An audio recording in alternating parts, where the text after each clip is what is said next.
Hello, y'all. How's it going? It is Friday. HR Day Lexim, hey, Robotic Killer, Rock Party 06, bunch of folks. Hello, everybody. How you doing? It's Friday, and that means it's time for the viewer level stream that I do every week. That's correct. Yes, it's time for viewer levels. What I play here. You've missed like the last 2 weeks of streams, Chard? Gotcha. Yeah, it has been a minute. And for some, it's just been 1 week. You know how it is. You know how, time works. Let me say, like, first up. Yeah, Aldres. You should submit. Look at the instructions in chat. The pinned message for how to submit. Andre JS or Onday JS. I don't know how you say that.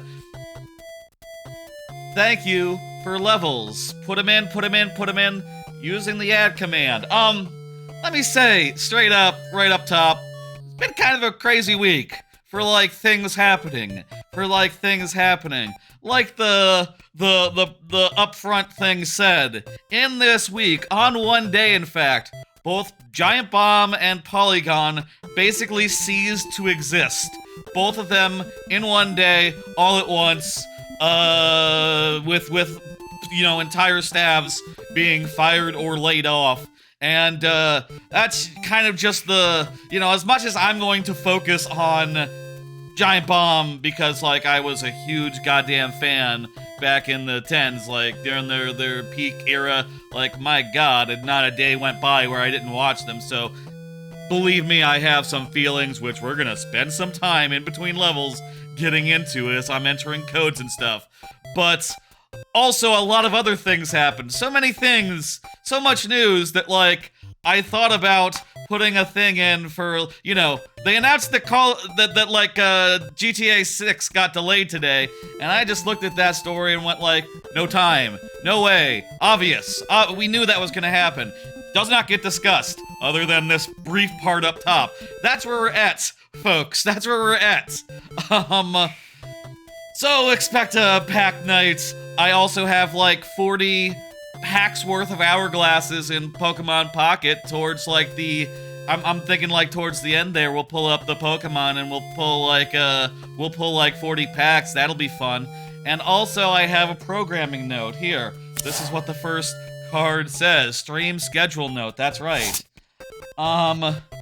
So yesterday I had a LASIK appointment to like do eye health check type stuff, and also to get instructions on, like, you know, the doctor, what Rock Party recommended is really good and has like a bunch of vitamins and stuff that he recommends for like the purposes of recovery, so that you recover really fast and get like really good recovery. And he's given me a whole regimen. I had to buy like $100 worth of stuff from Amazon, and also I need like a whole bunch of Tylenol. Listen to this. Apparently, I have to, for the 4 days before the surgery, do a hot compress for 10 minutes on my eyes, then wash my eyelids with baby shampoo and a clean washcloth. How about that? Isn't that interesting? I hope it is, because I just told you about it and spent that time. Given that I have now scheduled the LASIK, and I do know I'm going to be out of commission after the LASIK for a couple days, I have planned the whole schedule for the next like 2 months around that. Check this out. Here is the schedule. That's a strange regiment. Yeah, apparently it's what he's found works best for recovery, and it's like no-cut LASIK, so you need to, like, recover and, you know, like, over time, and without any sort of, like, assistance, it might take upwards of a month, but with the assistance, apparently it takes less time, is what they say, like a weekend, essentially. So, here's the plan.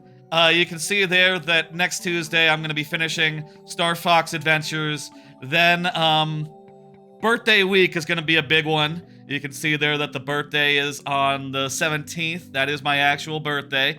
And we'll be doing Mario Galaxy 1 and 2, switching games every 5 lives on the birthday day itself. And that'll be a full all-day stream, like 10 hours long, probably. So the Mario Maker stream before that, on Friday, gonna be a shorter one. Lightning round only, and also shorter for that one. So keep that in mind. I'll do a Game Pass stream centered on Doom and probably like Patrick Star Game on the day before that lightning round only stream, so that week is going to be really packed. And then right before I get LASIK, Mario Builder 64, I'm going to check that out. If anyone has played that, if anyone has levels to recommend either from their own efforts or, you know, ones that they know, please get them ready. I will absolutely have the option to submit them. I assume that's how that works. I'm assuming that's feasible. I don't know if you have to, like, recompile a ROM or something to get levels in or how that works, but assuming it's feasible, I will be taking viewer levels during that, and we'll just, you know, if there are none, we'll just check out some levels that are, we'll just, you know, we'll browse. Then, you know, after a couple days of LASIK, where I'm gonna miss a Friday, I will get back with viewer levels, and then, like, the next week after that, Nintendo Switch 2 comes out. That's huge. You can see there that also there'll be an Xbox presser, the game showcase, which I'll say, my plan right now is to not just watch it, but to play Mario Kart while I watch it. So if it gets boring, I'll just, like, make Mario Kart a bigger window on the screen. You know, they start showing a game I don't give a shit about, Mario Kart gets big. They start showing Banjo-Kazooie, Mario Kart disappears for a couple minutes. You know, that'll be how we do.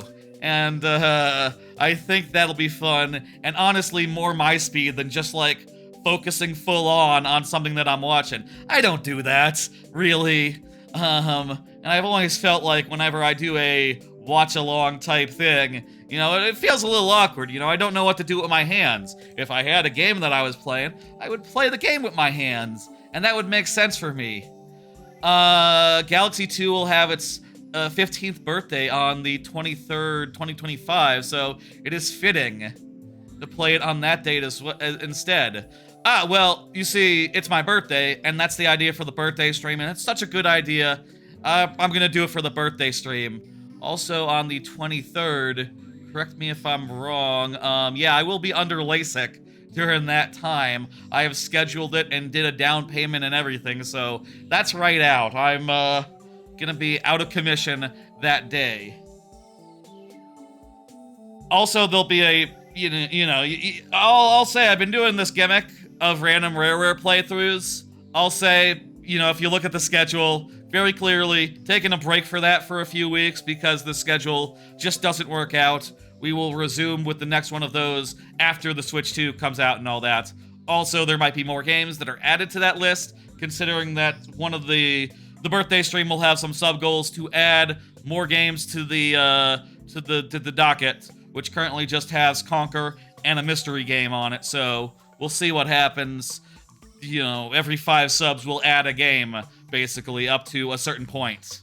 We'll see what certain point, we'll see what games. If anyone has suggestions, what rare games that I haven't played that I should be including, put them in comments, put them in Discord, put them in chat. I'm up for suggestions. Anywho, that's the upfront stuff. That's what's going on right now. As far as me, I'll say my eyes are a little bit, I had them dilated yesterday, and they still feel a little bit weird, so excuse me if I tear up a little bit. It's been, my eye, I don't know, what the fuck. They're like, I guess this is what dry eye is like? They're kind of like, they feel all teary. Thank you, Lexim, for the advanced birthday wishes. Thank you, everybody, for hanging out, and, you know, I look forward to thanking you on the birthday stream, which, of course, is on a Saturday, so very easy to do an all-day stream. Very convenient date for the birthday to be on, I'll say.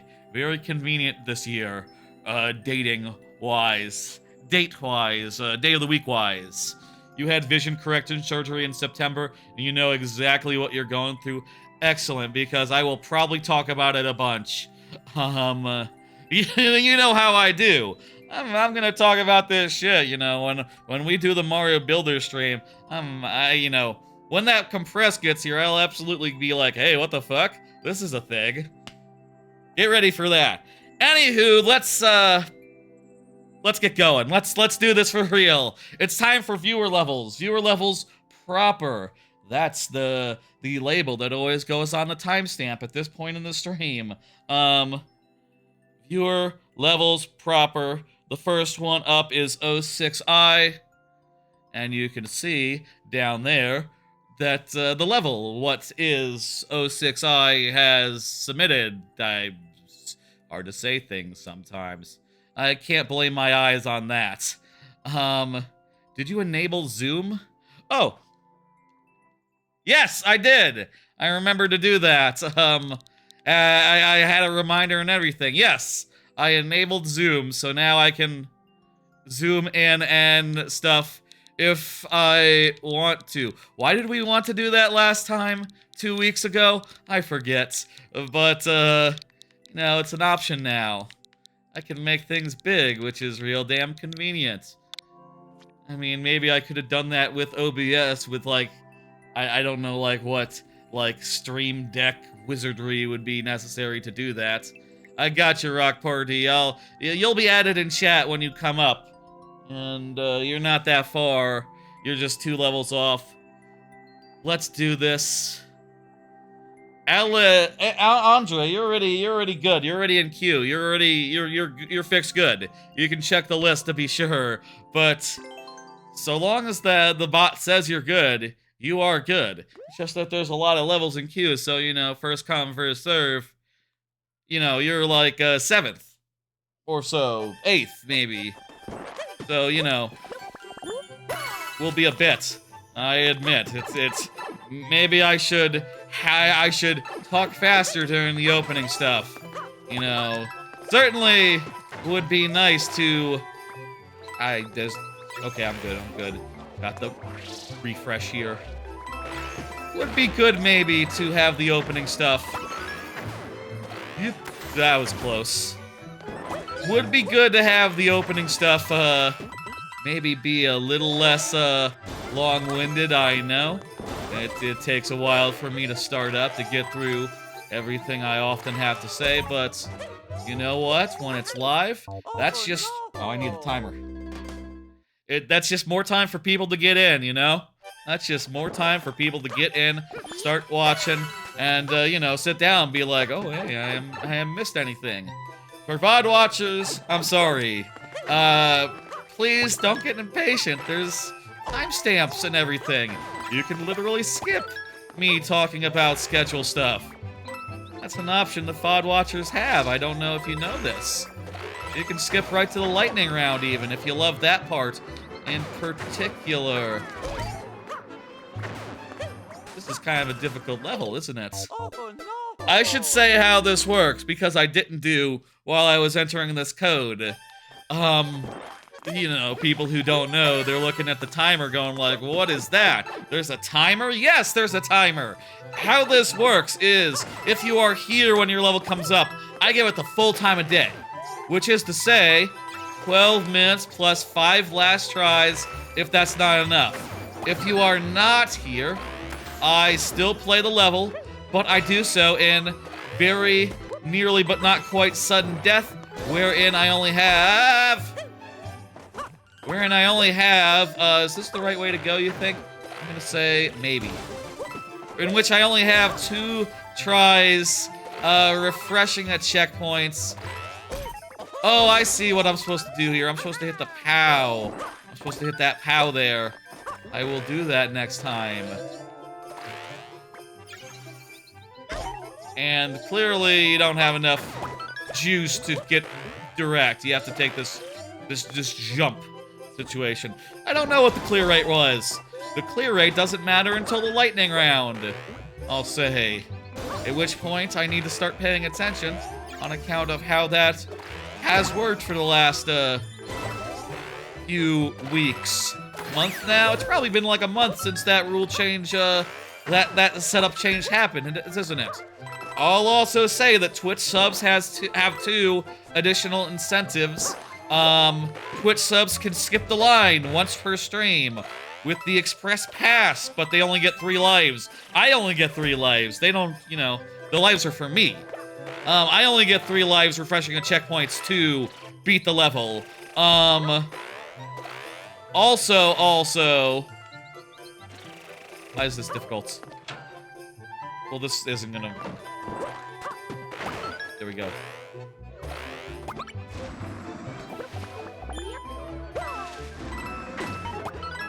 Sick. Uh-oh. This might be bad. Nope, it's good. Wait a minute, I don't have any... I didn't have... It's good! It's good! Confirmed for good.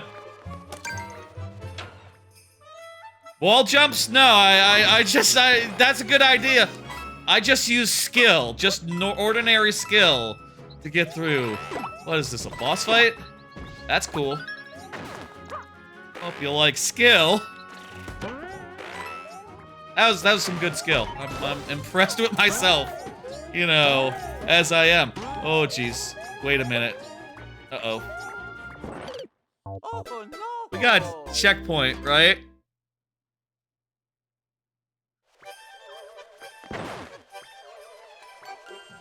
I can do it again. There's a checkpoint in the pipe.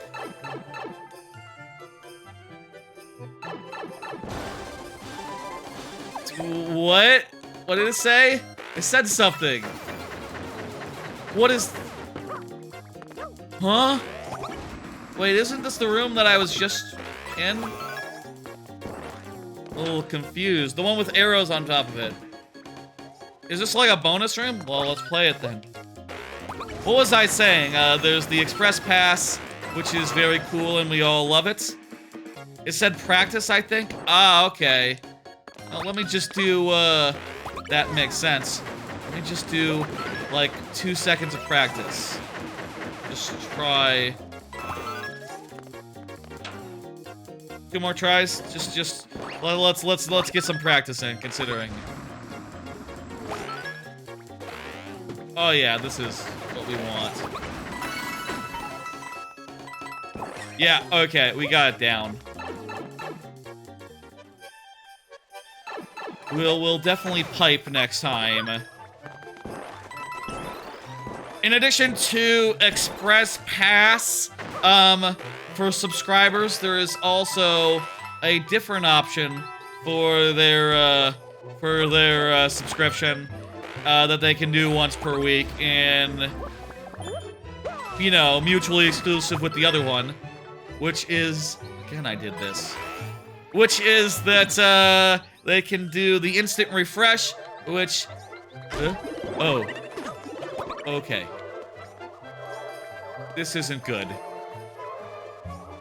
This is less good than last time. Definitely less good than last time. We got it this time though, folks. We got 6 minutes left. That's fine. Doable. F indeed, yes. I appreciate the F. But it's fine. No big deal at all. The instant refresh. When lives are in play, the instant refresh lets any viewer, any subscriber, once a Twitch subscriber, you know, the money. Twitch subscriber once per stream can refresh my lives up to 7, which is the max that it can be when lives are in play. This is going to be especially relevant during the lightning round. Less relevant now, but like it does apply, you know, when if ever, you know, someone hasn't here and we do sudden death, instant refresh can give us more tries than we otherwise would have. And, you know, any subscriber can make any level a level that we spend more time on, basically. Even ones that aren't their own. Hell, 2 subscribers could even conspire and be... and be like, yo, Express Pass for me, 3 lives. And then the other one could say, like, actually make it 7. Let's go. And really, actually, the way it would work probably would be that, the way that it would work would be once I run out, I would use the refresh. So it'd be more like 10, you know.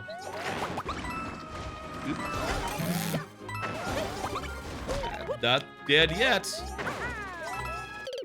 Down dead. It's fine. I got the checkpoint. We got 5 minutes. What could go wrong? Anywho, that's the explanation of what's up. I'll say as far as when the lightning round is gonna start tonight, I'm not sure. Let's play it by ear a little bit. I would like to get past the current events of the week, maybe, before starting the lightning round. So maybe we'll see how long that takes to discuss. A lot of news this week. Let me say. Maybe we'll get past the, like, very specific news of, like, gaming media news. And then there's some other news that I have written down, you know, theme park news. Honestly, like I said, it's been so busy, not every piece of theming news that I saw that looked big was, like, I deemed relevant enough for a card.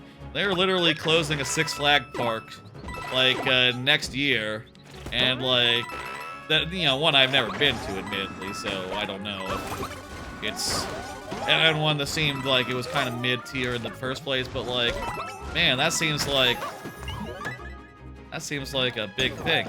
Did you see the 3D view of the HDMI cable on Nintendo Today? Well, a few days ago? Yeah, I saw that. I saw that riveting update. Nintendo Today sure is full of interesting things.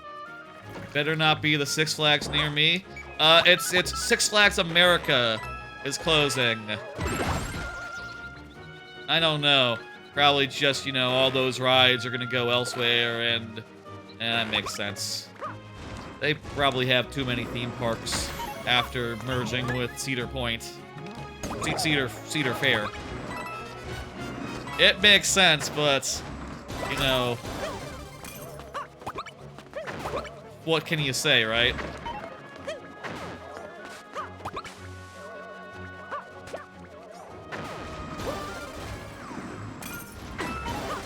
Oh, I thought for a second I need to, like, cash in my thing. It's a very nice level. I should say that.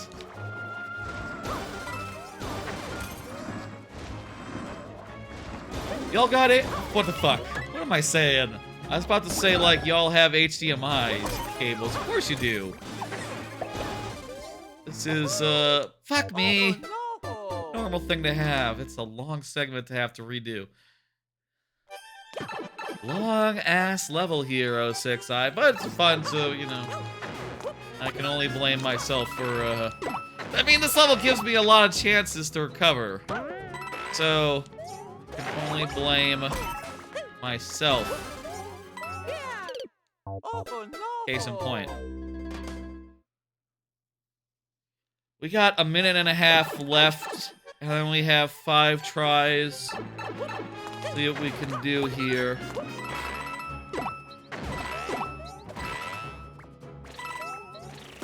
This is better if I, like, take damage so that I'm flashing, so that I can... Yup. Get over the thing. Man, that's hard. That's difficult. Yeah. I honestly don't know that much about Six Flags other than the 2 I've been to. You know, the 2 in Texas. I would like to go to the other ones, I'll say.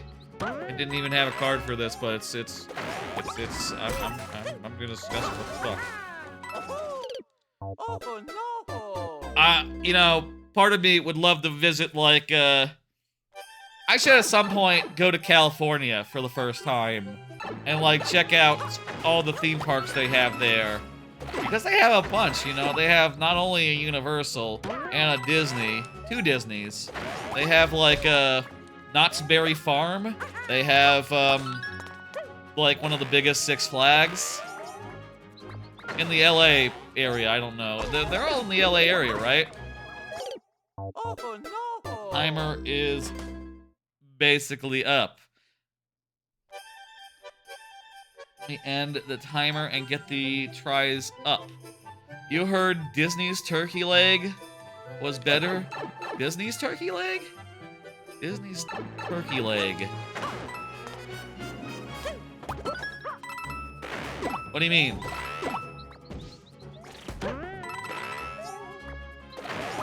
I'm afraid I don't follow. What do you mean by who's turkey leg in comparison? I mean, I have been talking about some, like, food items at, that's the first try. 5 tries left, again. That's how it works when we run out of time.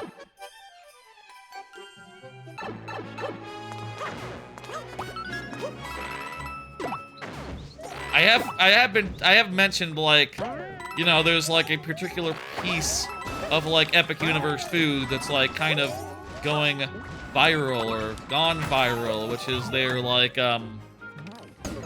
Six Flags has a worse turkey leg. Six Flags food is, not great. No.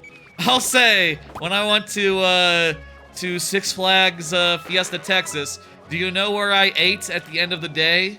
After my, you know, one or both of my 2 days? Actually, just one of them. I had fancy food on the second day. But you know where I ate at the end of the first day? Actually, maybe it was the beginning, like before I got to the park. I forget.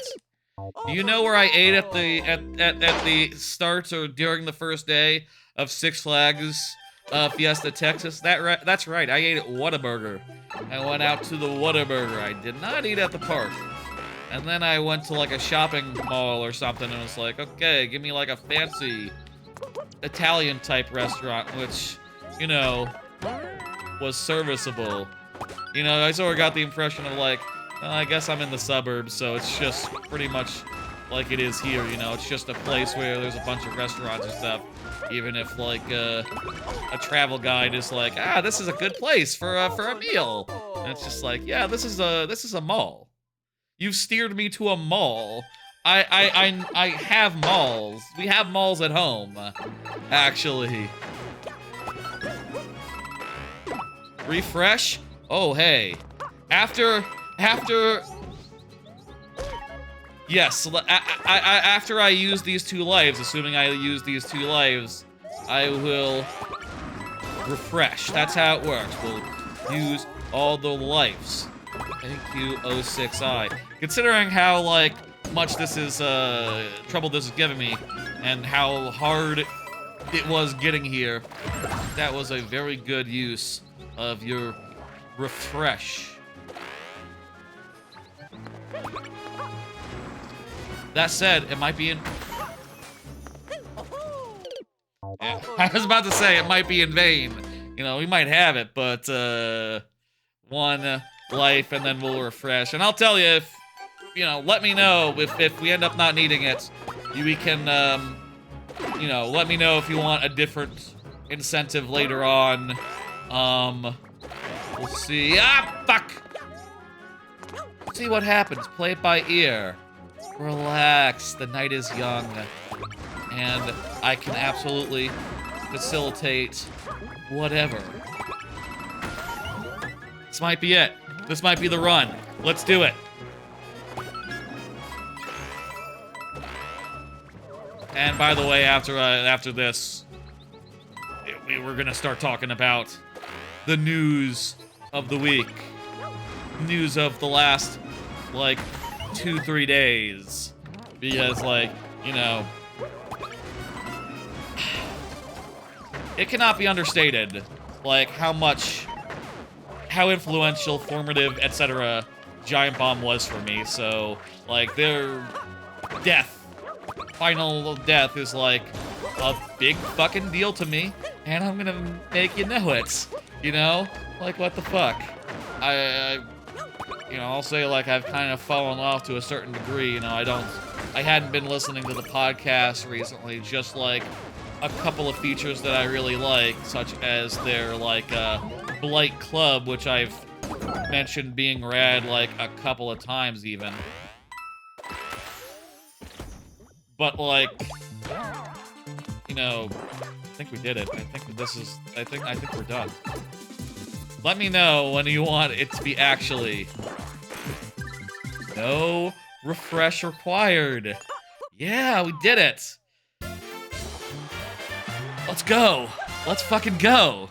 Thank you, 06i. Let me know when you want your incentive. You can do a highlight a message to make it official if you want, because, you know, you can only actually activate that thing once. Or you could pass it on to another level if there's anyone else. You'll do Express Pass later. I mean, you could do Express Pass right now and get a second level right now if you so please, but, you know, whenever you feel like. I'm gonna hit complete. Not right now. You got it. You're the boss. Well, you know, when it comes to the sub incentive, you are boss. Let me hit complete. Doop, doop, doop. And get the next level up, which is by Killer, who just said GG. Excellent. Let's go. Let's go. Let me re-up. We're not in the lightning round yet, so we don't need these lives. Get rid of them. And Killer is here, so, you know, 12-minute timer. Originally it was 15 minutes, like for the first few years of streaming. Now it's 12. 12, I think, is a good time. Keeps things moving a little faster. Yeah. Let's start talking about it. Hey, did you hear about Giant Bomb ending? Yes, that was sort of for me, the big news of the week, and something that I've spent a lot of time going like, oh goddamn. After, like, you know, the better part of 2 decades. Better part of 2 decades? Jesus, it's been... They started in, like, 08, I guess. So, yeah, like, nearly 2 decades, all things considered. After that much, the run is over. The Bombcast is done. You know, whatever.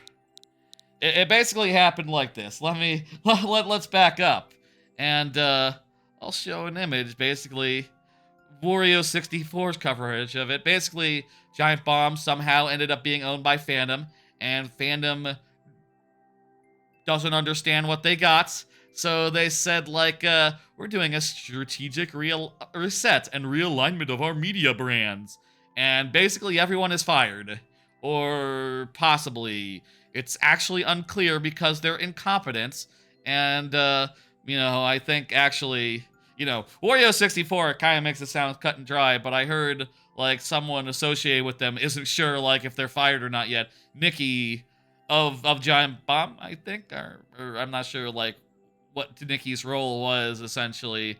But Nikki was on a podcast, which I watched listened to a bunch of today, basically saying, like, I don't know what the deal is yet. I haven't been told. So, that's fun. Basically, it sort of came down to this, and this is something that's been unfolding for the last couple of weeks now, but basically, Fandom said, pause streaming, pause everything, like last week on them, and also tried to make it so that they were more family-friendly? Like, apparently, someone's boss's boss changed out, and that new boss started saying things like, you know, what's the deal with this Giant Bomb thing? Why do they curse so much and talk about, like, lewd stuff? This isn't TikTokable. This isn't safe for brands. And, they did a whole podcast, a whole Bombcast earlier this week that got deleted, is available, you know, all sorts of places now, unofficially, re-uploaded. But basically just making fun of that and saying, like, okay, we gotta keep it PG-13. No sexual stuff, only one F word, and only in a non-sexual context, okay? Not sexual. You cannot make it sexual. We can drink beer, though, so long as we don't glorify it. And we're not glorifying it, we're just drinking it. Okay, let's go. And they just, you know, really took the piss out of it. And that was fun. And apparently someone at Fandom didn't like that. And, like, 2 days later, Jeff Grubb was out of a job. And, basically saying, like, yeah, I'm out of here. Whatever. Mike Minotti, frequent collaborator, also said, like, suffice it to say, not going to be contributed to Giant Bomb anymore. What the fuck? And, I think that actually Dan's position isn't, like, really confirmed, but, like, you know, he did say a bunch of stuff, especially in regards to the Polygon story, basically saying, like, yeah, like, being under a corporation sucks, it's untenable, support independent games media, what the fuck? A bunch of fucking suits, and also, like, I gotta, you know, I'll say, like, Dan did an amazing stream, like, on like, Wednesday night. I caught this stream, I watched, like, most of it, and it was, at a certain point, he said, like, you know what? I'm gonna delete the VOD, let me get real with you. And he just started, like, venting his frustrations, his issues, saying things about, like, you know, things fandom CEOs, executives have said. Like, a thing that he has said about, like, one random fucking fandom CEO, Fandom, by the way, purveyor of shitty wikis. You might have seen their wikis on occasion, you know, where they're just, like, full of ads, scuzzy as all hell. Basically, anyone with a fandom wiki, any community with a fandom wiki, wants to get the fuck off fandom and go somewhere else. They are a horrible company, and, apparently, and this is what Dan Reichert said, he cannot believe sometimes how stupid how stupid, out of touch, etc. the fandom executives is. Saying, like, literally during a meeting, one fandom executive asked him, one C-suit motherfucker asked him, is GTA a popular game? Just imagine being a boss man at a company that does video game wikis. It's like their main fucking thing. And not knowing that much about the industry, that GTA is a big deal. And, like, you know, I mean, a certain level, and this is something that's been said by, like, I think Nikki said this on, like, that podcast I was listening to, that Jeff Gersman was on, founder of Giant Bomb, is what's not known. He was saying, like, just the idiocy of like, both Giant Bomb and Polygon, which also, we'll talk about that in a second, but, you know, in a level or so, but, like, Polygon also, similar stuff going on there. You talk about the idiocy of closing down your video game websites, like, literally weeks before the Nintendo Switch 2, and, you know, before the delay, the year of GTA 5, like, my god, this is like sweeps weeks for video game journalists, and you're closing it now because, not because this shit ain't profitable, but because a guy came up and was like, I will give you a bunch of money right now if you give this to me right now. Or, you know, I guess that's the case in Polygon, which we'll talk about. But, like, in Giant Bomb, it's just like, yeah, we're kind of tired and we want out. I don't know. And it's just like, guys, you know, seriously, what the fuck? They're a bunch of clueless bastards, and just, you know, I'll say I think it is amazing that, like, when, I'll say Giant Bomb has had a lot of trouble in the last 5 years. Like, 4 years ago, 3 out of the 4, like, remaining, you know, long-time staff members left. You know, founding members, basically. 3 out of 4 of them. And then, like, a year later, the last one left. And it kind of looked like whoever would be left would just be, like, a skeleton crew. Just, like, you know, no hopers. And just people... It'd be hard to sell them, right, on the audience. Similar to, like, how it will be now that they've literally fired everyone and they have no goodwill remaining. But they went and rehired Dan Reichert, who was a, like, you know, previously at Giant Bomb for a while. And Jeff Grubb also turned out to be a great success, and, you know, goddamn, like, they managed to get Mike Minotti as a part-time contributor, which, you know, definitely Minotti was literally saying the other day, like, yeah, man, seems like I probably should have been hired full-time at some point, and they're dumb bastards, so they didn't do that. Instead, they just sort of shut things down. been trying to get hired full-time for a while, and that didn't work, is what he said. It's a lot, there's sort of a lot of angles to it, and like, I actually, I showed like the 3 skeets from the people involved, the people at the website. The 3 main, like, people that well, like I said, like, for the last few, Oh no! probably should be more careful. For the past few years, right, like, I haven't been following, like, all too closely, right? For me, for the last few years, I've mostly just watched the Blake Club, which is an S-tier show, right up there with the best of all time. Blake Club was a feature where they just played the most horrible video games in the world.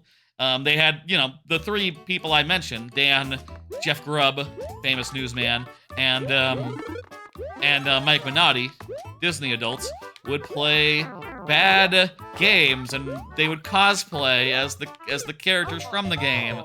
And, one would play, and the other 2 would watch and laugh. Basically is the dynamic. It's a good dynamic. And one that I have enjoyed a lot. I've also recently found, like, the games news show that Grubb does very useful, especially in the days leading up to Switch 2 pre-orders. Like, I gotta imagine, like, that show was doing especially well, considering, like, this is big news season. This is the season of, like, everyone needs to know what's happening with tariffs. Everyone needs to know what's happening with the Nintendo Switch 2. Like, they probably had some real good metrics in their last couple of weeks of existence. Ironically, they don't give a fuck. No, the executives don't give a fuck, is the problem.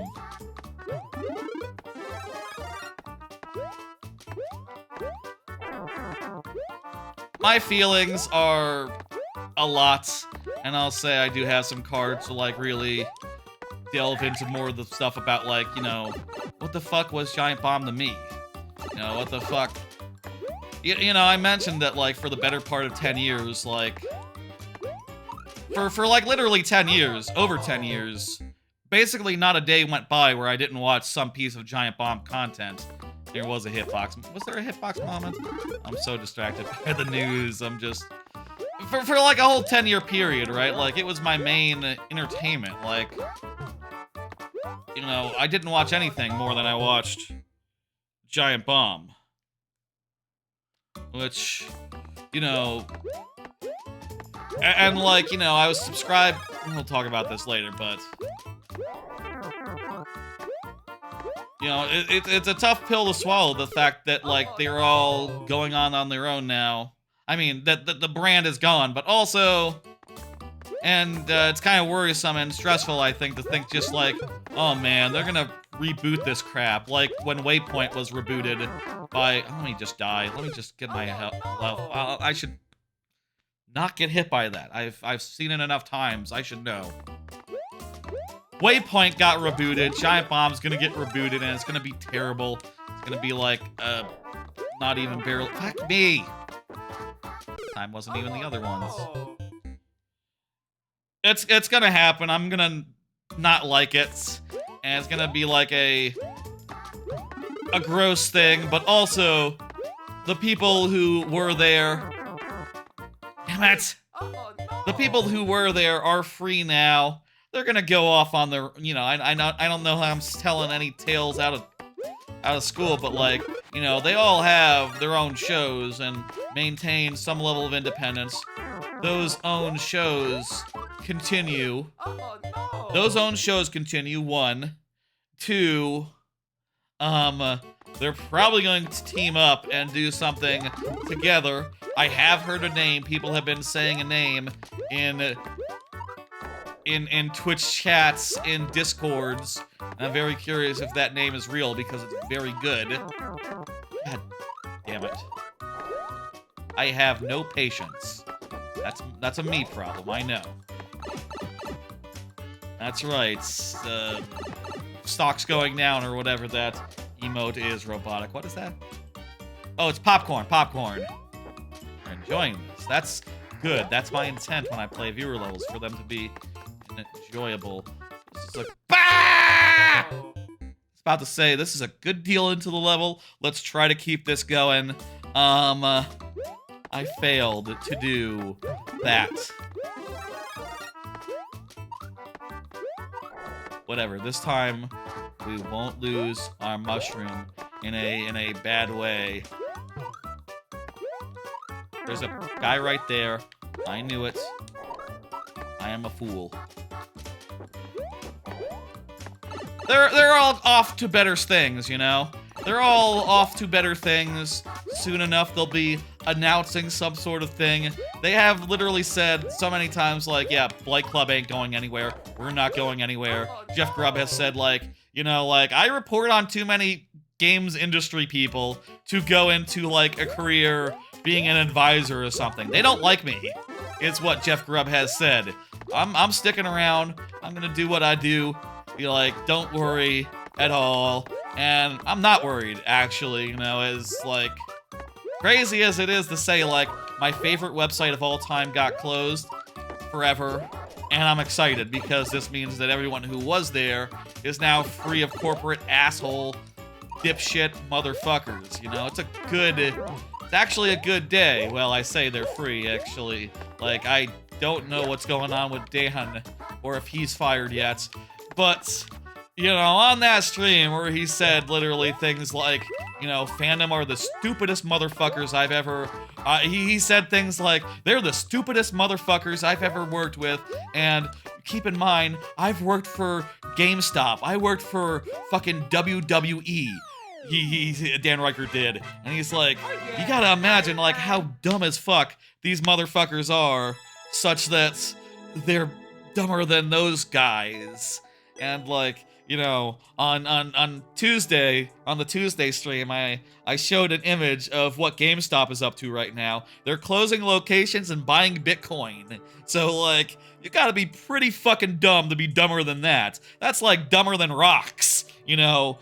Motherfuckers out there buying Bitcoin in 2025, and Fandom is dumber than that. Keep that in mind. I hope the executives at like GameStop know that like GTA 5, GTA 6 is a big deal. The Fandom executives, they don't know. They don't know that. That's how dumb they are. Fucking rocks are smarter than them. Anywho, good level, very good. We managed to get through it just in time. Hell fucking yeah. Hey, Basie, Ratcliffe, how you doing? That's just 3 letters. When we get to that, I don't know what I'm gonna do about it. But, you know, thank you anyway. Enjoy being in queue, I guess. You can always replace that with an actual code if you find the one by the time your level is up. So I'll allow it, you know? What the hell? Thank you for the level killer. That was cool. That required a lot of precision. You're gonna have to, well, that's still not an actual valid code, you know, but I appreciate the enthusiasm, Basie. Let me hit complete. Let me get up the next one. Rock Party. Let me put in chat for Rock Party to confirm. Rock, I know Rock is at work. Might take a minute to respond, but go ahead. I have more images of, like, tweets people have made. Hey, Storm Trippin'. I have more images of tweets, social media tweets. This is Alex Navarro's statement. Hey, there's Rock Party on the thing. About, like, there is this whole statement you can see. Someone got on the Giant Bomb thing and was like, I appreciate your patience and understanding. We will be sharing more soon. And, what are you going to do? What are you exploring? What do you think you own? What do you believe is left of it? These are questions that, like, yeah, man, when you talk about a personality-driven site, you know, you can't just fire all the staff and expect anyone to be left, you know? And I looked a lot at this statement that was posted in the forum, and by the way, they didn't close. Have they closed comments on this yet? But, like, everyone is in there cursing them out and cursing their name, which, by the way, hey, is it good for brand when everyone is doing eulogies of your websites and also, literally saying, fuck the brand? Literally cursing the name of your company? That seems like, not good for brand, actually. That seems bad for brand. I don't know. I'm not a brand expert. The thing about this statement that really jumps out at me, and something that I've said on, like, Discords and stuff, is the use of the phrase, our audience. And this kind of was a sticking point with a lot of people, because, like, our audience is such a thing to say when it's a personality-driven website. People were there for the people are gone. What the fuck? There is no audience left. You have nothing. You have no one. No one is going to watch, like, whatever TikTok. There's no one there that's just, like, there for the funny bomb icon on the website. They're there for the personality, for the honesty, for, like, the frankness, and for, people being adults online and talking like adults and treating their audience as adults. Like, they have said, like, hey, we never wanted to just try to be lewd, right? We weren't out there, like, trying to be, like, cursy just for the sake of being edgy. It's just, like, how we talk and how we, like, engage with things. And, we think that sexual business is funny sometimes, Giant Bomb is where I learned what a hand check is, for instance. That's how we talk. And it's okay to just be adult in an adult space and just understand, like, yeah, parental advisement suggested, what the fuck? I'll say, like, you can probably be, like, a high schooler and manage it, and maybe even a very cool middle schooler, whatever. But, like, keep in mind that, like, when I'm speaking personally, and I feel like Giant Bomb is a big influence of that, when I'm speaking, I am treating my audience as adults, and as, like, thinking of them as, like, you can handle whatever I'm gonna say, right? Your 13-year-old son is a fan of Jeff Grow. I've heard the kids, in various communities I'm in, I've heard the kids like the content as well, to be fair, And shit, man, like, when I was a kid, I watched Sopranos, so, like, I'm sure I could have handled it. Like, is Giant Bomb that much worse than Spoony Guy and Nostalgia Critic and Angry Video Game Nerd? Like, no. Well, they're a lot more real than any of those folks. Like, authentic. Authenticity is one of the things that really drawed me to it at the time. Here's some other skeets that I saw that were fun, that were good. Patrick Klepek, formerly of Giant Bomb and Waypoint, currently of Remap, was saying, like, do not fall for the lies of C-suits. Not making enough money for growth goons is not inherently unprofitable. Media is profitable. They run these sites at a profit. Yes, they don't just let them lose money for tens of years, half a decade. They just sort of eventually said, like, we'd rather not make this money here. We'd rather make the money elsewhere. Or we'd rather get a lump sum. This is just not true.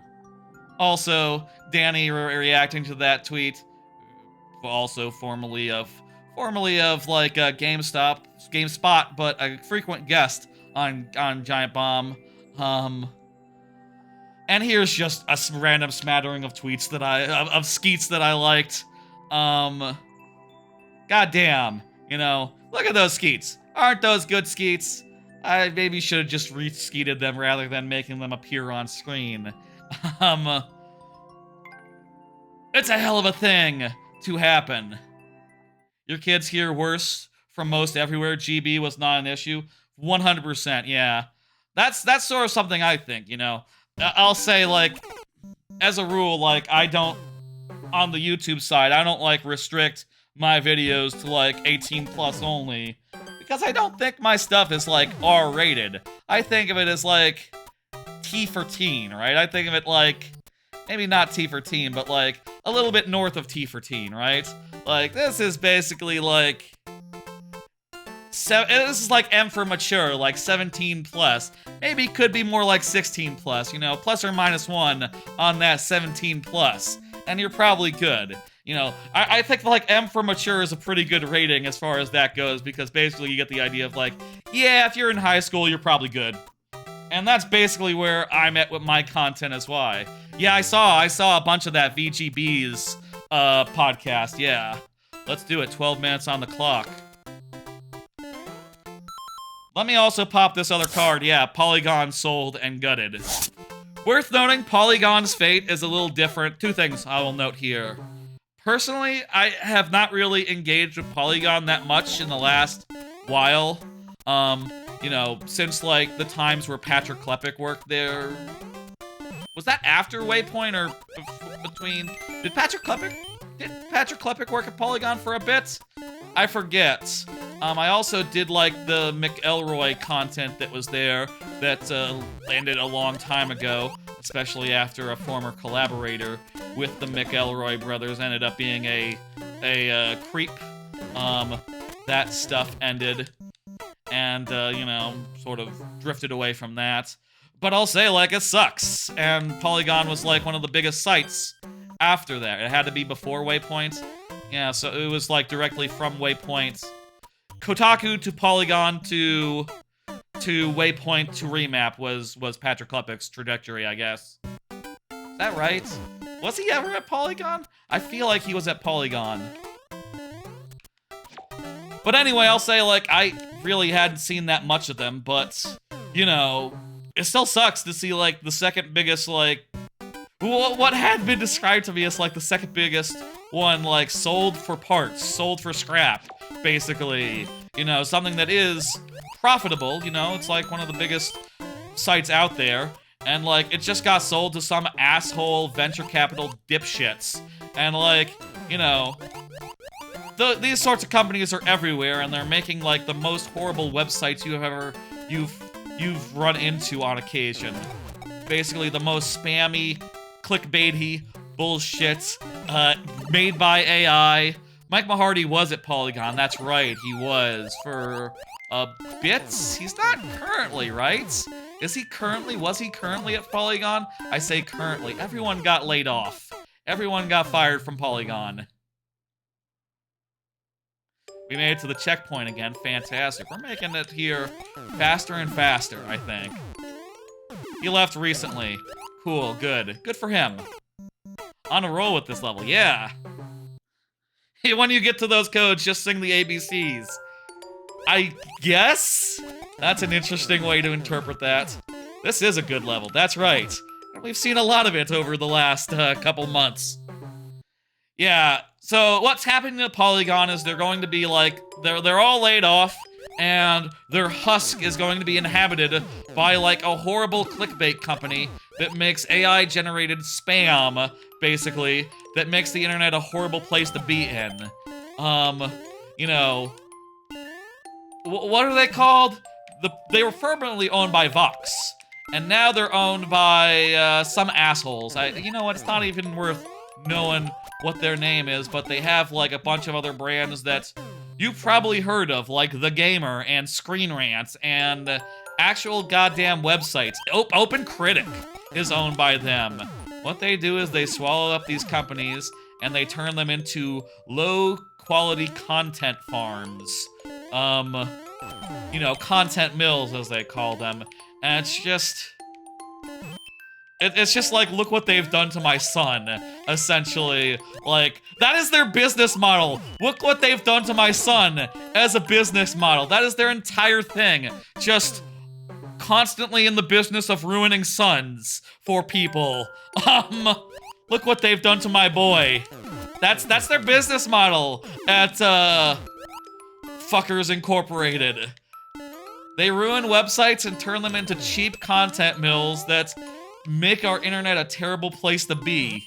They are the lowest of low, and fuck them to a rule. Honestly, like, Fangamer, they make wikis horrible, but sites like that, they make the news horrible. They make like information horrible. It's a toss-up to say like which is worse, honestly. At least Fandom didn't like turn Giant Bomb in. Well, I mean they were going to. and that's like the thing about like this whole situation with both of them is that like companies don't want real journalism. They don't want like real independent outlets with voices and followings that are real people.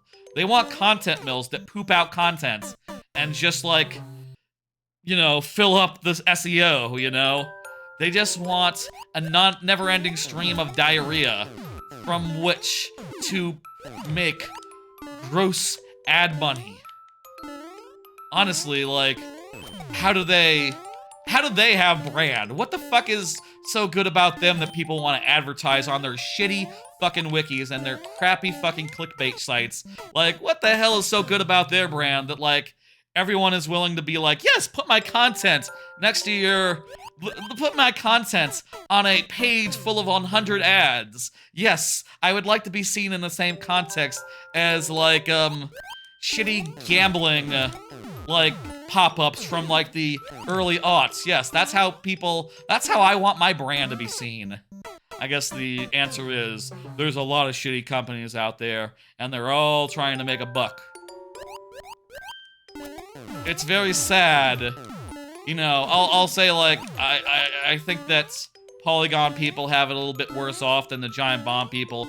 You know, the Giant Bomb people, they're a personality-driven website. They have large-ass followings. They have fandoms. And they have literal, actual fandoms that follow them and will go wherever they go, you know? Everyone who's left Giant Bomb has basically been able to say, like, yeah, I'm going on Patreon. I'm going on I got a Patreon now. I got a Twitch. We got a YouTube channel of our own. Nextlander, Jeff Gersman, Cloth Map, No Clip. There's like more friends of former Giant Bomb than there are like legitimate gaming websites nowadays. Oh, that's kind of sad to say, isn't it? There's more like friends of Giant Bomb, former Giant Bomb alumni sites than there are like genuine, like, mainstream gaming outlets, I think. Like, what is it for gaming outlets now? Kotaku, GameSpot, which is fine, by the way. GameSpot is continuing. GameSpot, and, IGN. Is that it? Is that the three? Polygon's gone. So, yeah? Yeah, there's more you could think of. Eurogamer, 4. Eurogamer, maybe it depends on, like, what you define as like, mainstream. Because, like, a lot of sites are pretty big and they have, like, healthy followings. And, like, for what it's worth, I think that's all what it's about. Like, you should just be able to run a site based on, like, yeah, we have a healthy following, we make a profit, and we all have healthy lifestyles, but, like, you know, companies be companies. They're looking for infinite growth. And, like, oh, maybe Game Informer? Game Informer would be mainstream, yeah, if they still count as that. Maybe they're indie now, since they're, like, independently owned, operated. But, like, Game Informer is probably up there as far as, like, they're probably top 5, right? Even after being shuttered because GameStop is an incompetent company that doesn't know what they're doing. I say that I've never bought a Game Informer or really consumed their content. I just know that a lot of their alumni, such as at MinMax, are excellent. You know, I like, Dan Reichert was formerly at Game Informer originally, so, you know, as was Jason O'Schreier, a lot of people that I know and I really like on the internet. Anywho, it is depressing, objectively depressing to see these big sites fall, but, you know, I only can hope that, like, these people, I don't know, like, how many people at like, Polygon have the kind of following to, like, be able to say, like, hey, we're the guys from Polygon, and we're doing a new website, like, Defector style. Come and follow our content here now. How about? I don't know if, like, Polygon alumni can do that. I mean, I feel like just being able to say, like, yeah, we're the Polygon people, and we're like all of them. If they could do that, they could probably manage it, but, like, they would have to probably band up and be like, hey, listen, we're all together, we're all in this, like the Game Informer people before us, we are keeping this thing alive. I kind of wish, honestly, and I know it doesn't matter, I kind of wish it could have been like Game Informer, where, like, you know, Game Informer was shuttered, and then, like, oh, Game Informer's back, and all the people are back. Good. And they're independently operating now. Good, good, good. You know, I wish it could have been like that. I wish it could be like that for Polygon and Giant Bomb.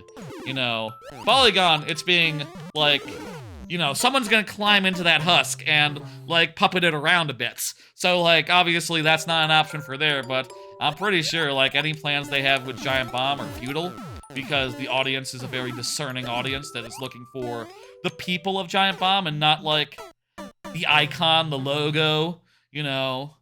They're looking for people who, for the people, or people that have been accepted by the people. And the people are saying, like, no, this is done. So, what the fuck?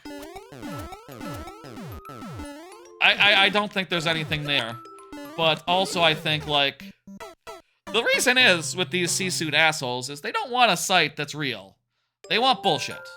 And that's the same, that's the main reason I think that, like, Giant Bomb got shut down. They're looking for some bullshit, some SEO motherfucker. Storm Trippin' saying fuck Ryan Davis. For context, fuck Ryan Davis is a Giant Bomb meme that, originated because, like 10 years ago on a podcast, 15 years ago on a podcast, Ryan Davis had an idea for a t-shirt, which I have right here, by the way. Sadly, it doesn't fit anymore because I'm not a medium anymore. But he had an idea for a t-shirt that said, China don't care. And then Jeff Gersman was like, I have an idea for a t-shirt. It says, fuck Ryan Davis. And they sold both t-shirts at once during one of the first live streams that there ever was on the internet. And, you know, Giant Bomb history was made, I guess. You know. And then later, Ryan Davis passed away, and they did a t-shirt that said, love Ryan Davis. And I have that as well. It is in good love that we say fuck Ryan Davis. He was in on the joke. China don't care, that's right. That is, like, kind of more relevant than ever. More than ever today. China does not care. That has never been more true than right now in the present. You know, man was a prophet. What can I say? I loved Ryan Davis, jeez. I miss the hell out of him and his content, you know? Oh, fuck. Getting to that part a lot, but that part is just tripping us up. If ever one cannonball doesn't spawn, maybe we can get by. Maybe there's, like, some strategy here to, like, wait a second and wait for one cannonball to, like, fire off. You know, if we could, like, hold for a fraction of a second while the bottom cannonball is on screen. But I don't know that we can. Yeah, that part's so hard, jeez. It's rough. I feel like we must be towards the end, though. We must be towards the end of the bits.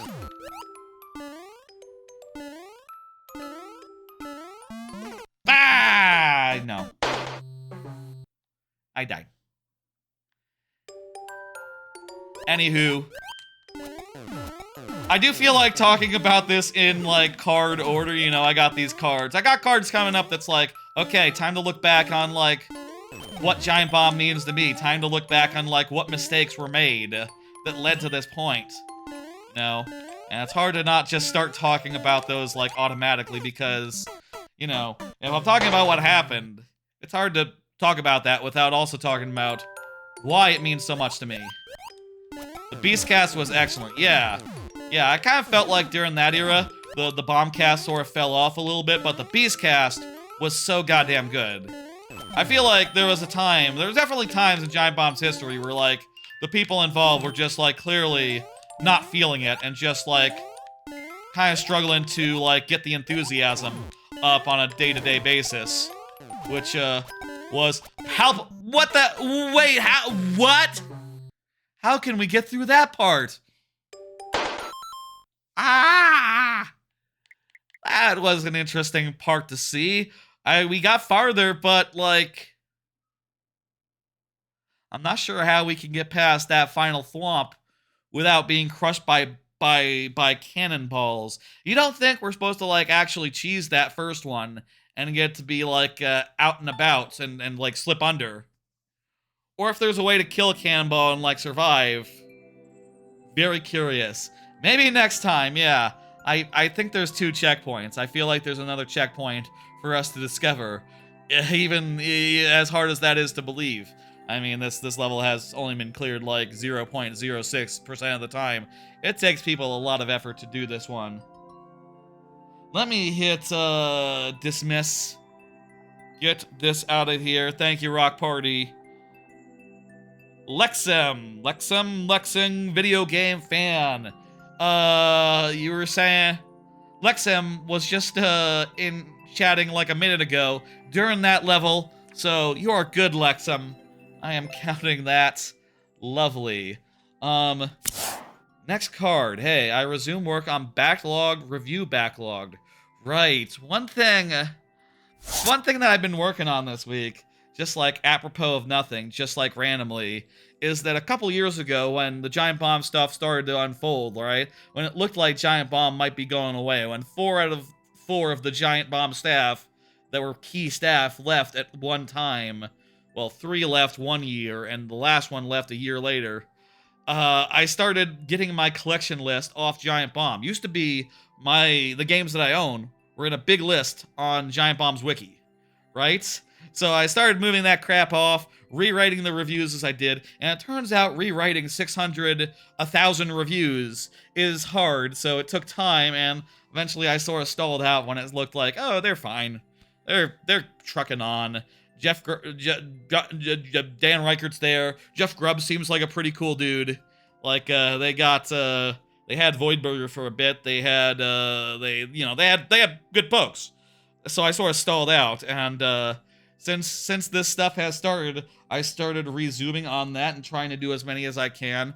And in the last, like, 2 days, I re-reviewed, like, 30 games. I'm up to 680, and I think I probably have like maybe 1,000 games that I played, so like I have like 400 or so left, maybe 300 or so left to re-review. And I'll say, like, I will say, like, I do have the old reviews that I wrote like ages ago, see you later, Cube and Pete, to look at, but like, you know, I like to do them in 500 characters. And because that's like the maximum length that can be on this page without going into like read more. And I like it to be comprehensive and informative and stuff. Also, I do a heart on the things that I like, even though there's a heart in the system now, because when I originally was putting these in, they didn't have that in there, so I had to actually put a heart on it when I wanted to do 5 stars and a heart, which is a meaningful distinction for me. So yeah, you can see here, and you can check the backlog is always linked in the thing, in the YouTube. I am actually making progress for the first time in like 2-3 years, and that feels pretty good. I kind of was stymied a bit with the review for let's see here. I was stymied a bit further with the review for God of War, which was kind of hard to like work out all my thoughts with, get it in there in 500 characters, but I managed. Look at that, 4 out of 5. It's pretty good. I have issues with it. I had issues with it. It'll be interesting to see like how I managed the second God of War, considering I sort of felt colder about that, despite it maybe being an objectively better game. How am I gonna make that make sense in text? I don't know, but I'm gonna try to continue like chugging away on that, and eventually I'll just be caught up and I won't have to like worry about it, and every time I finish a game I'll just write a review, and I'm looking forward to that day, you know. But yeah, And I'll say, like, I am prioritizing this effort over just, like, you know, Twitch clip type stuff right now. Though I still need to make progress on that. I still need to try to keep up. Still need to get anything that's really relevant done, like, before it gets too, out of date. But, like, you know, I kind of feel like I can probably catch up on this within, like, a month or two.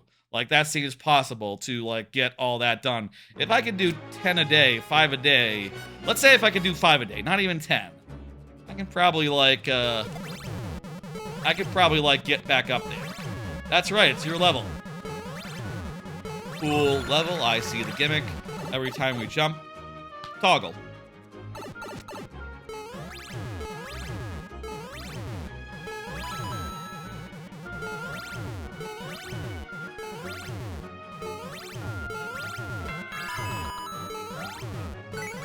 Nice pit there. You like to talk a lot. Yeah, I like to talk a bunch. That's, comes with the territory. This is your favorite level? It's excellent. Jeez, yeah, it's great. Very well made.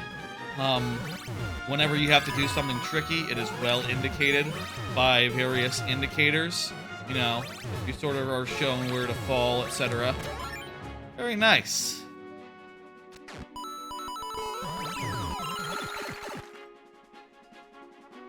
Anyway, I'll say, like, maybe it would have been easier if I hadn't decided to re-review everything, you know. And part of that was just, like, I was realizing as I started, like, these are 10, 15-year-old reviews. They are not consistent with the style that I currently use for reviews.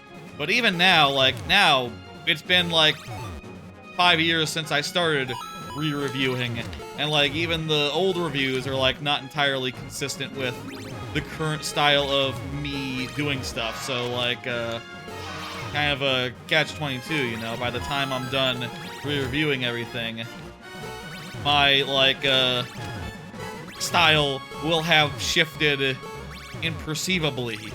I suppose that's just how writing works. Turns out you can't just redo everything to be consistent with your current standards unless you're just, like, literally doing it on a big fucking loop, which is inadvisable for so many reasons. I think I need to go over here. That was not good. Definitely not good.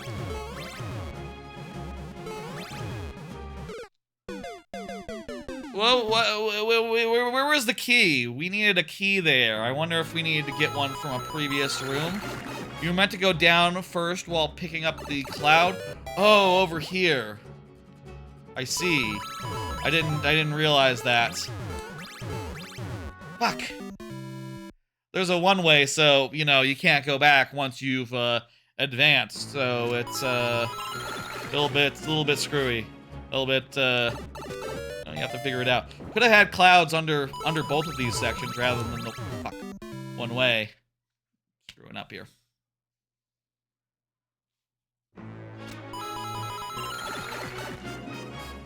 And I'll say, like, I think I started redoing them before I was a streamer. So, like, you know, I'm not saying, like, I make these reviews because I think I'm super important or nothing. It's just, like, you know, I like to have my opinions on a game, like, written down so I remember, like, here's how I feel, here's all the nuances therein, and, you know, it being in review form is just sort of a happy coincidence. That was a small oversight there, yeah.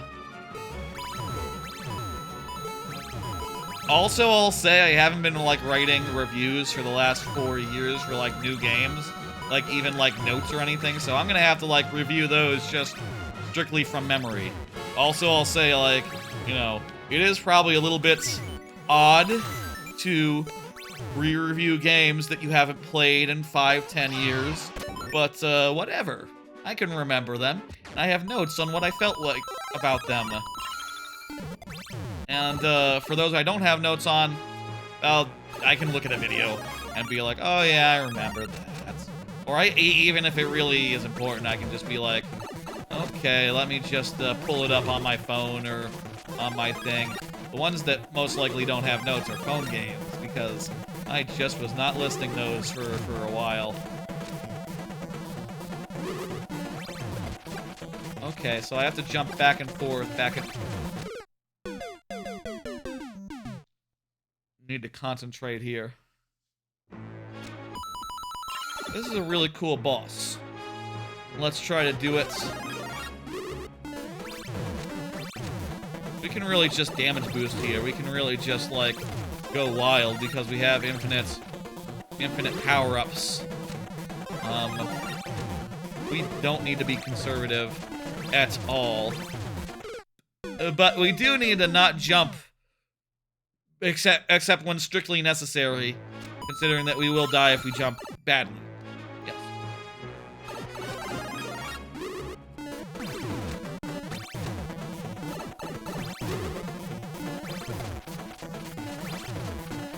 Fuck.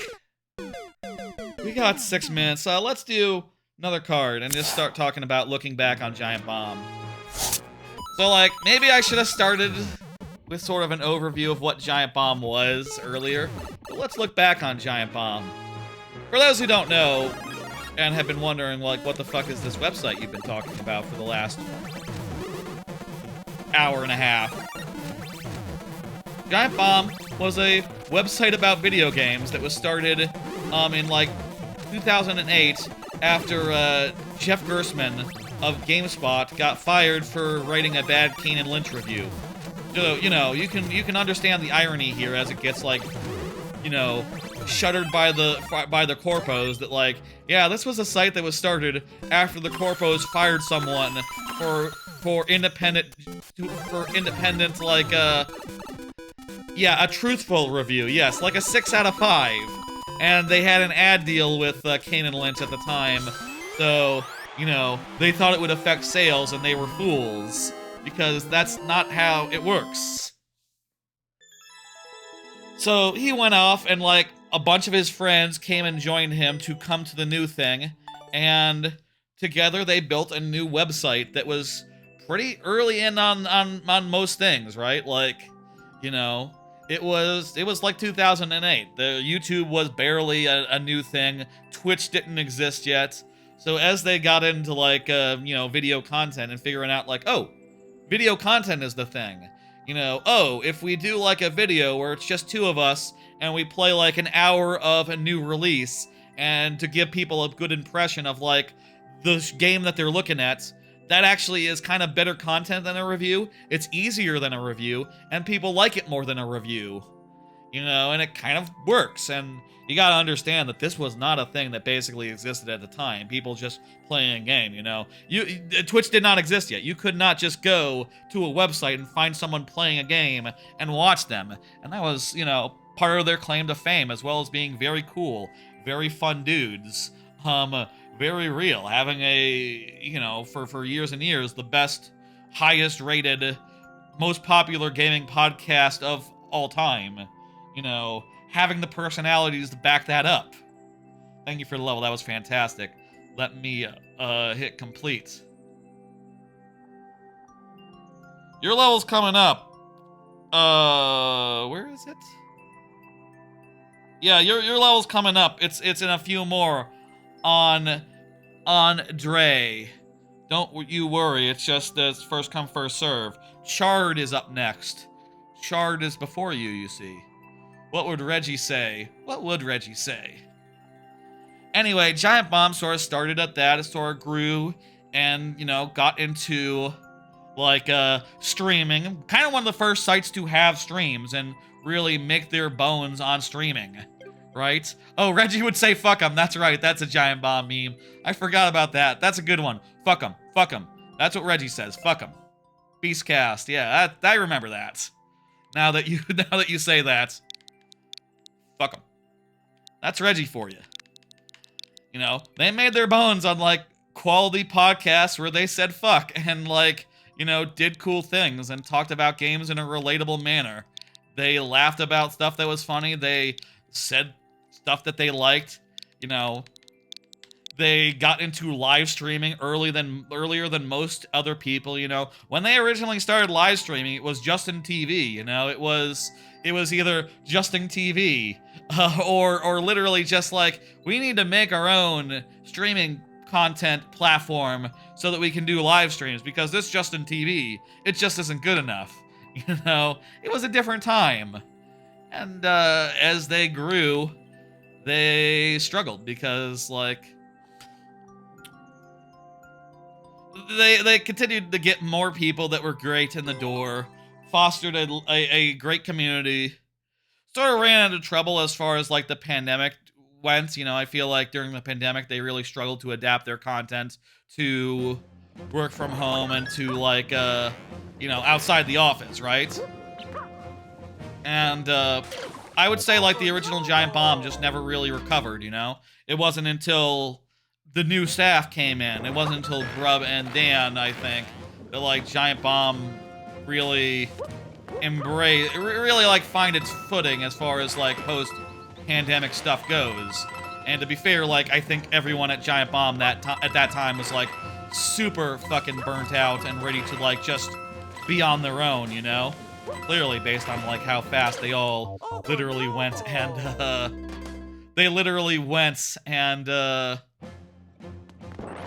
yeah, that was the sort of thing.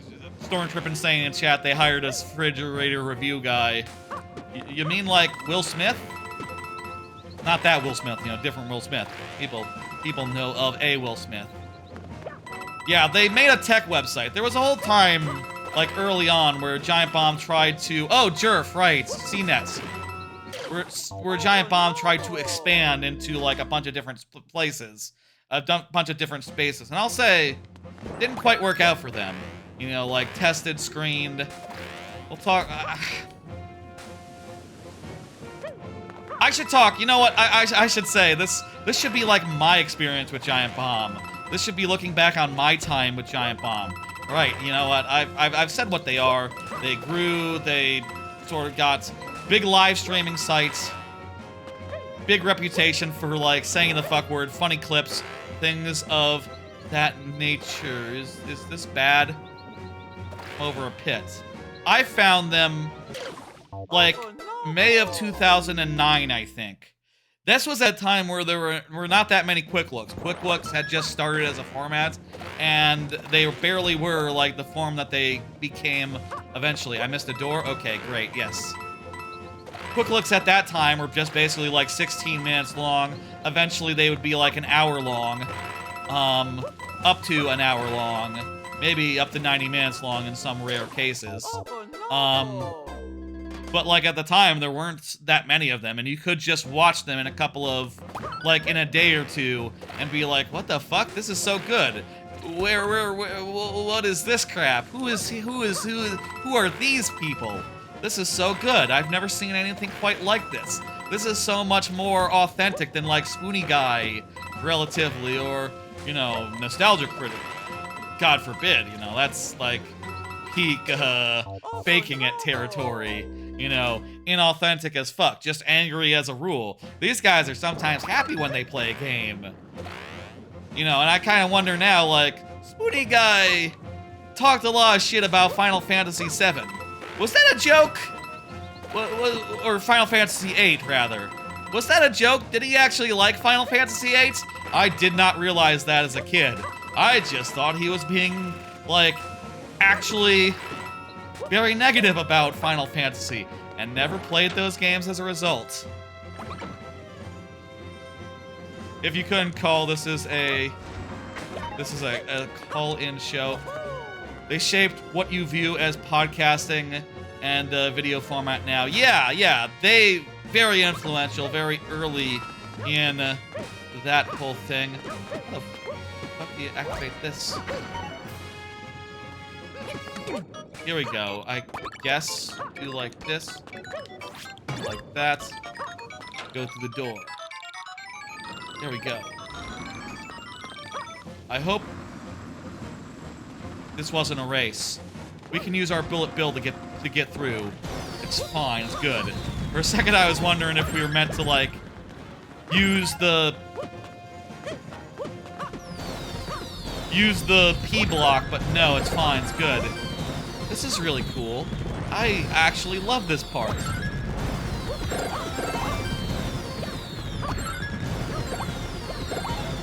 This is a really smart use of the gimmick. Of the hats. Of this particular hat. I mean, it's kind of a bummer that I end up using like 2 pips of the hat, just like getting it and getting over the hill here. But in fact, like, okay, there it goes. I kept. Okay, long jump lets you keep it. Excellent. Okay, we probably only need like 1 pip of it anyway, for what it's worth. So yeah, I got into that, way into that during like, oh my god. Oh no! This is a long level to get back to the start of. Shits. Wow. Goddamn. Okay, well. Please enjoy more reminiscing from me. Excellent. So yeah, during like college years, I got way heavy into it. I definitely remember like a lot of like, watching their videos every day. You know, like I had school every day, right? At class every day, and like between classes, I would set up somewhere, you know, maybe get like Subway for lunch. I would find a nice couch, prop it up, get my laptop set up, and I would watch like an hour or 2 of videos in between classes. You know, whether that's the endurance run, which is like a playthrough series where they just played through games. And, you know, playing through an entire game at the time was, like, on stream, was a rarity, actually. Like, Super Replay at Game Informer and, like, the, you know, burgeoning Let's Play genre was very new at the time. You know, I hadn't seen, personally, anything like it before the endurance run. So, you know, very formative for me, the endurance run and all that. I would set up every lunchtime, and I would watch videos for you know, between one class and the next, and it was just excellent. Hit Miss was S tier, yeah. Hit Miss fucking rules. That was their like god. I'll say there's a website now that's like, I don't know like how much people are, if it's like a secret thing or if people are like openly like, yeah, you can share duders.zone or whatever. Ooh, I said the name. But there's like a site there that has like all their premium content re-uploaded, imaged, and it's all like done in a way that doesn't give any ad revenue to the fucking vultures that own the site now. I should rewatch some Hit Miss stuff. That was never premium though, right? That was good content. I watched a Burgle My Bananas, an episode of that last night, which was fun. And then I realized, like, oh, there's so much stuff from them, like, you know, from former staffers just, like, talking about the situation now that I really... Fuck. I really don't have, like, don't need to go into the archives, right? Remember to take a full POW mask? Yeah. Yeah, that's important. Got 4 minutes. Do it. So yeah, for years, that was my main site, the main place I hung out on the internet, you know? If there were forums, I was chatting in. There was one forum other than that, but my main forum probably for a time was like the Giant Bomb forums. I posted like a bunch of blog posts to their blog feature because, you know, I liked to write sometimes and express myself. And there's even a few Mario Maker ones that I posted in the Discord, like, hey, what the fuck, I forgot I wrote, like, a big dissertation about, like, what I learned from making 40 stages. Like, you know, kind of like an article type thing. One thing I liked about that is that when you did a article, when you did a blog on their sites, it ended up, like, going into the forums as well. So, like, you would get attention, and you would, like, get people coming by just, like, from the forums, right? And, you know, reading your thing, treating it like a forum post, and responding accordingly. And it was pretty nice. I liked that. You know, like I said, I originally put my collection list made it on Giant Bomb, and that just sort of made sense at the time. I didn't see, like, the danger in, like, you know, putting that on a site that wasn't, like, you know, backlogged or something. Honestly, backlog didn't exist.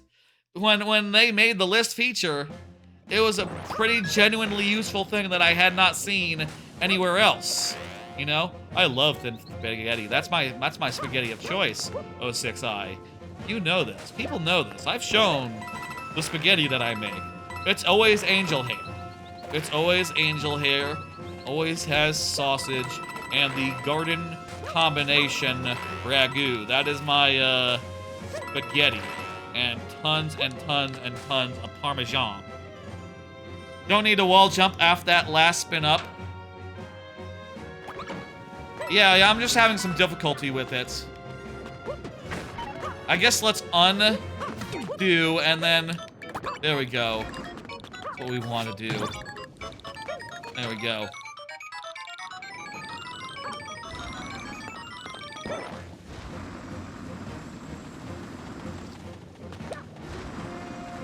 Perfect, okay.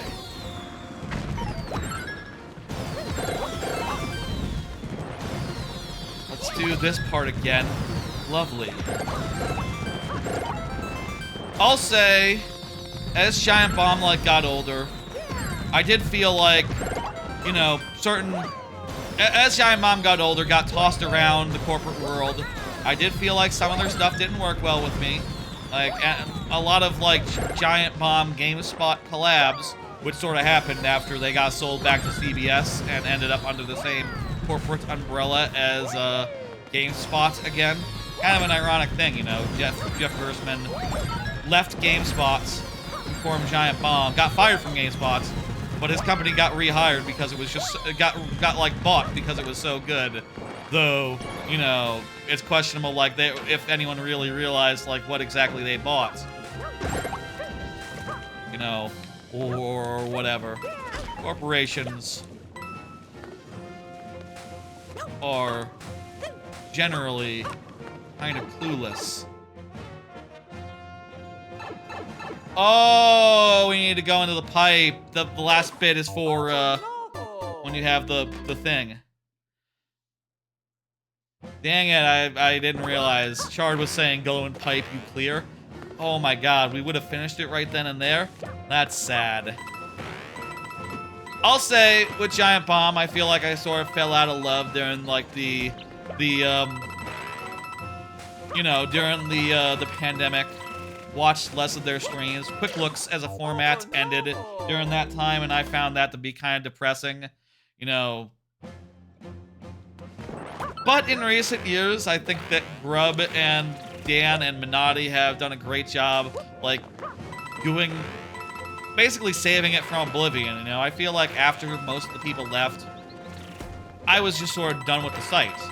And I mourned it like 3 years ago, honestly. And then, you know, Blight Club started, and Blight Club... Oh, fuck, I end timer do the thing. 5 lives, that's what we are. Why did I reset the timer? That's not the thing that I was supposed to do. I hit the wrong button there, forgive me. 4 tries left. After Dan came back, though, Blight Club became a thing, and I watched every Blight Club religiously on Wednesdays, and thought it was just the best thing ever, the best show ever. I've recommended it several times. I've shown pictures of Mike Minotti, Jeff Grubb, and Dan Reichert in full cosplay for terrible video games, and I'll say it's as funny as it sounds. It's funnier than it sounds, honestly. It's so good. It's some of the best content on the internet, and one thing I always make sure to watch every week that it's on. And I'll say, like, I haven't really been watching the news show that often, but as tariffs have been happening and has, like, you know, ironically, as, like, they have been fixing to close Giant Bomb, like, as tariffs switch to and other news has been happening, I've been, like, more motivated to just, like, hey, what's going on in the news, you know, find out what's going on. And, like, as a result, I've been watching that show, and Jeff Grubb's news show is pretty damn good, too. And, you know, between those two things, and some random interim intermittent like features that aren't really often enough, honestly. Kind of fuck me, fuck me. Okay, good. Survive, pulled it out. Gotta be aware when I don't have a hat. Very important. Hat, no hat. You can die if you get that wrong. I would have died. I could have died. I didn't die. I got close. And it was funny.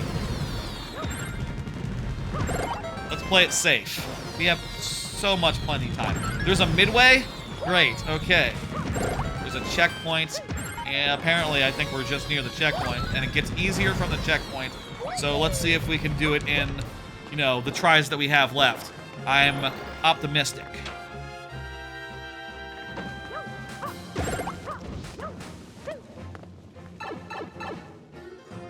I'll say, I think that Dan and Jeff and Naughty did an amazing job, like, keeping the site alive when it could have died, like... Okay, we need to go faster there. When it could have died, like, literally 3 years ago. And, you know, Fandom really should be thanking them, like, on their hands and knees for doing such a good job that instead of dying now, it gets to die... Instead of dying 3 years ago, it dies now. That's all they're doing. That's because they've been doing just ungodly amounts of good work. But also, like, you know, what the fuck? They don't appreciate that. That's fine. They'll do it on their own, and that'll be cool. That'll be good. If I got through with the other hat, would I be able to, like, just kill these guys and get through? Maybe. I don't know. These guys would be difficult, though. Also, can that helmet even kill those guys? I don't think that it can, actually. Looks like we have a boss. Looks like we have a boss. Oh, is this guy just gonna die? No. Lava does not kill Meowser. Sadly. I think we just need to get forward. We don't have to, like, necessarily fight him. And also we can't since we lost the weapon. The pill hat.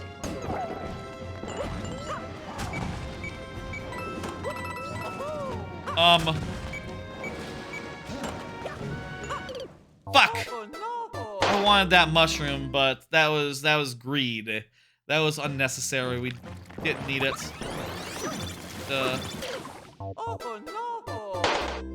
Cannot hesitate on that first part either. Like I said, I'm tearing up a little right now. Not because I'm sad about Giant Bomb, though I have a lot of feelings about Giant Bomb. It's because of that LASIK I mentioned earlier. I got dilated yesterday. My eyes feel weird. Don't mind. I wish that I could say, like, oh man, I'm crying because, like, I'm gonna miss Giant Bomb, but really, the reality is, like, no. I love the people of Giant Bomb, and the people of Giant Bomb, they're not going anywhere. So, fuck. So fuck, indeed.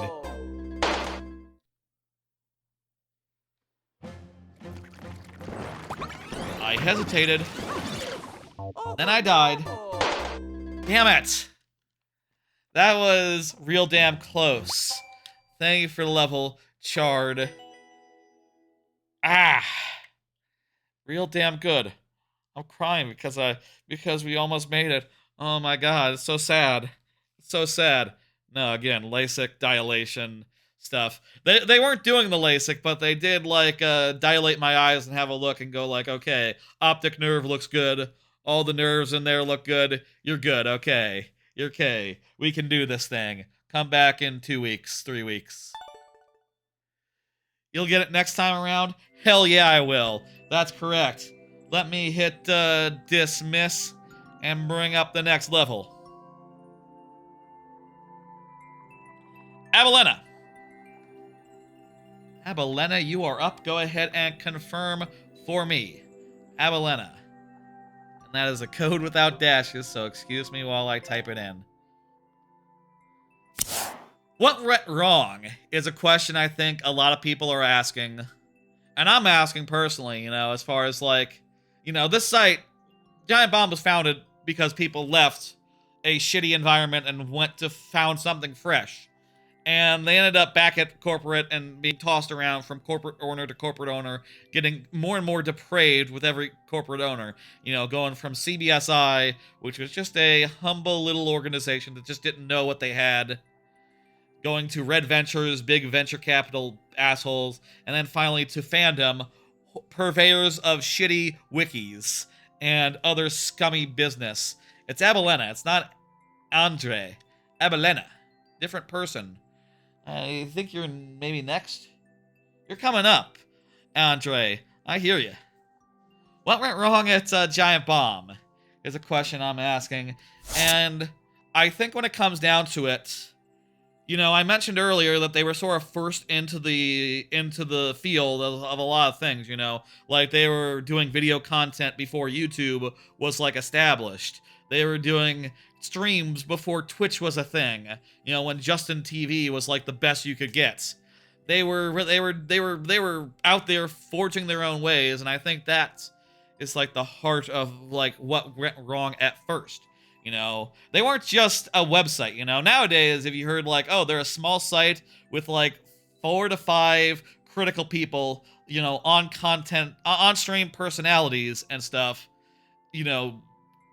that shouldn't be so big. But back then it was like, well, we have a site, we have a website, we built a website, we built the tech to stream, we built the tech to have a native video player, we built all that, we own it internally, we built a wiki of our own, we built tools to attach the streams that we do to the games in the wiki. And when you go to a game in the wiki, you can see all the videos that have been done for that game. It's honestly, it's a pretty sharp system, but like it was all very expensive, right? Like you basically had to have a tech team, you had to have like website staff that made the websites and made the technology, and it couldn't just be like, oh, here's Jeff Gersman and Ryan Davis and the rest of them reviewing games, and maybe not even reviewing games eventually, just doing like hour-long videos of games and live streams a couple times a week and premium features. They were kind of very early into having a premium subscription service. Like they, before Patreon was a thing, they had a premium service and they sold like, for $50 a year, you got like basically 1, 2, 3 live streams a week that were entirely exclusive and like super duper kind of low key worth paying for. I love the premium subscription that I had for that 10-year period and like all the excellent content that they made, like Professional Fridays, various top tier video features, all of which can be watched like on the download now because people have upload them to archive.com and other places, so you can get a hold of them now without paying, which thank God, the people that originally made that site, they're all gone, so what the fuck. They were a lot bigger than a site of that size, an outlet of that sort would be now, and as a result, they were expensive. They were owned by a site called Whiskey Media that was in the business of making websites like them, like Comic Vine, Tested, and Screen. They sort of expanded out into a bunch of different verticals based around like movies, and let's make a movie site, let's make a tech site. And they had to hire a bunch of people for that as well, the tech site and the movie site. And the reality was, here's my read, I don't know that it makes sense to just like make 10 different outlets to serve the same basic community, right? Like, I think that Screened and Tested, they had a community, but like 99% of it was the same community of Giant Bomb, like a subset of the Giant Bomb community. And as such, like, how much really can you get for like ads and stuff on that content? Like, it just seems like you're making more content just to satisfy the same people. You're just like taking people who would be satisfied with like one site's worth of content and giving them 3 sites worth of content, which was cool at the time, but when it all had to be like, when Whiskey Media was like, you know, the owners of Whiskey Media were like, okay, I'm out, this is done, you know, and they sold it all off to different people, you know, that was where it ended. And Giant Bomb fell into the hands of CBSI, who really didn't know or understand like what they had bought, and like as like corporate overlords like rotated out, they became increasingly unaware of like, what is this thing, Giant Bomb? Why do we own 2 gaming websites between Giant Bomb, GameFAQs, 3 actually, GameFAQs and GameSpot? Like, what is the deal here? Increasingly confused. I watched that like VGB's podcast, and Jeff Gerstmann was saying like, yeah, being under the same corporate umbrella, let's go with this one, Piranha Park, that sounds good. Being under the same corporate umbrella, can't wait to see it, Tugger. Being under the same corporate umbrella as GameSpot was very unfortunate because, like, you know, Jeff could point at the metrics and say like, we are doing good. Give us some more money and some more support so that we can grow. And they would say like, well, GameSpot is bigger and they're low-key on fire, so like we actually have to prioritize them right now. And as a result, like, you know, they didn't get the support, even if they had like sympathetic overlords that gave a fuck about what they were doing or like gaming content in general. They were like, we kind of have a priority. Why are there 2 doors and I got a key? I have to, what's the deal here? Kind of confused why come getting the key made it a harder, whatever, don't understand, but that's fine. Thank you for the level. You know, they got sold into corporates, and like just disinterest was the name of the game, and like, you know, occasionally they would get sold to a worse company. You know, they got sold to Red Venture Media or whatever. And Red Venture was like just some fucking venture capital assholes. And like, they don't give a fuck. You know, they don't give a fuck about what they got. And eventually, like, they dropped it and went and sold it to Fandom, purveyors of shitty wiki, which is like, oh hell, you know, a terrible website. If you've ever been to a Fandom wiki, you know that they're terrible, scummy people. And a terrible, scummy organization that just makes the internet worse. And like, you know, just like, even if they were doing well, the fact is, these corporations would come around and just like, not know what they owned and be like, we own this? What are you guys doing? We're making money. We have a profit. We have a premium feature. More people pay into that so that they can support us. Oh, I guess that's money coming in. And this is something that Dan was saying on like his like deleted stream, where he got really like uppity, or really like direct. He was saying like, you might have noticed for the last couple years since the layoffs that they did, we haven't plugged the premium like membership, because we realized at that point it does not support us. It does not. Robotic is here, by the way. Excellent. It does not result in money getting paid out to us.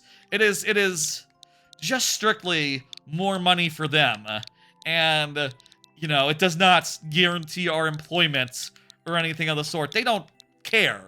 They don't give a fuck. It's just, you know, you would think that a premium service would, you know, you'd be able to say like, oh, we got enough people that support us through the premium to pay our salaries and then some, so we should be good, right? Nope, not great. No. That's fucking business for you. They don't give a fuck, you know? Jeff Gerstmann was saying, I think actually that was one of the images that I prepared. He was saying that, like, yeah, you know, he could not get the salespeople to give a fuck because they were out, like, working on other things, you know? They were off, like, running after, like, bigger dragons. And they didn't have time to sell ads on, like, the biggest gaming podcasts in the world. Or, you know, and they also wouldn't, for a long time, let them just work with an external ad purveyor, because it's like, no, then I don't get my commission. You're not selling our stuff anyway. Yeah, but if I was, I would want commission. I can't have someone else coming in and getting what I could get, even if I'm not getting that. Just not a way to run. You know... Part of the problem is clearly just like being part of a massive organization that doesn't give a fuck about you. And, you know, that's just sort of ended up in a situation where at best they were ignored, and at worst they were hit with layoffs, fucked with endlessly, and otherwise, you know, screwed over. And now it's all done, and everyone seems very happy about it, you know? I asked, like, what went wrong, and I would say, like, well, I guess they had to be a lot bigger than they otherwise would be in current day. And, like, once they got sold to a big company that doesn't, like, actually care about them, it was all over. You know, like, their fate was just to be ignored or sold or broken up or laid off. Even if they're profitable and they make money. Like, they don't care about that. Why should I get up in the morning for, like, medium-sized, profitable games outlets? I'm out here searching for ESPN and all that. You know, is what probably a lot of these motherfuckers were thinking. You know, like, I do the CBS work.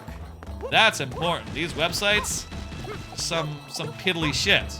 You know, barely get up in the morning for GameSpot, let alone this website that is more niche.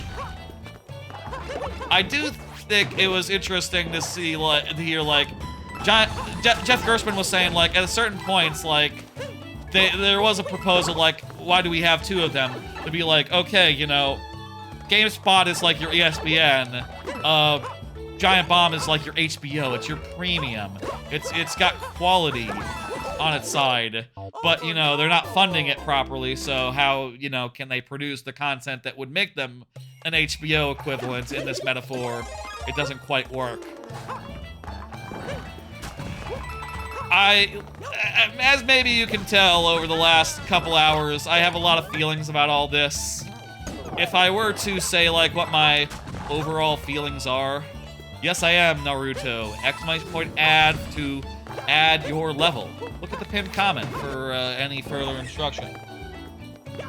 I have a lot of thoughts about all this, and a lot of feelings, and, you know, I think it is a shame for the archive. I think it is a shame for, like, you know, I worry about, like, if some asshole at Fandom eventually is like, oh, we need to get the archive down because we can, like, gatekeep and profit off all this premium content, actually.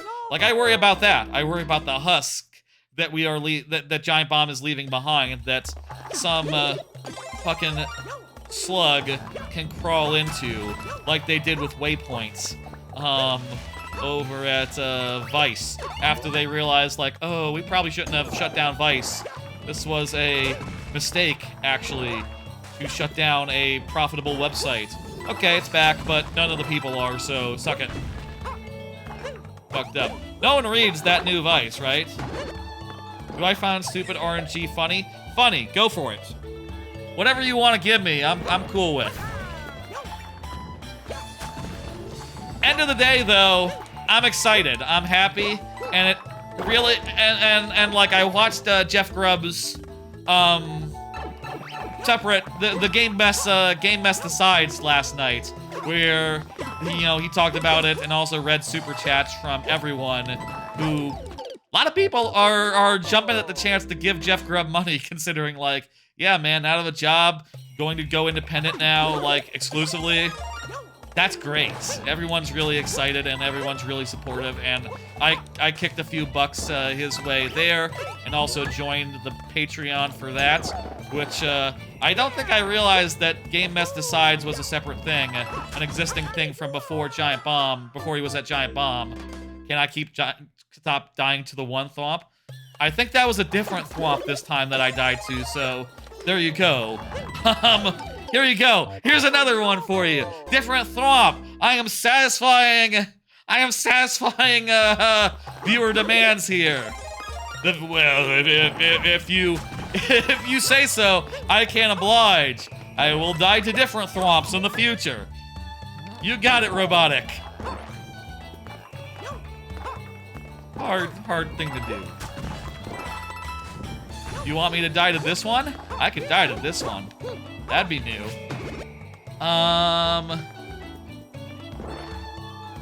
Yeah, it's cool. RNG is good. Go for it. That's what I said. I said that. I said that, Naruto. You're good. Submit whatever you want.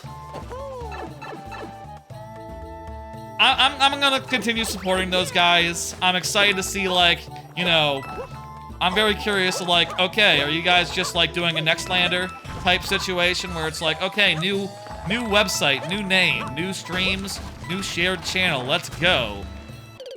You know, I'm curious, like, is it just the three, Mike Minotti, Jeff Grubb, and Dan Reichert, or, like, are others going to be involved? I'll say, like, honestly, I wouldn't mind if, like, more people from some other sites were pulled in, you know, like maybe one or two. I mean, I don't want to, like, you know, there's a thing of, like, just like, okay, you're talking about people's livelihoods when you're talking about the websites they're gonna make, and like fan casting is a little bit weird, actually. But I'll say I think it'd be really nice and convenient if, like, Fire Escape and, like, I don't know if, like, Fire Escape, two separate, like, collab things to, I guess, like, everyone has, like, 5 different collab things that they're all a part of, like, that last, you know, whatever this new thing is. Dan, you know, Jeff Grubb has his own, has a couple things of his own, and Mike Minotti has a couple things of his own. They all have a couple things of their own. I guess all that will continue to exist. I'm curious what they're doing and who's going to be involved, and I'm excited, and, like, Blight Club will be back. Hell, they could even bring back Voidburger, maybe. You know, like, that wouldn't be beyond the possibility, you know? She's no longer... They're all fired now. They're all in the same boat. She can come back for Blight Club now, if they so choose. Or for whatever it's going to be called now. Very good. Thank you, Robotic. It is like 8:10. Is it time for the lightning round? Let me see.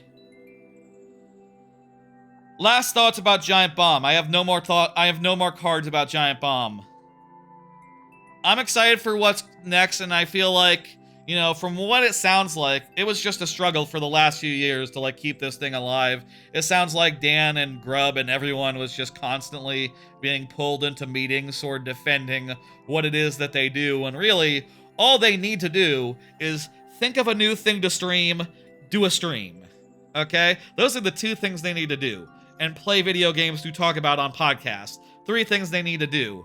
They don't need to, like, justify themselves to corporates, and I'm happy that they won't have to do that anymore. I'm very excited for what's next, and hey, it's you. Hey, Andre, you are finally up. Tell you what, we'll start the lightning round after this level. That's funny how that got parsed. The second add command in your command, so it's in the message as well. You can only do 1 level at once, but save that second level for after we finish this one. I started the timer too soon. We haven't even started it. Let's do the Super World. Super World's good? Let me know. This is a maker code, so maybe the other one is a specific code, but let me check and see if I can find that specific code. Maybe you want me to do that specific level.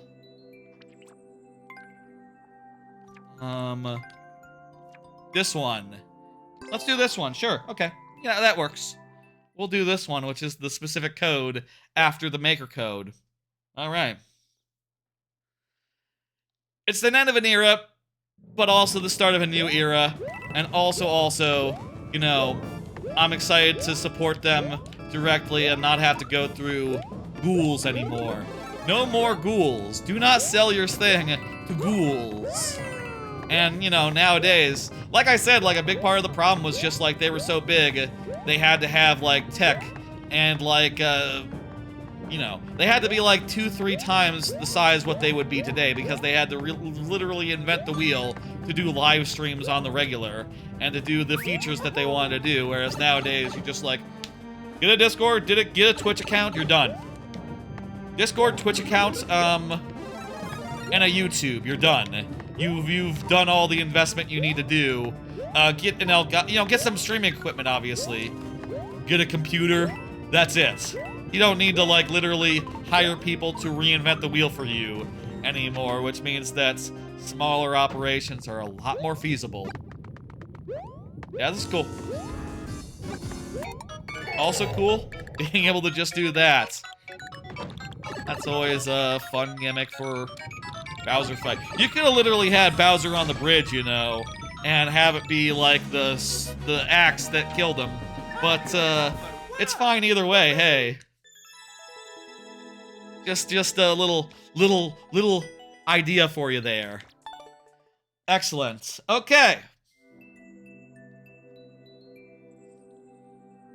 That's the first segment. We have gone like a little over 2 hours talking about Giant Bomb and a little bit about Polygon. Like I said, I wasn't really that close to Polygon. Polygon was never my jam.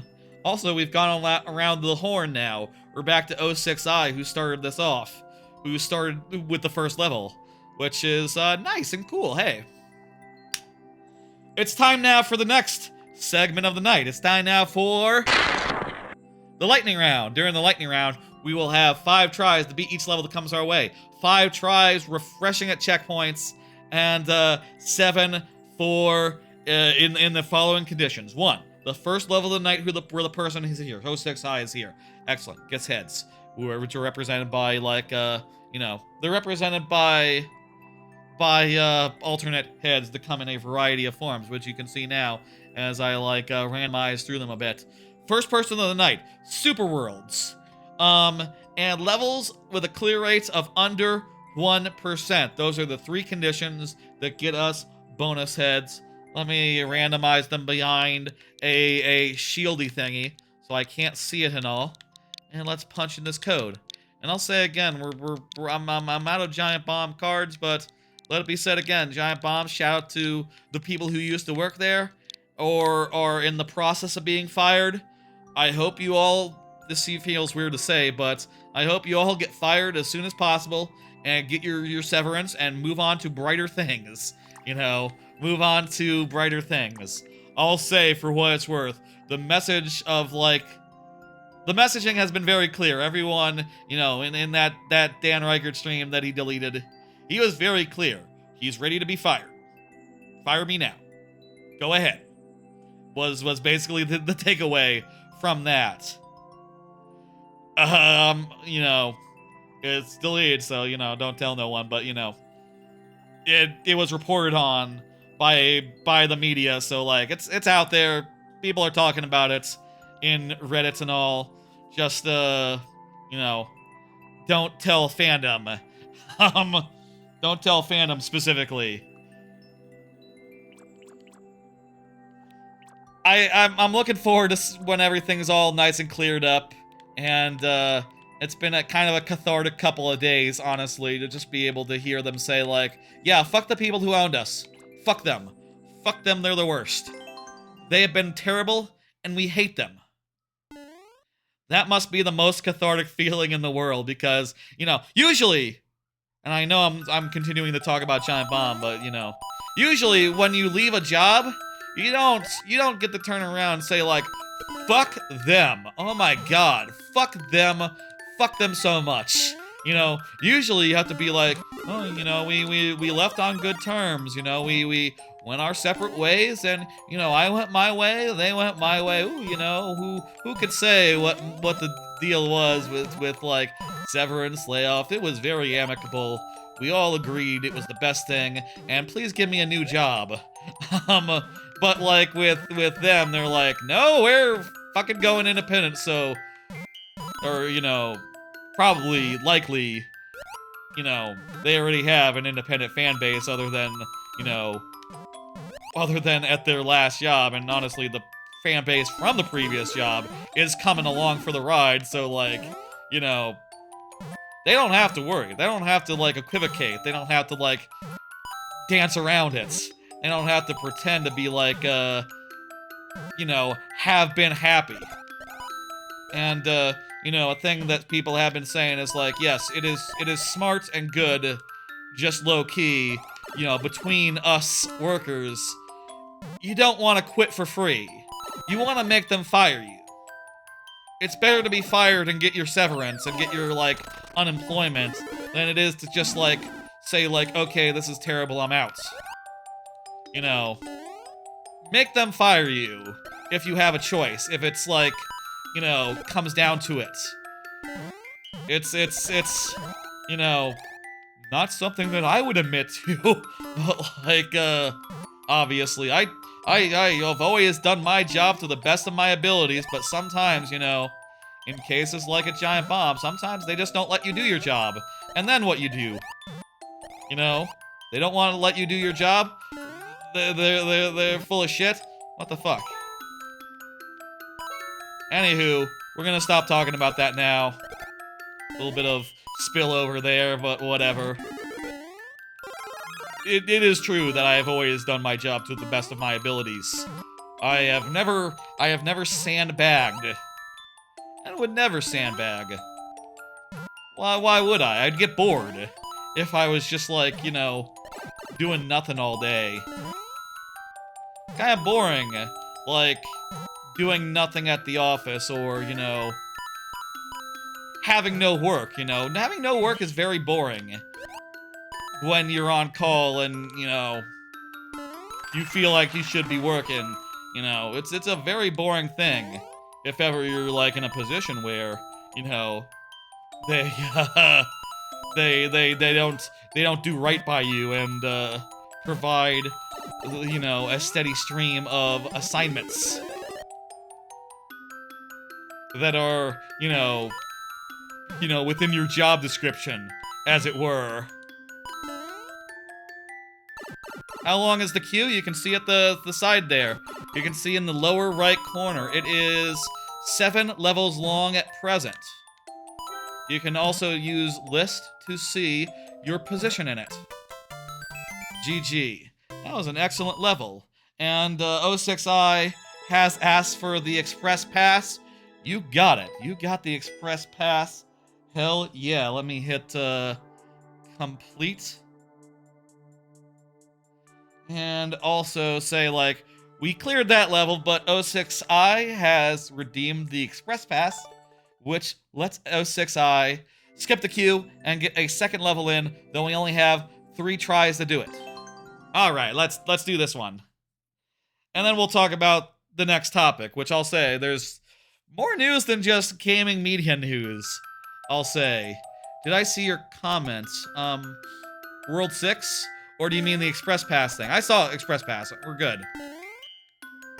Did you say something else? I didn't see anything else. If there was something else, please repeat. This level was...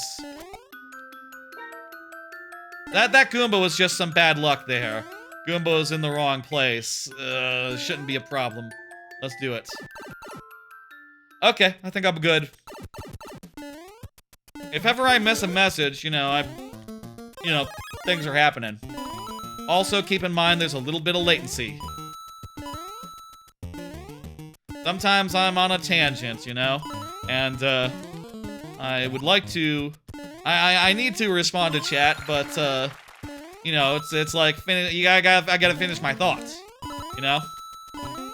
Or appreciate the level. That's another thing, you know, I always need to be doing. Saying things about the level. If I just specifically talk about other things for an entire stream, it'll be unclippable, you know? You need parts where I'm just, like, reacting to things that are happening and going like, and then that can become a YouTube short.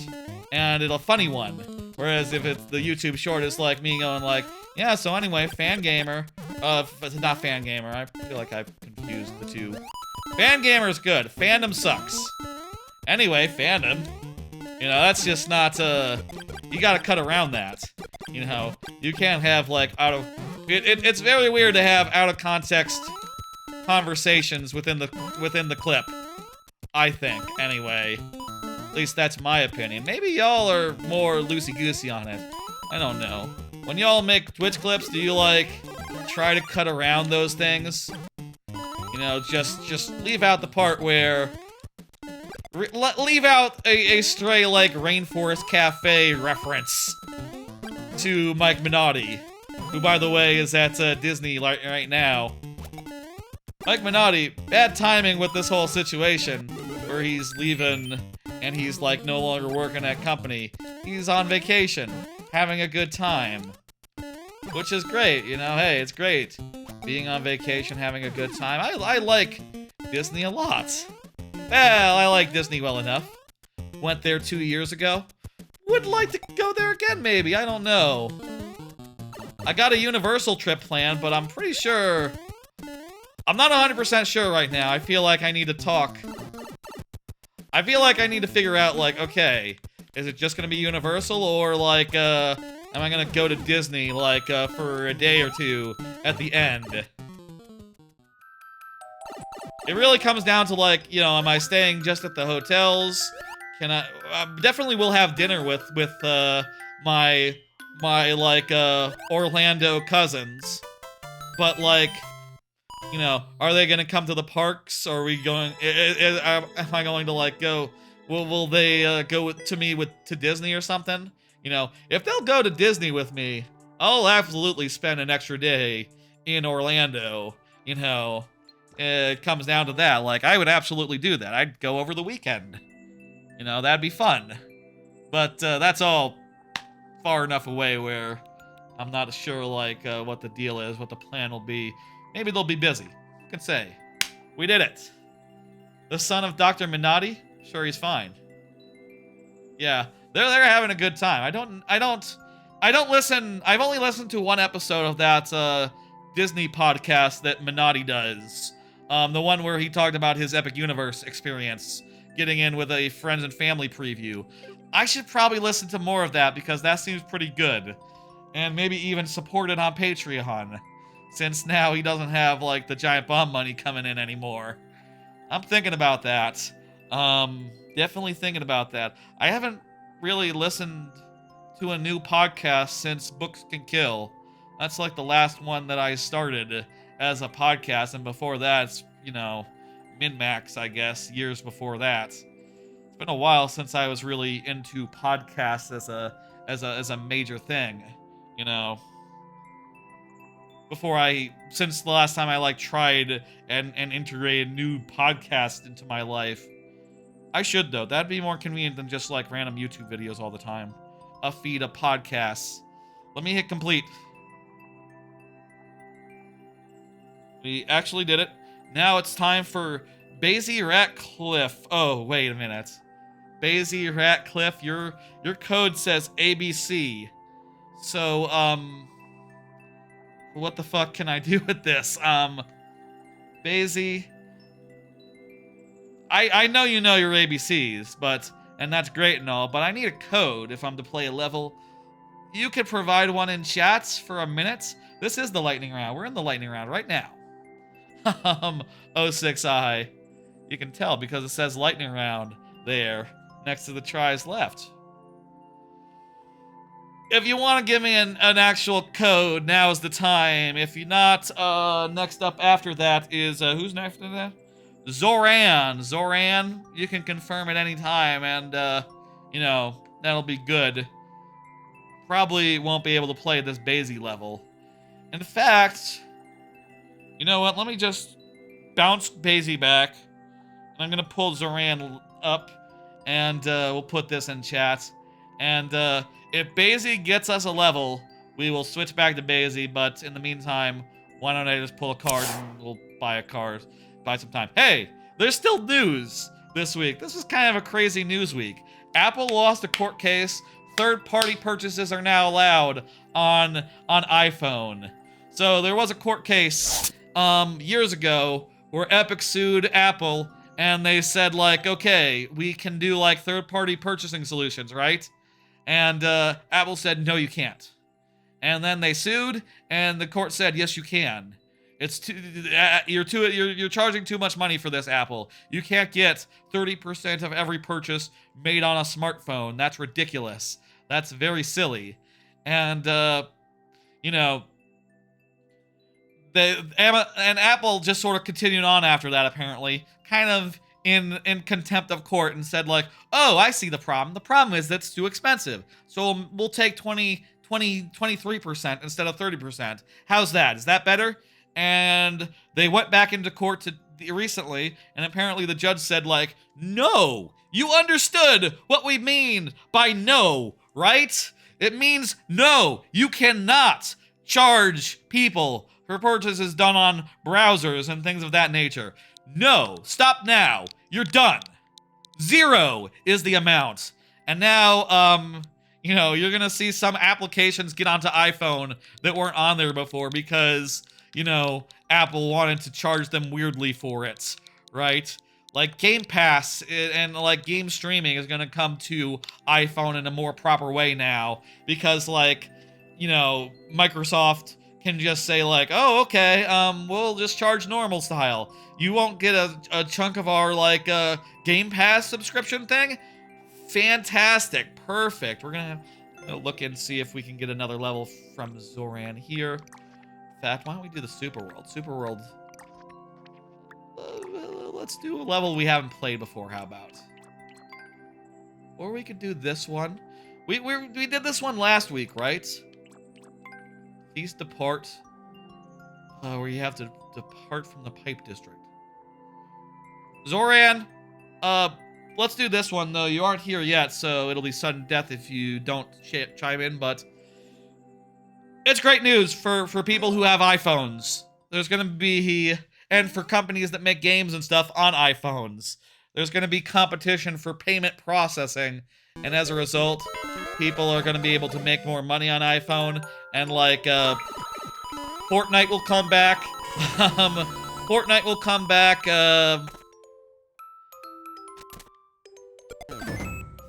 Oh, damn it. I see the mission there. Fortnite's gonna come back. Probably a lot of things are gonna come back. You'll be able to do a lot more in apps that you couldn't do before because they'll be able to not have Apple take a 30% cut, which is huge for them, bad for Apple. What are you gonna do? I'll say it's worth noting that Epic is very much going to profit off this bigly, not just because I can save this. Wait, no, timer. The timer's gonna fuck me, but I can try.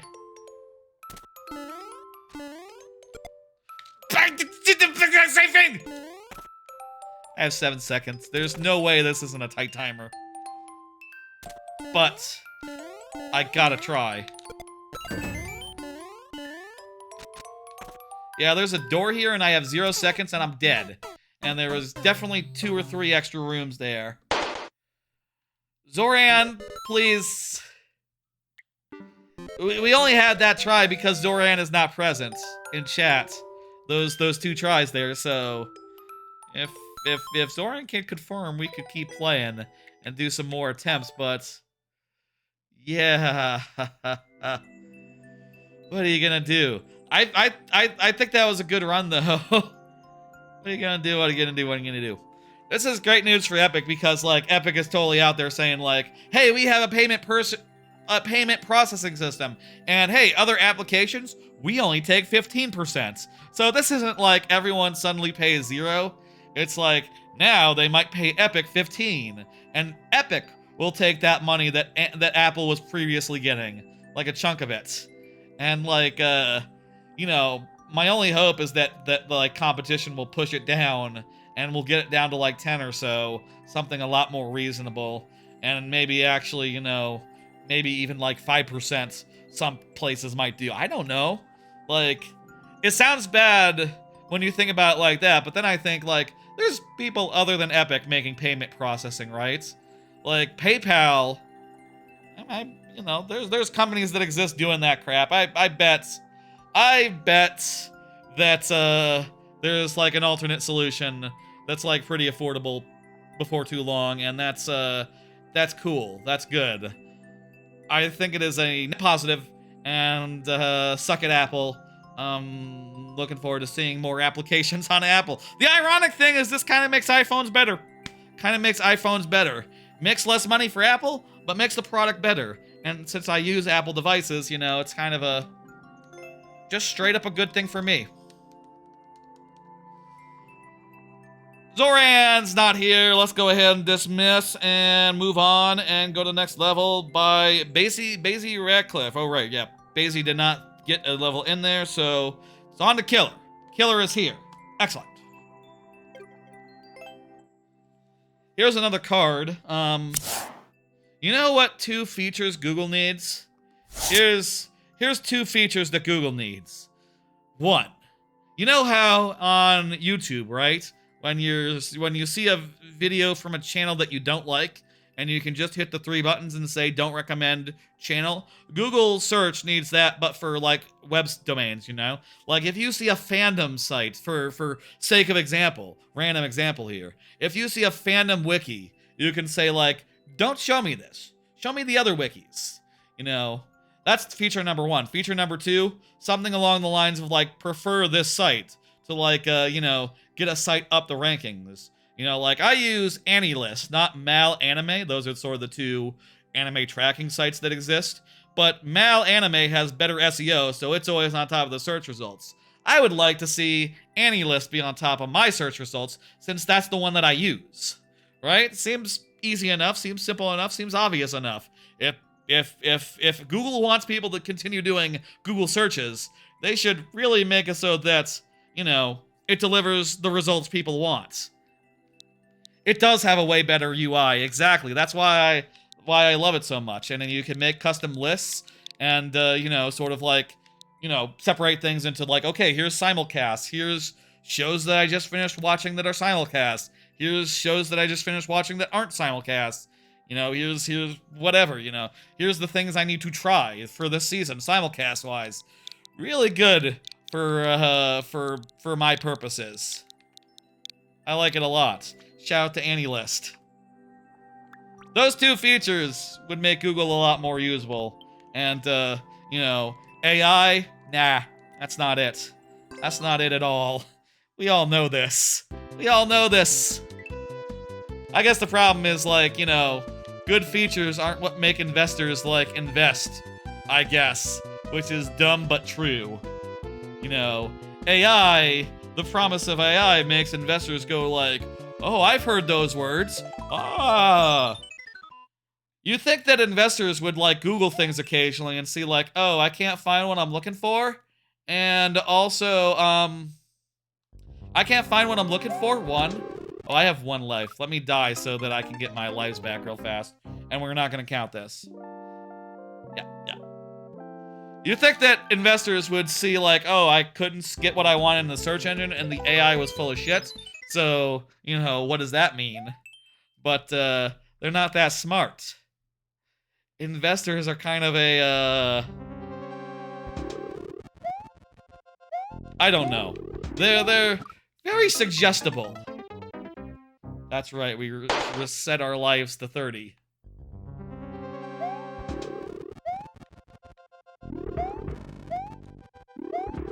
Stock market is a bunch of, you know, it's chaotic. It doesn't always make sense. And clearly just a lot of the time just based on hype and other bull crap. I mean, you know, recently there was the whole GameStop thing where GameStop was saved by irony, by meme, and like the real stock market, like working normally, isn't much better, honestly. Isn't much more intelligent. Whatever, that's enough about that. What the fuck? Those 2 features, Google really should have them. That'd be so good.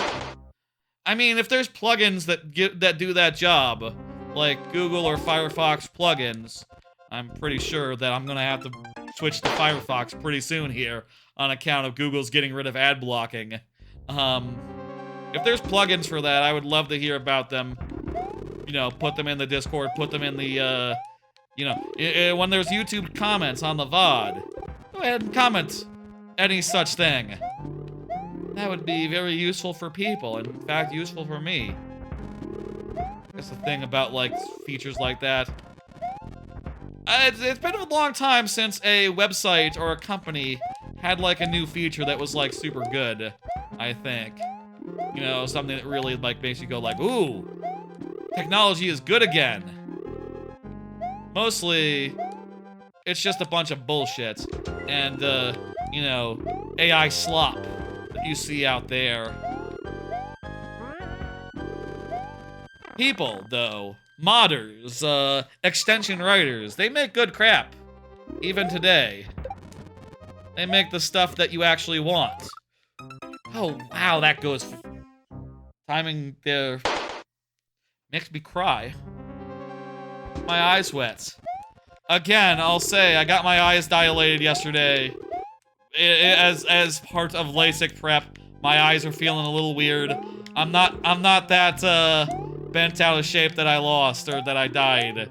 I mean, it's not great, and we have precious few attempts left to get to a checkpoint over the end. But yeah. Your daughter also got hers done yesterday also? Hell yeah. She is getting glasses? Oh, okay. Like, dilated for, like, optometry purposes. Not, same, where it's, you know... They were doing some, like, checking the veins, you know, making sure that it's all good in the hair. Checking the veins kind of makes it sound like a sexual thing. I don't know, like, when I think of visible veins, I think about, you know. I mean, I'll say I have very visible veins, for what it's worth. Honestly, like, maybe I should not think of that as being, like, a association, you know. Because, like, yo, like, if you look at, like, my inside of my arm, it's blue. You can see, like, not just the main one that you want to stick the needle in, but you have, like, 5 other options, you know? You're coming up, Tugger, don't worry. Oh, if you're wondering why there's more people than there appear to be, like in chat, keep in mind that the stream is both on Twitch and YouTube, so, you know, there's a bunch of people on the Twitch side, and vice versa for anyone on, YouTube. We got a checkpoint. We got our lives refreshed. Hell fucking yeah. Wait, where? What? Huh? Okay. I have to jump from the top.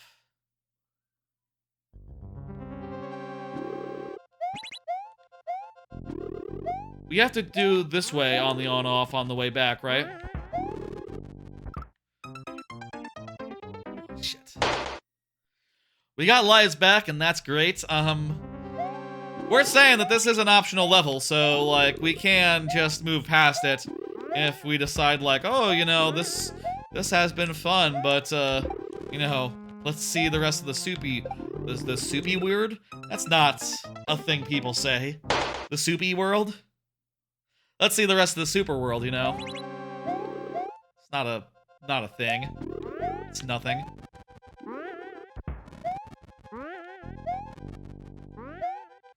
But, whatever. You know, I'll say, like, any of these levels that I skipped, I'm sure eventually we'll finish the super world, and then we'll probably poke around in, like, the, We'll totally poke around in, like, the, you know, the profile after we were, like, out of super world to do, and we can totally revisit, like, any level I literally didn't finish. Like, I'll be able to tell, and be able to go, like, okay, well, I guess it's time to beat this one now.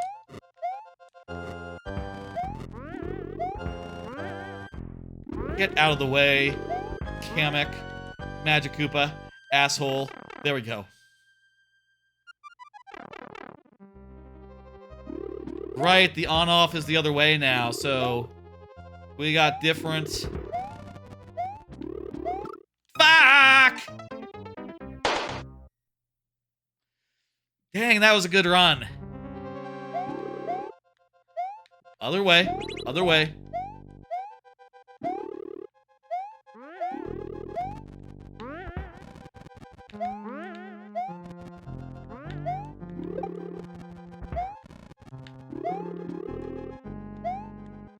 Because these are all winged assholes, jumping on them doesn't immediately kill them, so that's fun.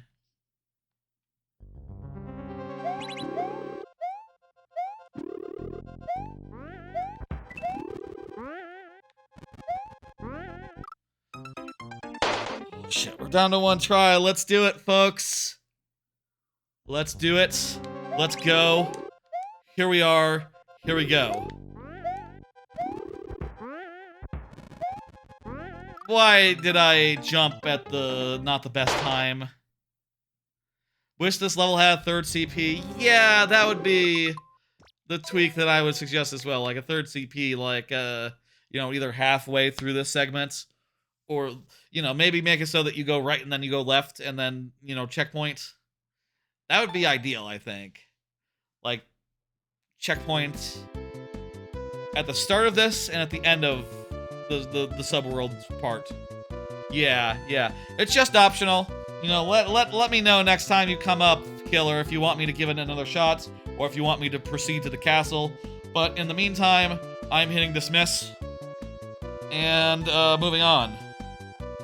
Rock Party, you are up. Let's go. Let's go, Rock. I am putting next in chat and, doing this. Have y'all seen auto-dubbing on YouTube? This is something I saw the other day, and apparently it's been around for a couple of months. But apparently sometimes if you click on like a foreign video, it'll automatically dub it into your language. See you later, Killer. Next time. Rock Party is here. It'll dub it into your language, and like, I don't know. When I first saw this, I was just like, robot voice, I'm out. And then I looked at it and was like, wait. This is automatic? Like, this happened without anyone, without, like, the streamer asking for it, without, you know, anyone's awareness of, like, what the fuck? It makes me wonder, like, is anyone watching, like, auto-dubbed versions of me? Is that something that works with every stream? That's super weird, and I don't know how to feel about that. And, like, I don't know, you know, as, like, someone who is very much against AI slop, I would probably say, like, I would rather not be, like, you know, involuntarily, like, made to be part of, have my content, like, fed through some AI slop machine to give it, like, auto-generated, you know, voiceover. That said, honestly, like, I have had no problems in the past with, like, the auto-generated, like, subtitles that they've added, you know, and they generate. And I've even found it to be convenient at times to, like, go through the captions and just like, okay, here's a full transcript of the stream. Excellent, let me look through it and figure out, like, when I said this thing. Like, I have taken advantage of that in the past, so maybe I have no leg to stand on. Like, is auto-dubbing any worse than auto-subtitling? And I think the answer is yes, because generative voices are a little weirder. Then again, you know, an AI voice is, like, not quite... You know, people have been... And like, on your phone and whatever, Siri, people have been having AI voices forever, and, you know, it's not that intensive, you know? It's probably, hopefully, isn't even, like... I hope it's just using your local resources. I mean, I guess it doesn't matter where it's using its resources, if it's using, like, Google's or yours, but I would hope that it's just lightweight enough these days such that you can just generate those stuff locally. Siri isn't real AI.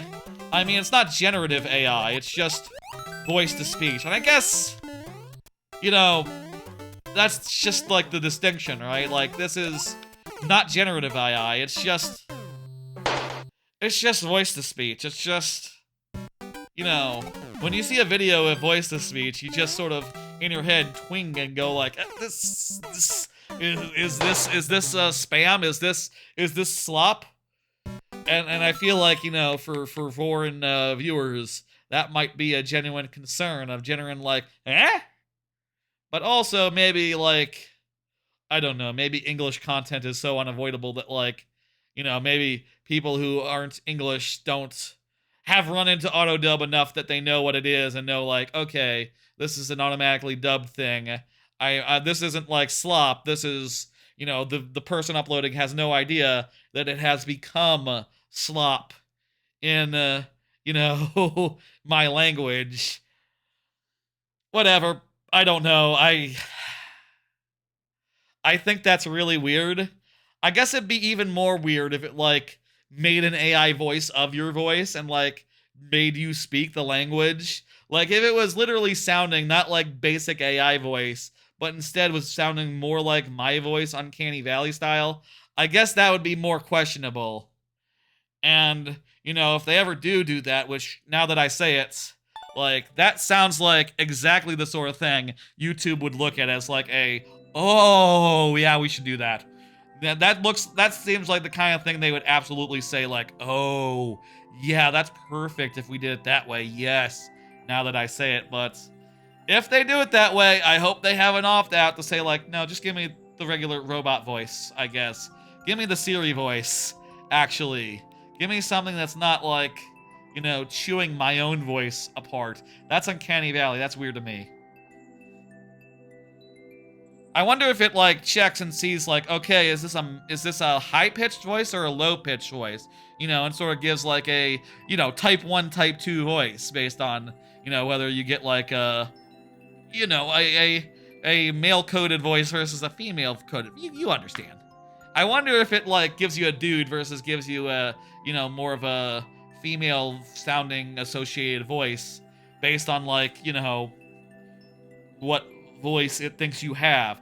I wonder if that's, like, problematic, if it like misses and, like, puts a type 2 voice on a, you know, someone who's trans, for instance, let's say. There's some considerations there, but that I bet they haven't considered now that I think about it. I bet they're not thinking that much about it. I hope someone at Google is thinking more about this stuff than I am, but, you know, I have my doubts, you know? What the fuck? Is that a silly thing to say? Of course, surely they're thinking about it more than I am, right? Right? I don't know. Thank you, Rock Party. We were unable to get through it. Let me hit dismiss, and you can get that back in there. Tugger is up. Tugger was just saying Siri isn't AI, which is fair. It is voice to speech. It is not, or text to speech. It is not generation, and it is definitely, like, probably a lot more ethical than, like, your current AI, like, generative AI nonsense. You're gonna love it, says Tugger. Oh boy, I'm gonna love it. Here's another card, by the way. Did you see that Epic Universe previews are open to general population? Yeah, the Epic Universe preview is basically open to anyone who wants it now. Whether you're staying on-site at a hotel, whether you're a pass holder, or whether you're just a person who is staying somewhere else or an Orlando native. Anyone can buy a preview ticket to Epic Universe and go in and have a day. So that's fun. And I think that's interesting news. That park continues to get more and more open as its opening date approaches. Like, yeah, it's basically open. The only thing that's like not... The only thing that's different between preview and this is that with previews, they can say, like, you know, like, hey, this ride isn't working, and, you know, we're technically not open yet, so, you know, we kind of get an out here. Oh boy, Tower of Pain, 0% clear rate. We get heads for this. Let's do it. Let's see what we got here. It's below 1%, so we get bonus heads. Let's go. Really excited about that. Really happy for those who can now get in. I'm looking forward to, you know, more and more reports of Epic Universe. That sounds excellent. Oh, I see what we're doing here. This is precision. I have to, like, line it up exactly and jump. Damn it! How many jumps can I do here? How many jumps do you think I'll be able to... Damn it! Do you think I'll be able to do 2? Do you think that I'll be able to do 3? I have... Damn it! I have, only 7 tries refreshing a checkpoint, so we'll see what we can do. Tugger says there's 100 jumps. 100 jumps in this level. Damn it! I don't know if we're gonna be able to do 100 jumps, in a row. Bah! So far, 1 is proving difficult.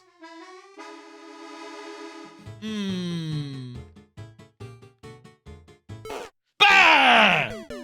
Thought that looked good. This is the last try.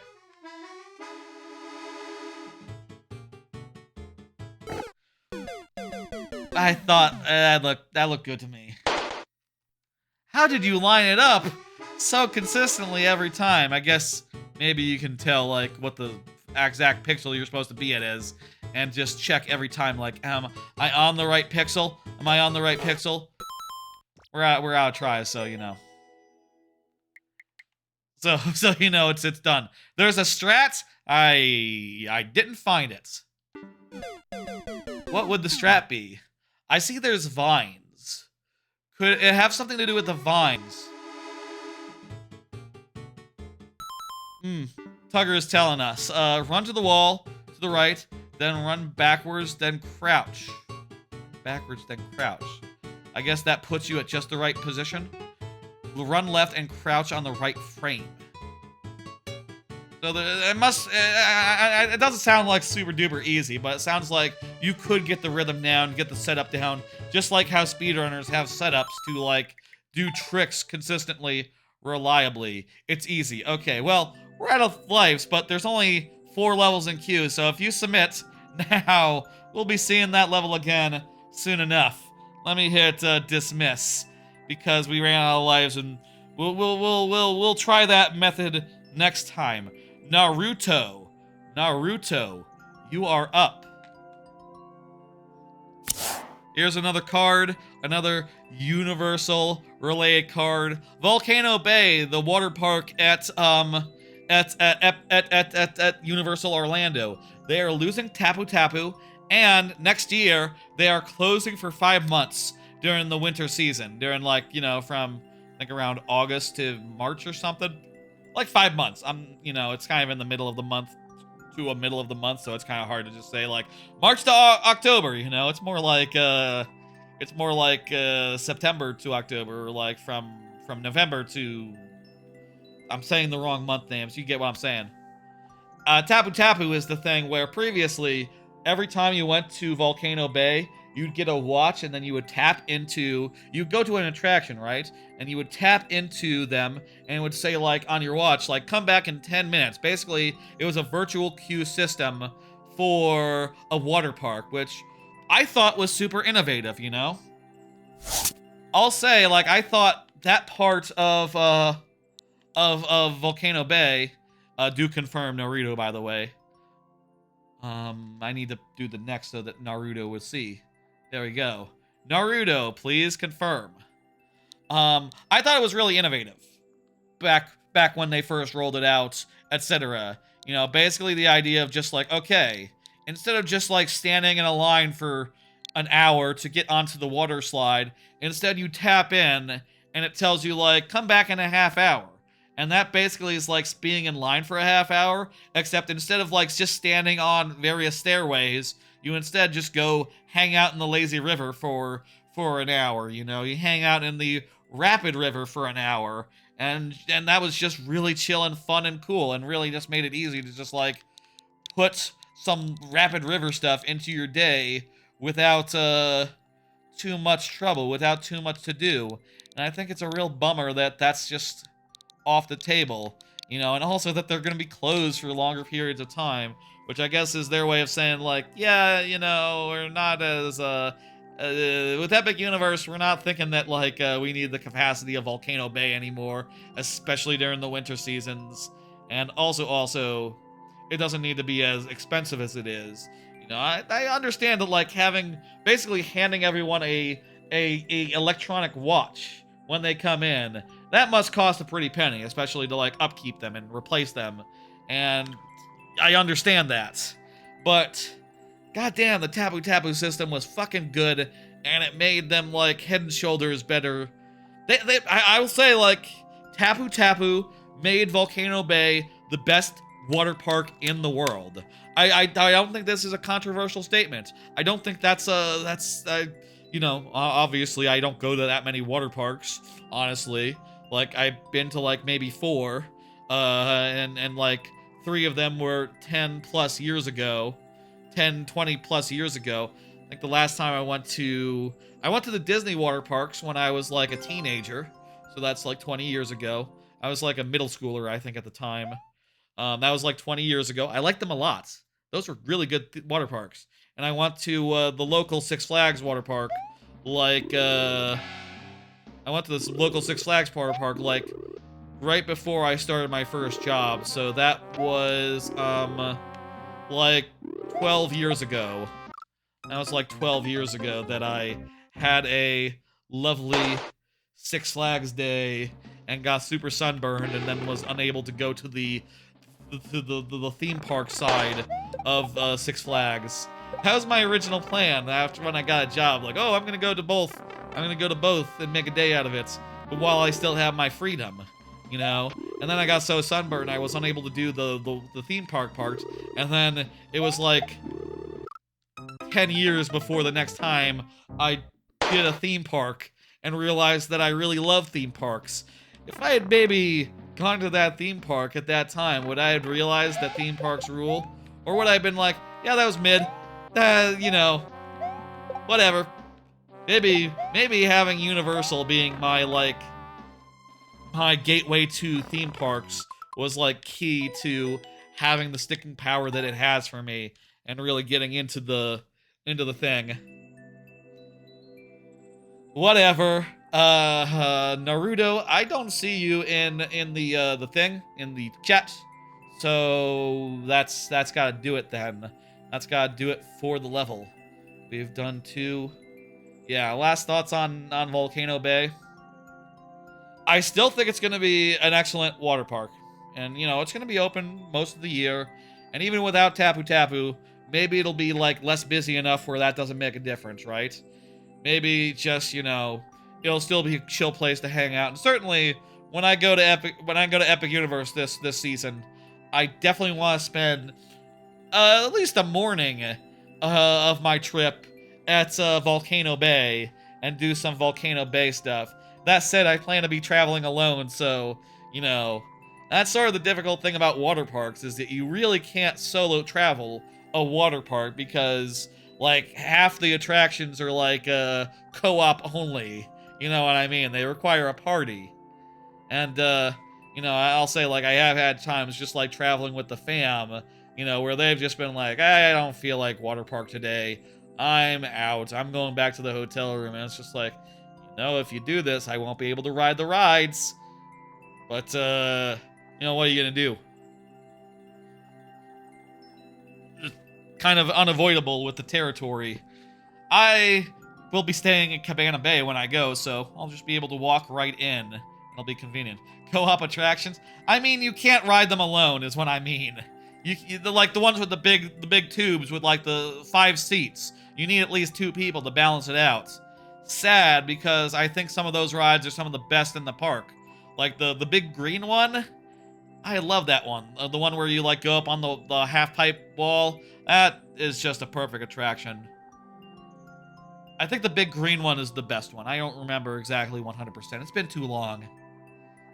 Been too long since I've been to water park. Let me hit dismiss and bring up the next one. 06I is up next. Hell yeah. Let's go. I'm assuming this is the Super World again. So I am getting our heads up. One more card about, like, Orlando stuff. So last week, I was sort of, like, pontificating a bit. Sort of talking about, like, how much I enjoyed hanging out with people in person when pre-ordering the Nintendo Switch 2 at GameStop. And also just thinking, like, my God, I would like to have a 3rd place in my life. And, you know, the perfect 3rd place, well, the perfect 3rd places, they're all in Orlando, right? Like, I would love to just be a local or, you know, get into that. And I'll say I have thought about it since then, and I think my conclusion has to be, like, that's a long-term thing, right? Like, my lease is ending in a year, at the end of this year, right? I don't think I could move to Orlando 2026, start of 2026. That would be too much of a swing, too much of a thing, too much of a, too much to plan, too much to consider, too sudden. But I do think it's something I want to keep in mind as a possibility, like over the next 2 to 5 years. I think that's where I'm looking at as far as that goes.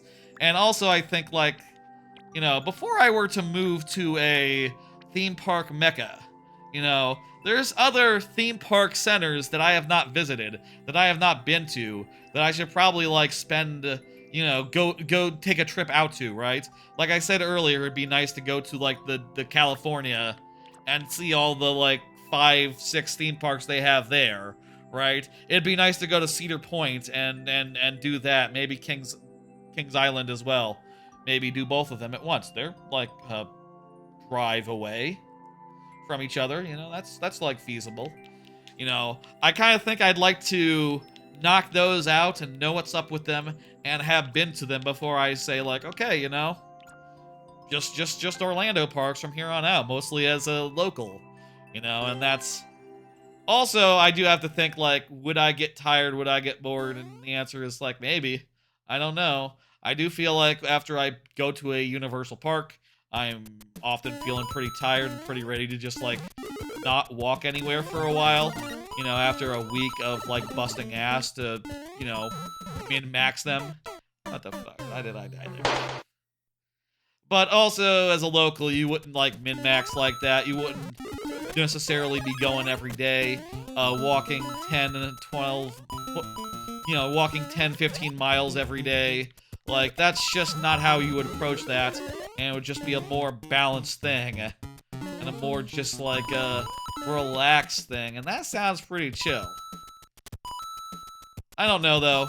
I'm definitely going to talk about it, like, next time I see my cousins, just like, hey, I've been thinking about it, like, I think, like, long-term, that might be a nice place for, like, permanent residence style, like, long-term.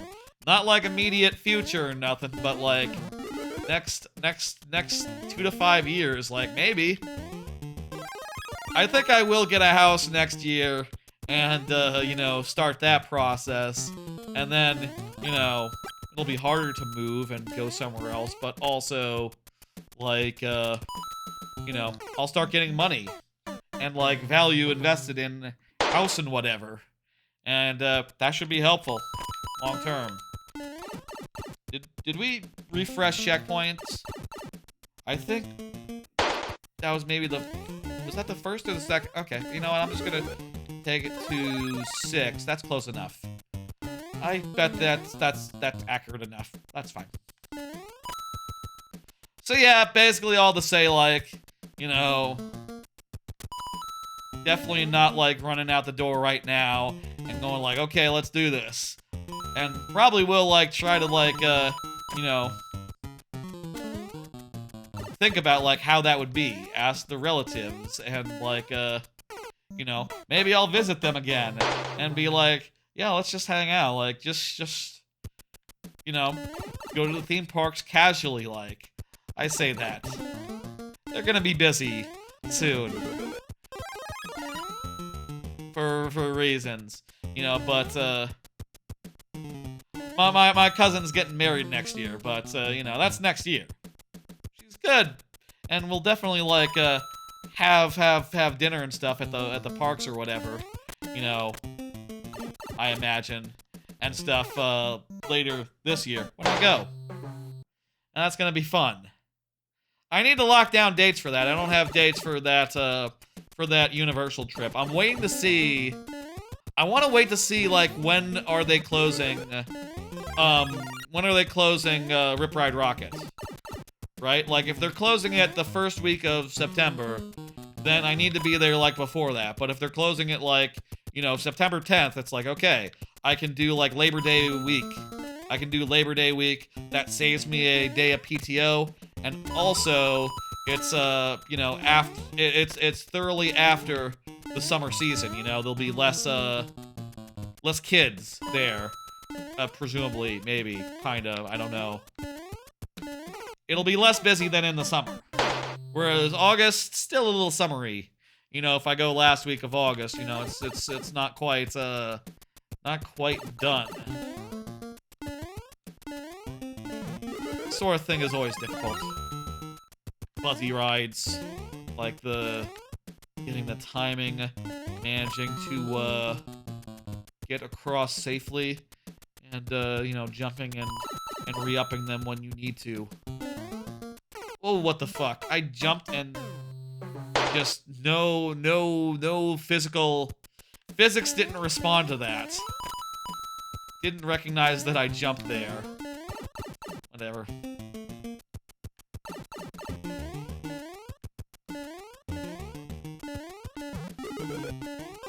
You know, I'll say, like, one thing I know about myself. Oh, what the fuck? That was weird. One thing I know about myself is that I'm always looking for something new. You know, I'm always looking for something new to be happening. Fuck. Let me grab the power thing. 1 second, folks.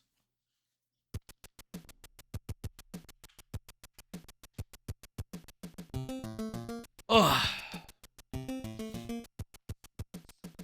I'm always looking for something new to be planning. I'm always looking for something new to be, like, starting up. Like, just sort of treading water. That isn't what I like to do. You know, I need something interesting in my life. Something new. A purchase, a new piece of hardware, a game. I need something. And, like, you know, big move is, like, the perfect something to distract. You know, it's a lot, takes a lot of effort, and,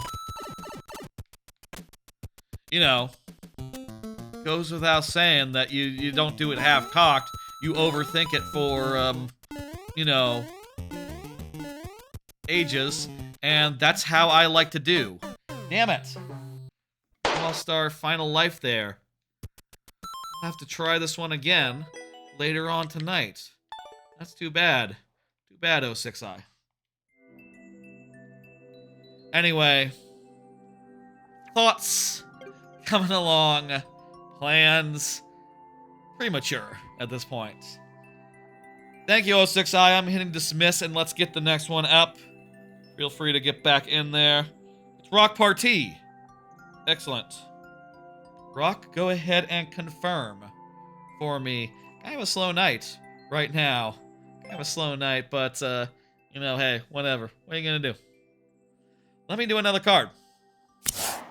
Xbox price is going up. Kind of one of the harder news stories not to include in, like, a news roundup. I'll say I think we're almost done with news. And things of a news-adjacent nature. But, price of Xbox going up. What can you say? It's kind of fucked up in a lot of ways, you know. Console generations did not used to work like this. You know? Like, it used to be that over time, they got better at making the thing, and as a result, they could charge less money for it. But with inflation and tariffs and other things being out of control, like, somehow that's not happening. Not with PlayStation, not with Xbox, and not even with Nintendo.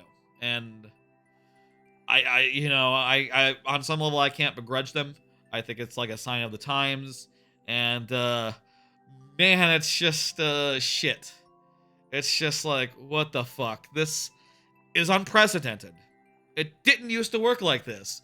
Any previous generation, it didn't work like this. And just, you know, post-pandemic America, post-pandemic the world, things are really weird as far as prices and all that goes. Economy's not in a good spot right now, you know? What the fuck? Fortunately, I have an Xbox, and also I have Game Pass, so, like, honestly, even them saying, like, oh yeah, we're doing $80 too, by the way, doesn't affect me. But because I use Game Pass, and I'm sure that price will go up before too long as well, for what it is worth. But what can you say other than, like, yeah, well, I bet Sony will not be that far behind. They've already done it in other territories, And like, you know, Sony certainly has games they would like to charge $80 on. You know, like, yeah, tons of them. Tons of prestige games, tons of big games from big studios. You know, like when the next game from Naughty Dog comes out, they're gonna want to charge $80 for it. They think it's a Mario Kart tier game. It's like, yes. Wait, just sorry. I can't help but find it funny for just this 1 second to think like, yeah, they're gonna do 70 most of the time, 06i, but more and more over time, you will see more $80 games for sure. Like the next time there's a 3D Mario, you better believe that's gonna be $80. Next time there's a Smash Brothers, you better believe that's gonna be $80. Animal Crossing, $80 for sure. Don't even, yes, absolutely that's gonna be $80. It's not even a conversation. Like, yes, the biggest marquee games are gonna be $80 for Nintendo. Microsoft and Sony, they're just gonna be $80 across the board. Honestly, most AAA games will probably. I said like when Nintendo said $80 that this time next year everyone will be $80, and I'm kind of sad to see like, oh, I might have been right. I might have been right there. I might have been right on the money. Oh crap. I mean, I say that, you know, what are you gonna do? It's inflation. It's, you know, it's not quite tariffs because tariffs don't affect digital goods, but it's, you know, price of a brick going up. What the fuck? What can you do? I don't see Rock Party right now, and I do have the message in chat for Rock Party, so we have 2 tries until Rock Party confirms. Rock Party, this would be a great time to look over at phone and see thing. I'll not count that one. I'll be nice. I was spieling instead of playing. I'm almost out of cards, but there's not that many levels in queue today, so why don't we just take it easy and like, you know, and like play the levels that we got and do the cards that we have. I have only a few left. I believe we're done with news. Damn it. Rock, I'll give you a minute to confirm, but just like, you know, let me pull this card and say what's on it. Deleted games off my Switch. Preparing. Yeah, one of the weird things about going from the Switch 1 to the Switch 2 is like, you know, I've had like a 500 gig SSD card in my Switch for ages, and as a result, I have like, you know, 400 gigs of games on it. I had 400 gigs of games. So I went through and I deleted most of them because like, that's not gonna fit on a Nintendo Switch 2. And even the ones that I think I do have room for, it's like, okay, I just heard that Hitman is going to be like 90 gigs, and I want to have mobile Hitman. I want to have mobile Hitman, so like, yeah, shit. What are you gonna do, right? Like, I'm preparing. I'm ready. I got. Should I show? Yeah, why not? I'll show what I got. Oh, Money Puzzle Exchanger. That shouldn't be there. I reinstalled this to try it out just for the purposes of like doing that backlogged review thing that I was doing. Here's what I currently have on my Switch now after deleting like a bunch of crap. I say a bunch of crap, a bunch of games I wasn't likely to replay. I got a bunch of my favorite games, bunch of games that I am likely to just pick up randomly. Games that I'm interested in like trying on the Switch 2 and seeing if they have like performance improvements. Like Echoes of Wisdom, I think is a good game to check for performance improvements, considering how much this version has some issues, right? I have Odyssey because I also want to try that on the Switch 2. Tears of the Kingdom and Breath of the Wild, both of those have like new versions coming up. Cluster Truck is just worth always having on my Switch. It's just a great game to play idly. I think people underrate Cluster Truck. It kind of feels like ass to play, but it makes it so satisfying when you do manage to pull off and like do a level. I should stream Cluster Truck at some point. How have I not streamed Cluster Truck? Anywho, it's just down to like what's that? 5 rows of 6 games each, 30 games right now, which sounds like a lot now that I say it, but used to have basically almost every game that I ever bought on Switch on my Switch, and now it's just down to those 30. So, yeah. I would recommend y'all do the same if y'all are in similar circumstances. Either that or you're gonna have to buy, like, one of those Express SD cards, which I don't want to do until they can get it at like 2 terabytes, 3 terabytes. Maybe 3 terabytes isn't a real size. 4 terabytes, 8 terabytes, something like that. I want to get the most amount of terabytes humanly possible on that damn thing, and I don't know like when that is. Rock Party hasn't confirmed during that whole spiel, so I'm gonna go ahead and hit dismiss and bring up the next one. Tugger, go ahead and let me know that you're there in chat. Let me hit next. And that will let Tugger know that Tugger is up. I can do another card. I played some more Mario 64. Started playing Mario 64 after finishing Majora's Mask over the weekend. Majora's Mask's like 20th anniversary actually was on Sunday, so I beat that game on Sunday before the Sunday stream. It was nice. There was a Sunday stream last week. Not usually though, you know how it is. Just last weekend. So that was nice. That was good. And I started Mario 64, which I'll say I'm not as big a fan of. I came to the first time I played that game was the DS version, which, I kind of had it hyped up to me a lot. Years of people saying like, "Oh my God, it's the best thing ever." And I kind of came into it a little incredulously at first. When I first played it, I was like, "Wait, people like this more than Banjo?" And now I kind of have like a more balanced perspective insofar as like, yeah, it was the first platformer. And it's really fucking good for having literally no model to follow. They were literally inventing 3D gameplay, and they did a damn good job. I don't love it or nothing, but I'm having a perfectly fine time. I do find like getting to most stars to be hard. It's not like Banjo-Kazooie where it's like, okay, I will get every star in every level, or every Jiggy in every level. Let's go. Let's 100%. Let's go. Whereas in like Mario 64, I'm very much going like, okay, I think I can get that star. Let me go get that star. It's harder than I thought, but I managed it. Okay, after a bunch of trial and error. Okay, cool, great. I'll also say, like I said up top, we I scheduled a Mario Builder 64 stream, and my understanding is that is basically Mario Maker, but for Mario 64, so I gotta get good. I gotta get some skills behind me. So I was at a certain point saying like, I think I'll stop playing. I think I'll put it aside for now, and instead focus on, I don't know, some other game to be determined.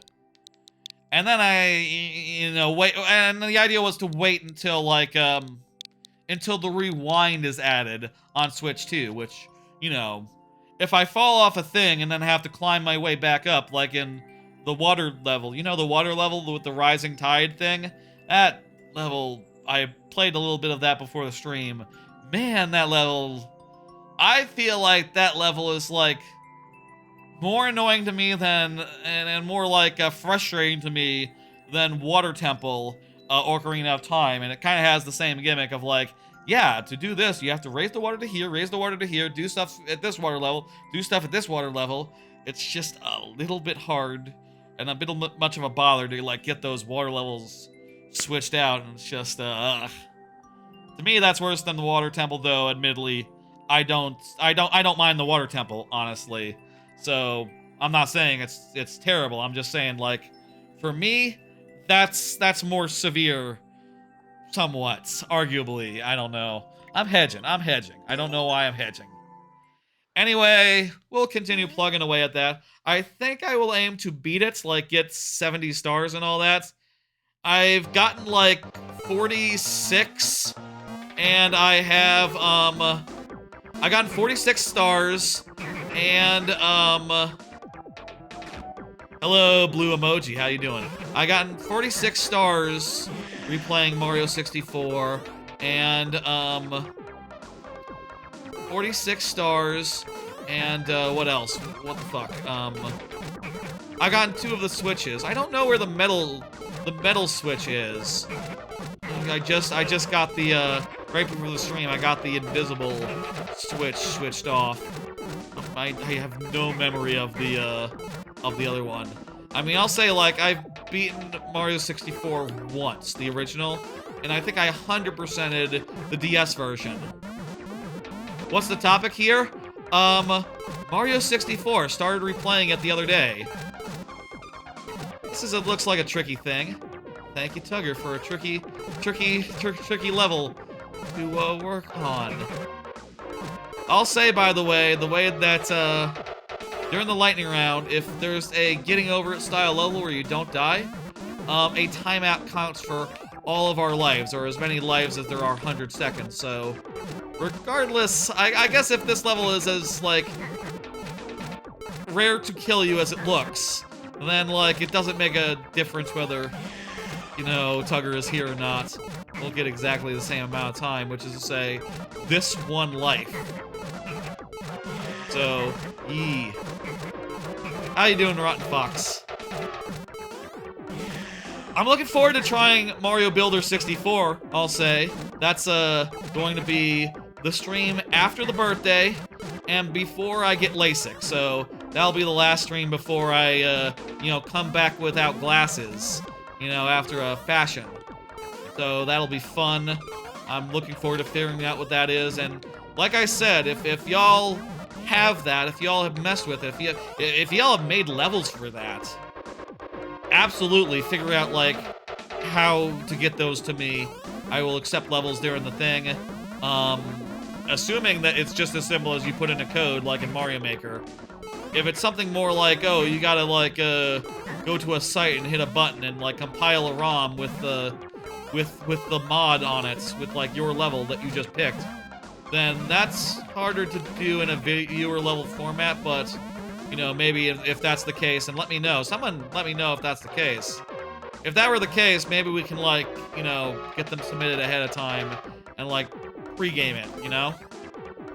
I honestly have no idea, and I'm very curious. And that thing's been out for like a year now. So like I've taken my time in getting there. I hope that means that like when we do the stream, I'll have plenty of levels to choose from. And maybe even some folks that you know. I'm curious like if there's any like, I'm really curious because like with Mario Builder 64, we could either get like 0 levels submitted or like 100, right? It could be that there's like a bunch of people out there looking for Mario 64 Builder and with levels to submit. Or it could be just like, yeah, no one's tried it and it's a very niche thing. I'm betting on the latter. I'm betting on niche. I'm betting on just like, yeah, we might just have to just browse for a bit and just look around. And hey, I'll say like, that is fine by me if like, if viewer levels don't work with Mario Builder, but I'm very curious, and you know, since Mario Maker's kind of my thing, Mario Builder is just like, I can't not do a stream of that at some point. And it's just a matter of like, finally getting around to it, which we are, hey, finally getting around to it.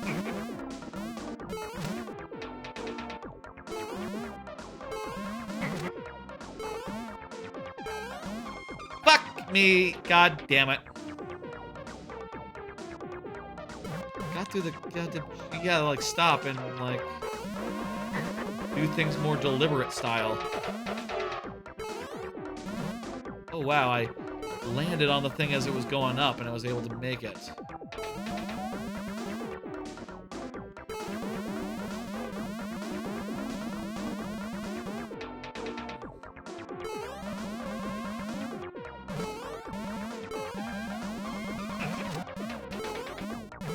Anyway,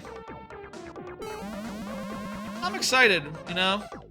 I feel like I'm always excited, you know? I'm always finding something to be excited about. You know, I'm excited to get LASIK. I'm excited for, you know, the ex-Giant Bomb alumni to get up to something new. I'm excited to see things happen. I'm excited for the Switch 2. I'm excited for a lot of things right now. You know, obviously, like, things have not gotten better in a lot of respects, you know, like tariffs are still happening, right? Yes. There's not been like a strategic retreat or something. I haven't been looking that much at the regular ass news. More easier if you crouch jump. Good idea. Yes, and we even landed. Fuck! Ah.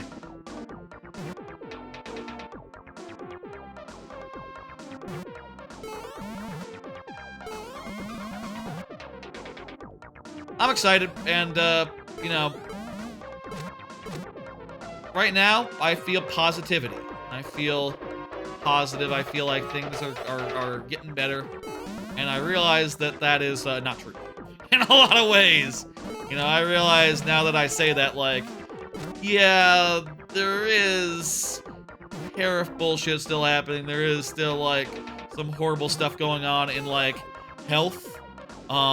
If there's ever another pandemic, God help us.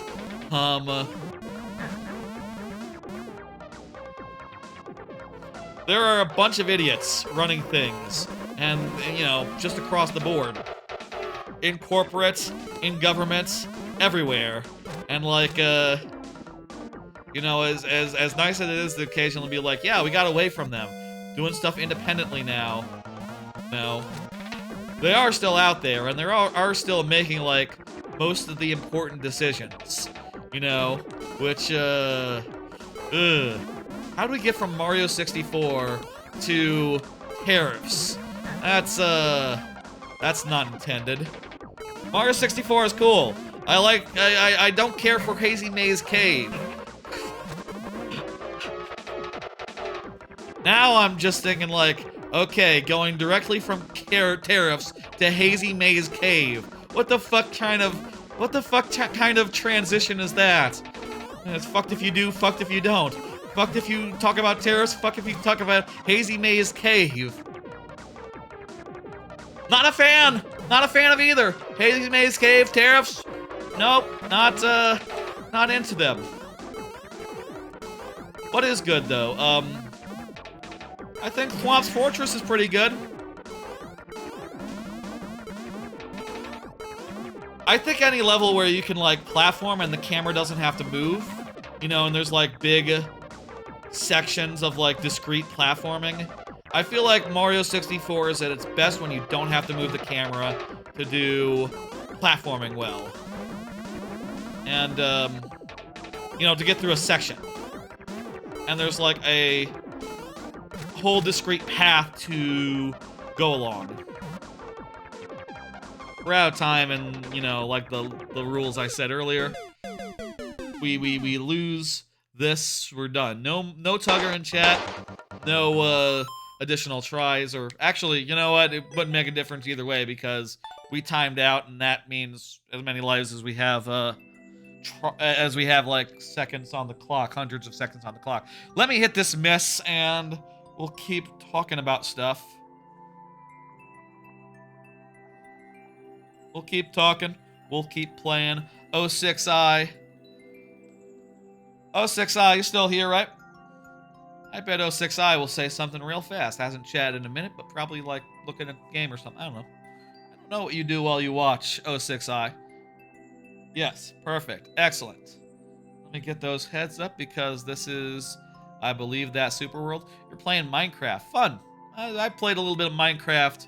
I don't have a card for it, but I played a little bit of Minecraft idly recently. I mean, I guess I do have a card, like, what do you all play when bored? And, I was kind of looking for something to play other than Mario 64, and one of the ones I played a little bit of was Minecraft. I farted around, made a cottage, and then I died, and then I was like, okay, well, I kind of don't necessarily think I'm gonna, like, you know, spend enough time to make a mine and all that this time. I'm kind of just looking for something to distract me for a minute. It is a very fun game to play idly, though, so maybe I should play more idly. I don't know.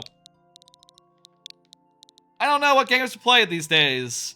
You know, I'll say, like, this is maybe part of the difficulty of being a streamer is, like, okay, you know, used to be, I would just replay all my favorite games on, like, a rotation.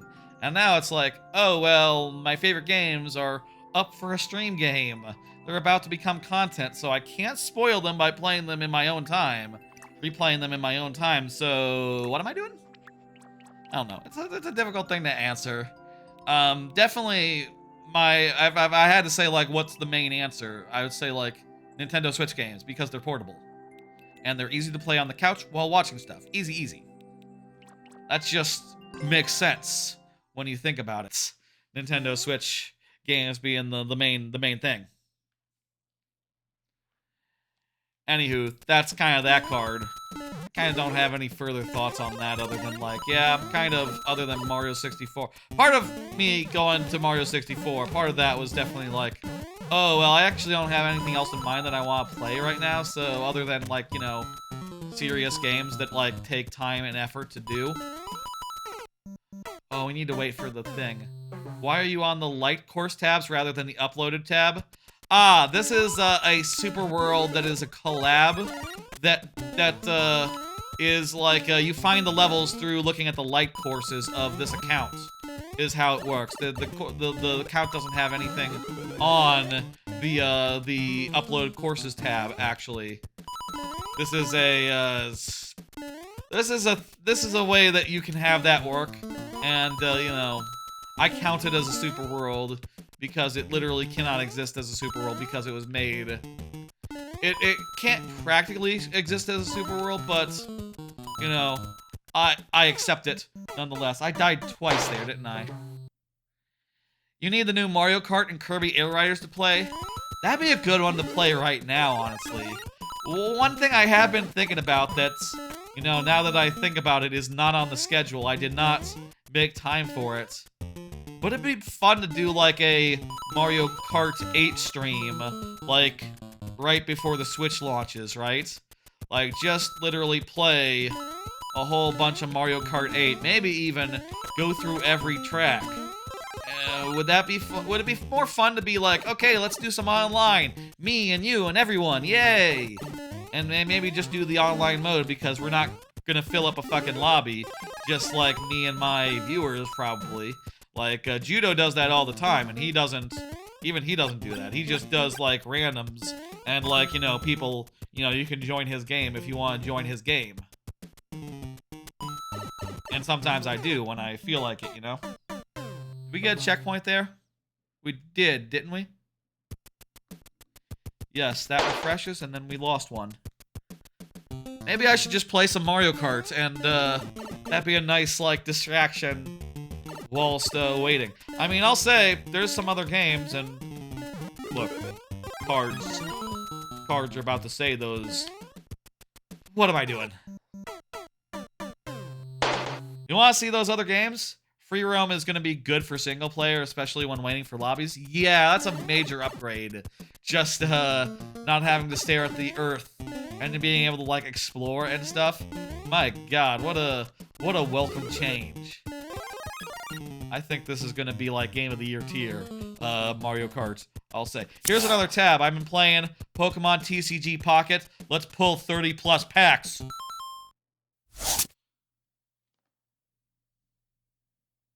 Rock Party, I don't know if you're like between work or whatever, but the card came up.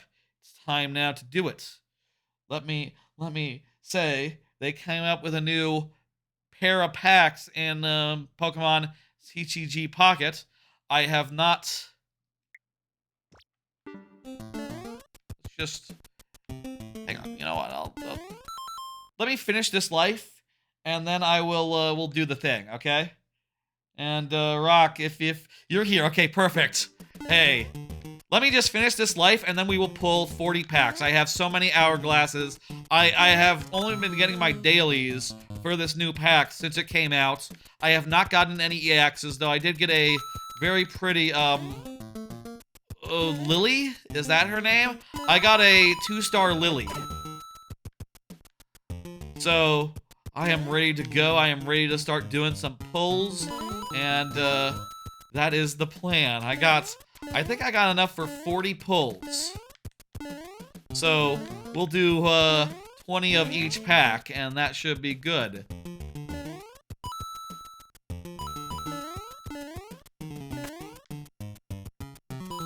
Oh, I don't know if I can get that thing. Let's just keep on trucking. Checkpoint. Okay, I am recharging my life, so I'm gonna just, like, re-off from the checkpoint. There.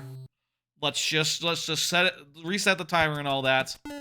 I'm going to jump up here, and let's make the iPhone big. Okay, perfect. And we can listen to the perfectly good music of Underground Super Mario Bros. 3 while we open. Okay, so I have right here 492 hourglasses. I kind of been saving them up for a bit. Let's do 20 of each, starting with Celestial Guardians, I think. I'm not sure which pack is best. I feel like people I have been following haven't been talking too much about, like, oh, you know, which one should you do pulls from? Here's cards that you should watch out for. Honestly, mostly of all I know is like, oh, there's some EXs. I saw, what's his name? Pokemon Snap, or Marvel Snap / Pokemon Hoogland. I saw Hoogland's video, but Hoogland's video was just like, here's a rating of the EXs, so I have no idea about any of these other cards, honestly. That seems pretty good. That's actually, whoa, that's a great Salazzle. I really like that Salazzle. That's a way better Salazzle than the stock Salazzle that just does burn. That's a cool Tauros. Dupe Hider, sure. That's pretty good. Energy acceleration on the cheap for Psychic. Yeah, they could use that. Flower Shield. Should I be reading these, or should I just, like... We're gonna do, like, 40 packs. I should just... We'll only look at the supporters, though. Damage from extra Pokemon. Okay, no. Let's just pop them on through. Let's just go for the X's. We got so many fucking cards. We gotta pick our fights. And we can't be reading every card as we go. So far, nothing. I mean, we're getting new cards. Ah! What the fuck? That's... Well, I'm reading the card now. It's... Three fighting for 120. That's, like, not great, but that is a really good shiny. I didn't know that Machamp shiny was green. That's news to me. Really cool looking card. I don't think is this playable? Is this playable? If this is playable, that'd be a surprise to me. Be a big surprise. The fancy card. Pretty good effect.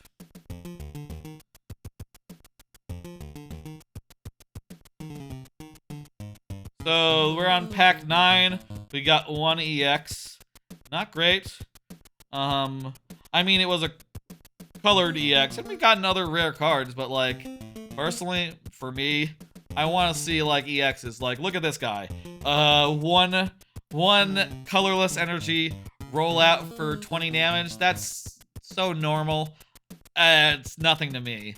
Is that better than the Jigglypuff that already existed since the start? I don't know. I'm not playing Jigglypuff or Wigglytuff. This would only be playable in, like, a Wigglytuff. Whatever. Do they have a new Wigglytuff EX? Not a great first pull, but some gets for sure.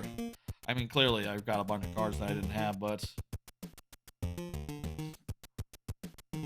yes, got more registered. That's fine. Let's go and do Celestial for 10.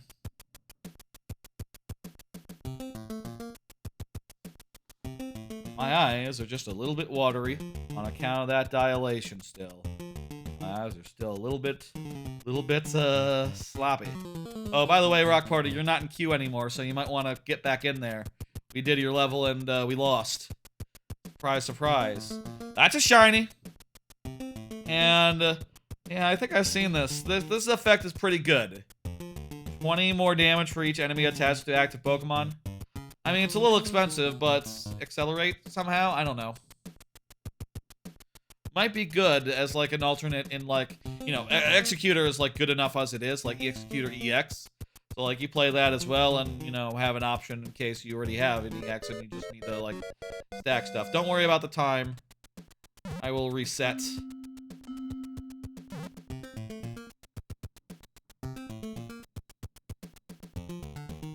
That's cool. And that's a cool, that's a good ability. That's a good move. Doop, doop, doop. Hearing something outside. Is it raining? It's raining. Is it raining? Drizzle stopping in 3 minutes. Yeah, that'd be rain then. Thunderstorms. There's been some thunderstorms recently. Very glad that there haven't been, like, power outs or anything. Imagine if the stream were to stop right now and then that was the last thing I said. That would be unfortunate. Ooh, another Pokemon tool. I'm looking forward to seeing more Pokemon tools over the years. If the Pokemon attached to this card is your active Pokemon is damaged by attack, the attacking Pokemon is now poisoned. Oh, that's cool. That's a nice effect. It's just real good. Another one of those.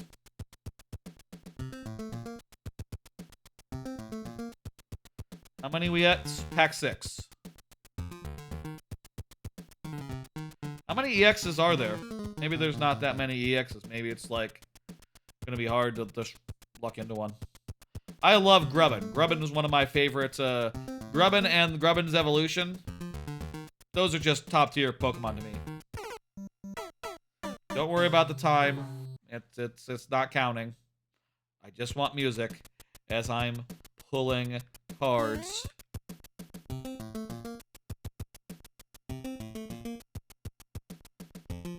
No EXs on that one. Shame.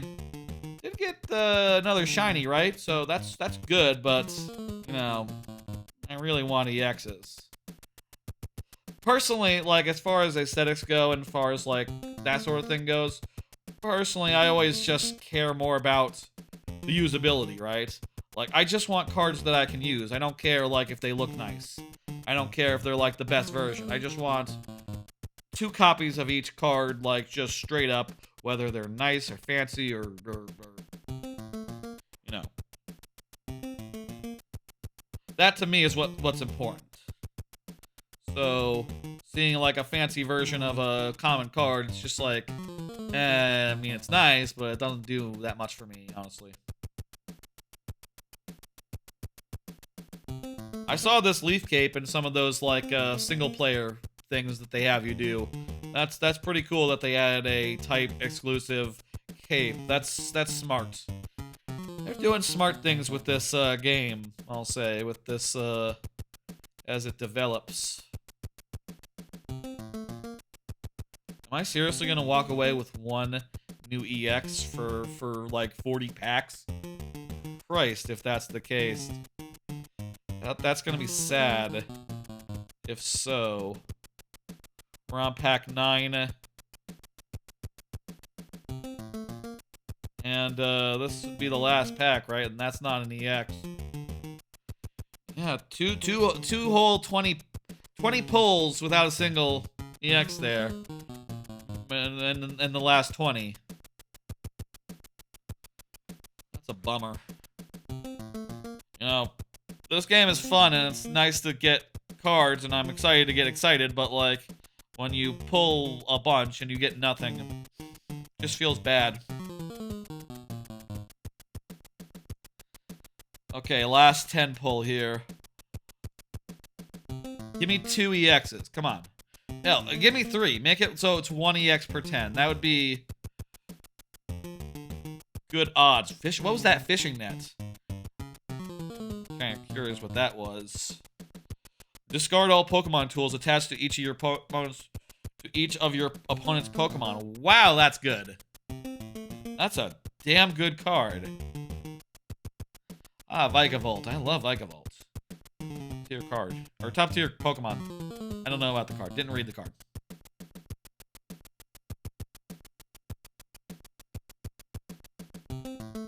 Oh, whoa, whoa, whoa, whoa. Good, good. Wait. Wait, is it? Oh, no, that's... The one they gave out for the event wasn't this, was it? It was a different psychic Pokemon with the purple color scheme and, like, yellow arches or whatever. That was a different one. This is new. This is new. Remember that there was a previous event that had a similar looking Pokemon that I mistook it for a second, but this is the cover pack. This would not be a repeat. And I don't know if they're even doing reprints. Was Machamp a reprint? I don't know. Yeah, that's a good one. I mean, I'll say I need 2 to use any of these, right? Like, reasonably. So, like, it's not exactly good to just get 1, but, you know, it's a start. Pack number 8. 3 more to go. Another EX! Okay, good! This one really benefits from having 2 copies of this EX, considering it gets power from itself, having another copy of itself. And also the other wishy-washy, which are more wishy-washy, you know? You don't really want to have them be in the front line. They'll get killed.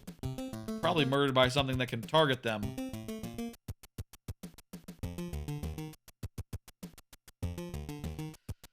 Alright, crap, that's it. We got 3 EXs. That's a little lower than I was expecting. I was hoping for.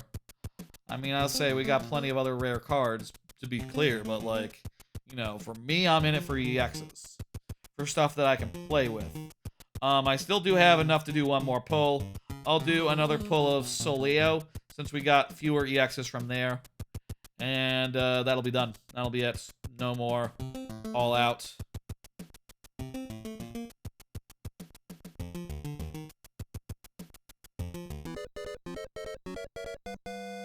Wait a minute. Oh! With the last pack, we got another EX. Let's go. Last pack of 41.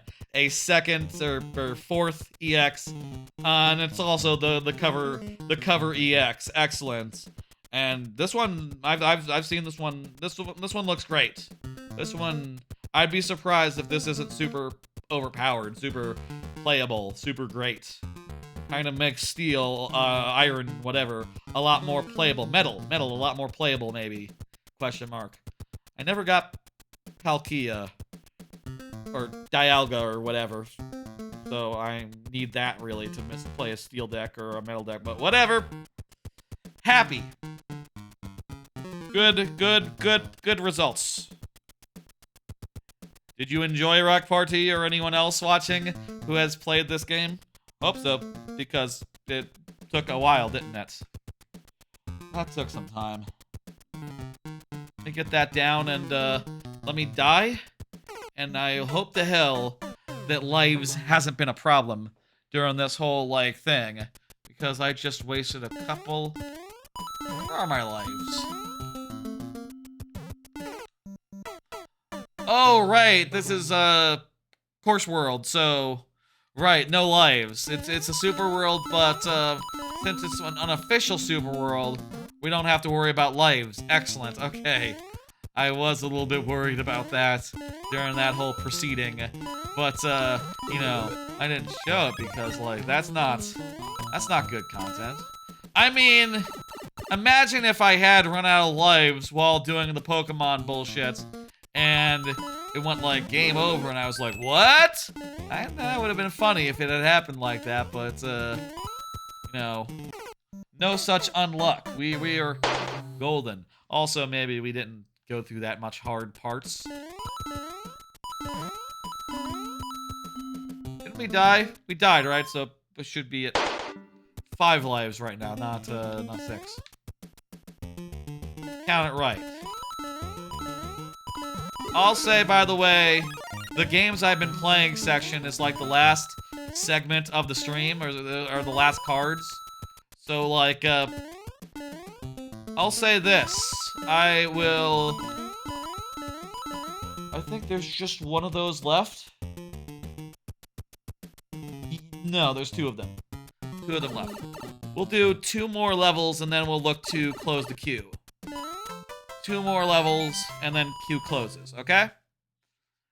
And we don't have that many levels in queue, so it's not like we need to close right now or, you know, we'll be going long. You know, it's like, we can close whenever we like. Thank you for the level 06i. Let me go ahead and hit confirm. First, I have to get back to my browser so I can like, you know, dismiss the level and bring up the next one by Lezim, who just said interesting. It was just talking about how this super world is weird. Yes, that's right. It's a weird thing, this super world. Yo, I've been playing Clair Obscur Expedition 33. I am not the first one to say that Clair Obscur fucking rules, but man, it fucking rules. I'm still in the first act. I've gotten through like the first 3 areas. I'm about to do the main meat of the 4th area, like next time I play. It is just so satisfying. So it's just like such a well-built combat system where like every character's like has a core central gimmick, and then they have like 100 moves that like build off that gimmick in different ways. And as you level up, you like, you know, build out your character in different ways, unlock different moves, and then pick 6 of them that sort of synergize with each other in fun ways. Like, you know, the main guy, his mechanic is whenever he attacks, he gains charge, and then he has some attacks that consume charge to do like a big powerful attack. The first girl that you get, she has the ability to like, you know, she has like an elemental system where her attacks generate elemental orbs, and then her other attacks like consume those orbs to power them up. So there's like a synergy in like, okay, I do this move and then that move to consume the orb that it just got made to make that one powerful, and that one powers up this move, and you get like a whole like custom combo that you're sort of building throughout the game, you know, by doing spear grids type stuff. And the same is true for the 3rd character, and you know, I'll say like I only have 3 so far, so I can't speak to like, you know, I haven't gotten enough where I need to like switch characters yet, or switch characters in and out of the party. I assume you can get up to 4, which means that there's at least like 5, maybe even like 8 in the game or something, which if they're all as deep and interesting to build out as the 3 I've gotten, that'd be amazing, and I'm looking forward to getting deeper in.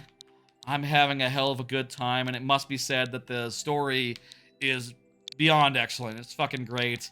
It reminds me of the anime 06i. You might know this one. It very much reminds me of the anime Hell's Paradise. It is sort of Hell's Paradise in game form, insofar as like you are exploring a otherworldly, alien, fucked up, dangerous place, and the odds are against you. And yet you continue. That's sort of like every time you finish a battle, the A button to continue says "We continue," and that's like the catchphrase of the expeditioners. You know, they're all about like, yeah, whatever happens, we continue, we keep going, we keep at it. No matter how many expeditions have failed, no matter how many people die along the way, we keep going. And it's just really damn cool and really damn rad, and like, my god, I'm having a good time with it. I don't know quite that it's like on the level of like best game of all time. You know, it's definitely game of the year quality, for sure. But like, I do find it to be kind of overwhelming, and like I haven't gotten the hang of like, there's like a whole bunch of like equipment systems that are confusing to me that I haven't like figured out yet. So like I did figure out how to equip the Luminas, but I'm still like struggling with, okay, when should I be switching these out? Should I be like switching them amongst my whole party? I think maybe, Rock Party, you were watching that stream on Sunday. I think maybe we misunderstood then. I think maybe once you unlock it for anyone, you unlock it for everyone. And you just need to, like, unlock a Lumina once, and then you can equip it to everyone? I'm not clear on that, though. Maybe I'm wrong. But I don't see anywhere on the UI, like, an indicator of, like, who to equip. You know, who needs a Picto. So, I really don't know. You know. But it's so fun. It's so cool. I am loving the hell out of it.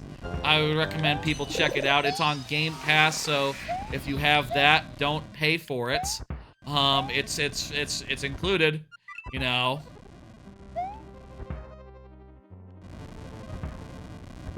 Woo! That was some good moves, wasn't it? Weren't those good moves? Should I be worried? I feel like I probably missed an opportunity to get a mushroom. I got a checkpoint, it don't matter. And also we have a choice of various rooms. I'll say, by the way, if you don't know, the way that this works is that if we make progress and we get a repeating checkpoint, that progress, we refresh our lives so long as we get progress. So that is to say, if we like get a key coin, we can refresh our lives. If we just pass it without anything new, nothing doing. That doesn't do anything for us. This is really cool. This is really hard. This is really fun.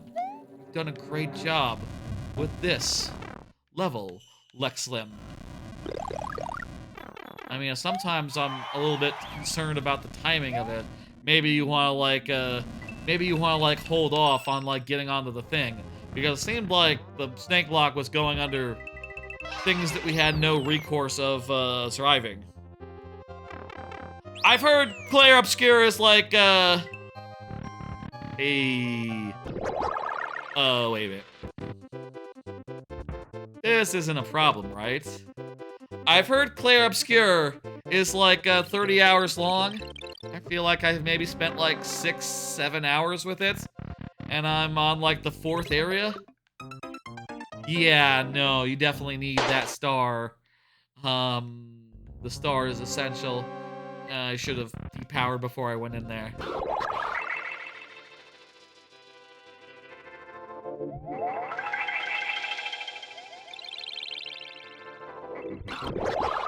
Hill. Fucking. Nope. Yes, good, okay.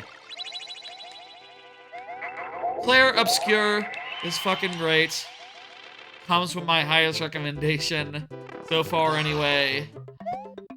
I am having a hell of a time with it, and seems like a lot of people are. Seems like it's got a hell of a great reception there.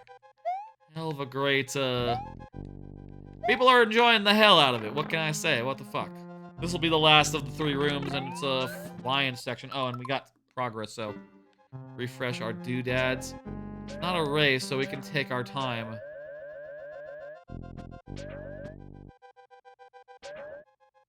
I would say that Clair Obscur is like up there as far as like, you know, it's definitely the best JRPG of the year. But like I would also say like, well, you know, last year had Metaphor. Metaphor is like, you know, up there with with Persona 5. You know, it might be the best Persona game, and Persona is one of the best games of all time, or one of the best RPGs of all time. So you know. Metaphor, by extension, therefore, is one of the best. And I'd also say, like, Sea of Stars was no slouch as well. Sea of Stars, I fucking love Sea of Stars. That was, like, my number 3 game the year that came out. And that was ahead of, like, Mario Wonder, even. So that's saying something. But behind Pikmin. Pikmin. Ooh, those Potobos are louder... are weirdly loud. What the hell? How loud are those? They're like nearly spiking it, and I have it, you know, the audio. Yeah, they stack, seriously. Let's go through the doors and they loud. Yeah. Great level, Lexem. I enjoyed the hell out of it. You live up to your name as a video gaming fan? Weird thing to say, I know, but whatever. Thank you, thank you. Hit and complete. Rock Party. Excellent. We'll do this last level. Rock Party's last level. And then we'll do last call. And, you know, everyone who is here now has a chance to get one more level in, including Rock Party. So isn't that lovely? Isn't that nice? Rock, you can confirm again, you know, what to do. Yeah. I'm still playing Blueprints. Not really much to update as far as, like, honestly, like, maybe I need to just stop mentioning it, but I'm still playing it. I still haven't gotten the right combination of item and room to unlock the next step of the post game, but it is still a hell of a game. I'm still having a good time. That's kind of all I have to say. Blueprints is still up there as far as game of the year goes. You know, if I had to rank the games of the year that have come out so far, I'd be like, yeah, probably Expedition, then Blueprints, then Avowed. That'd be the order. There's not been any other games out this year, right? Am I forgetting something? No. Not on Switch. I don't think anything else was on Game Pass so far that was, like, good, that I liked. I mean, Morrowind, or Oblivion Remake, that's not eligible for Game of the Year. At least not for my Game of the Year. Hey, Naruto Solos, thank you for the level. Like I said, now is the perfect time to start getting them in there. After this, the queue we'll do last call. We'll play something or other from my library, and then we'll go from there. Ah, beautiful. He died in a second. Excellent. Yes, I will try your super world. Though I will say, right now at this stage of the stream, you will only get one. There's only going to be like one per person level left, and you know, and then we'll be closing the queue and playing the one. But hey, you know, the thing about this is that you submit this, keep on submitting it, and I will play more and more of your super world. I'm dying really terribly right now.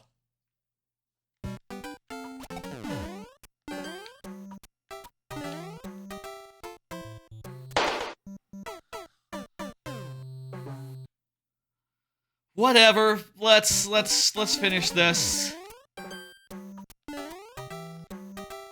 We got two tries left. Oh wow, this went fast.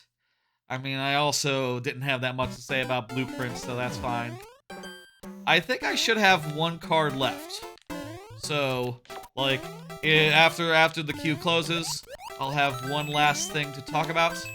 But other than that, we'll just sort of chill out and, you know, talk about whatever. I could talk more about Giant Bomb. There's probably been enough Giant Bomb thoughts, and I do feel like the said thoughts little bit scattered.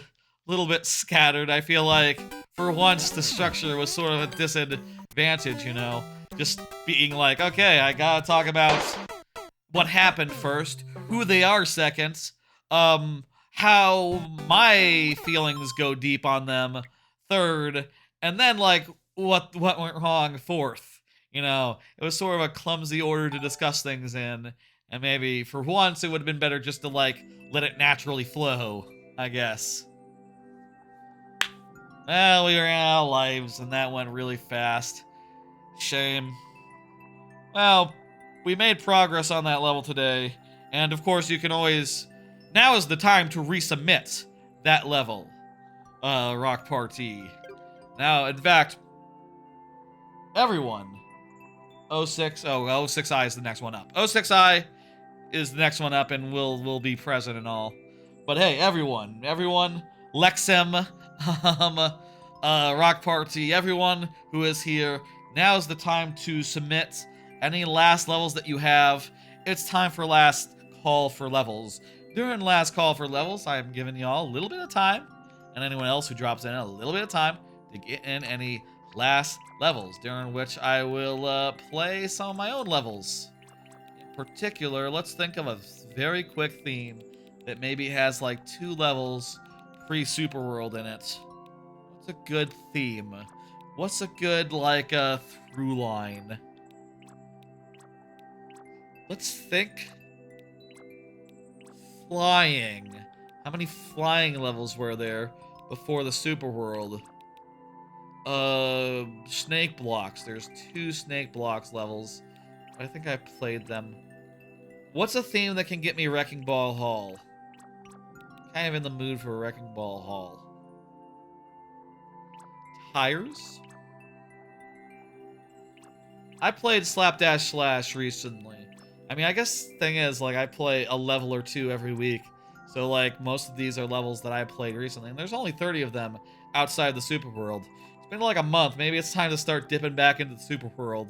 Even though I did a whole stream that was just Super World. I'll think of a through line as we play this level. Anchor Drop Armada, which I don't think has come up in a minute. Platforms. Dumb theming gimmicks. Dumb theming gimmicks. There we go. In this case, I made anchors out of background objects so that the tilty platforms sort of became like a bespoke little element, which I think is very fun and cute. And, you know, real good theming. Very nice. I'm gonna be somewhat selective as far as what counts as a dumb theming gimmick. Alright, let's call it a themed mechanic. Specially themed mechanics. There we go. There's a way to phrase it where it's doesn't sound dumb. The track stands out more than the bar? Maybe. Yeah, especially against the brown, that tends to be true, but against the sky that it's introduced against the sky where it stands out just a little bit better. And, you know, that one section, you're at least used to it, so, you know. I guess that's a fair criticism. I didn't really consider that, I don't think, at the time, but that is the sort of thing you have to be careful about, like, the contrast of elements. You know, in Mario Maker 3, they gotta add, like, palettes. They gotta add, like, theming, you know? You gotta be like, okay, I want a blue ship this time. I want a red ship, you know? You gotta be able to, like, recolor. Maybe just, like, I don't know, like, if you could recolor, like, individual objects, but, you know, recolor a thing. I was thinking the Seam of Dreams, because it has some really specific theming. It's not really a themed mechanic. So maybe that, like, gimmick is a little suspect. Let me think about it. Is it fine? Is it absolutely fine? I mean... it's a level I want to play. Okay. Whatever. This is another level with some theming. Except this one's not really a mechanic that's themed. It's more just, like, really going all out into, like, the lore. Insofar as this is an upside-down level with, like, a Lovecraftian bent. Like, I put a lot of theming into, like, the walls. Just, first off, the idea, like, oh, like, you know, a Lovecraftian beast sort of, like, bends your mind open, right? So, like, yeah, no, it makes you feel like everything's upside down. That is the power of this Lovecraftian beast. Also, I put spirals into the walls, because that seemed kind of Lovecraftian to me. They have just, like, repeating intricate patterns, like, just, like, you know, embedded in the walls. It's not a mechanic. Bullshit theming, through line. It's not my best theme, but I kind of just want to play two levels that I feel like haven't gotten the time in the spotlight recently. You know, that, to me, seems reasonable, but, you know, what are you gonna do?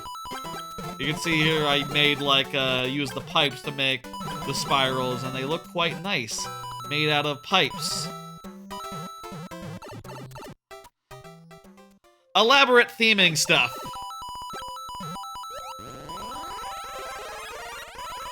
I mean, the problem about, like, just theming as a gimmick is that, like, a lot of levels have theming, to be fair, but whatever, it's fine. Oh, that's never happened before. Whatever, it's fine. It's cool. It would be really bad if they landed. Usually they despawn after they fall. I don't know what happened there where they didn't despawn. something all screwy happened. I guess I'll say that there is, like, plenty of elaborate theming. You know, next time, trees. Theming... Oh, you know what? We'll do one more, actually. This is very elaborately themed. And very, like, funny in its elaborate theming. This is, Harvest Heaven, which is a... sort of a... inspired kind of by, like, the levels of like, Jungle Beat, where you platform amongst, like, giant hanging fruits. Kind of, like, one of the inspirations there. It's just a good theme for a level, so I made a bunch of fruits out of things. Speaking of Jungle Beats, y'all see that, the AGDQ or SGDQ games list went up? Pretty good. I looked through it. There's not that many games from, like, this year, you know, that came out since the last AGDQ, but I guess really it's just Avowed and Blueprints that is, like, really recent top flight games, right? Maybe there's a couple more, but I'm not thinking of them, and I don't think they're in SGDQ. Maybe more will be added over time. They tend to do that. They tend to add, like, more recent games. Like, I wouldn't be surprised if Mario Kart World is at SGDQ. I mean, I'd be really surprised if it wasn't. Really, really very surprised if Mario Kart World isn't at SGDQ. Like, it's gonna be there. They just don't know, like, how long it's gonna take and who's running it yet. You know, and what the category is gonna be. I'm glad that GDQs allow for late submission now. That's gonna be very helpful for things like that. And, yeah. There was some cool stuff as well, I'll say. Other than Jungle Beat, but... you know, some games that are old that make me go like, oh, that game, hey! I don't have a full list. And, there was too much else to talk about this stream to really, like, plan to get into it, but, whatever. The sky theme with, wish there were mixed, you wish there were boomerang. Yeah, like, because it's blue, color-wise, it'd be nice. I could see that, you know, there's not, like, a sky theme in 3D World, actually, oddly enough. That's gonna do it for Last Call. Let's go ahead and get it closed, and, get Last Call ended. Excellent! Okay, we have the 3 levels that will do us for the rest of the night, bearing any last-minute people, like, you know, I usually do like to let people in who appear late and haven't gotten a level in. I don't mind that. I feel like that's a good policy to have, so we'll see what happens. But, I just got 1 card, which we'll do after this level, and 1 card left, I think.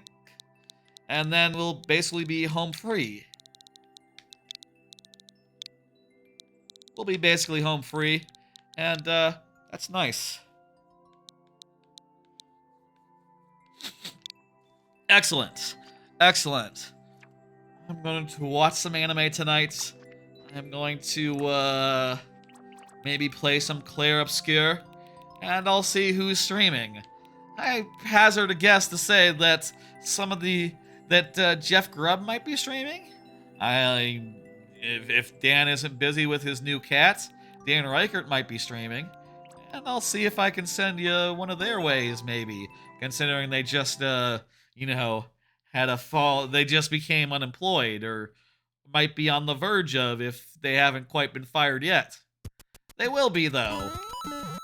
You know, and they want to be, you know, by all, you know, maybe not from a... If you want to be fired, is that like a... You know, I feel like you gotta be careful with things like that, just like... Yeah, you don't... Legally speaking, you probably can't admit, like, oh yeah, it's been done for a while.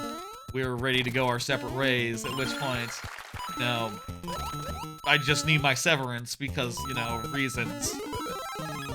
You probably can't admit that if you want to get, you know, the maximums you're entitled to.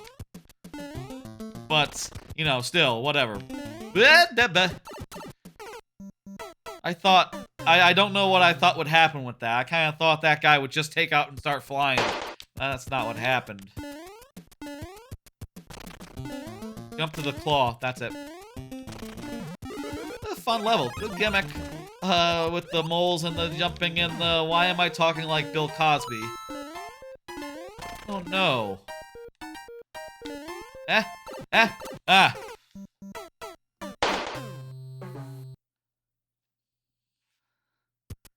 I never was exposed to Mus Cosby. Never watched his stuff. And then eventually it turned out he was a bad guy. He got canceled. So, like, you know, I don't know. I don't regret never having run into the Cosby Show or whatever. Seems like he was a pretty important like media figure for a lot of people though. So, you know, very sad when that sort of thing happens. When you can't, when someone's work is ruined like that. I say someone's work. I guess that's being kind of callous, you know. It's like people's lives are ruined. Fuck his work. And it's like, oh yeah, that's true, but man, it does also suck when it happens. No, I think I mentioned former Polygon person Nick. I don't think I am actually mentioned. I don't think I mentioned him actually. God, I forgot his last name. He's a dirtbag anyway, so it doesn't matter what his last name is. But he was like doing stuff in people's DMs or whatever, and got canceled and you know, never to be seen again. Just kidding. I'm sure he has like a reasonably mid-sized following. Sometimes you see a YouTube video. I mean, actually, I don't think I do now because I think I got him like Gonzo. Oh, I need the heads. Did we not have the heads? This is Super World, so we need the heads. Whatever, doesn't matter.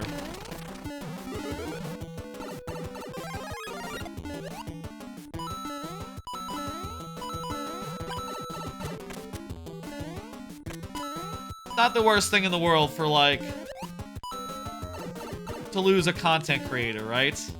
There's a million other ones. Including myself, hey. Fuck, cock, ass. There's a million content creators. How do we get from...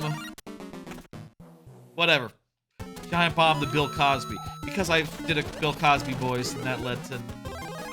Nick, what's his name? Not important. Well, the less thoughts about him, the better. It's worth noting, unfortunately, that said Nick was originally a Giant Bomb intern. That's how he got his start. Sad. Sad.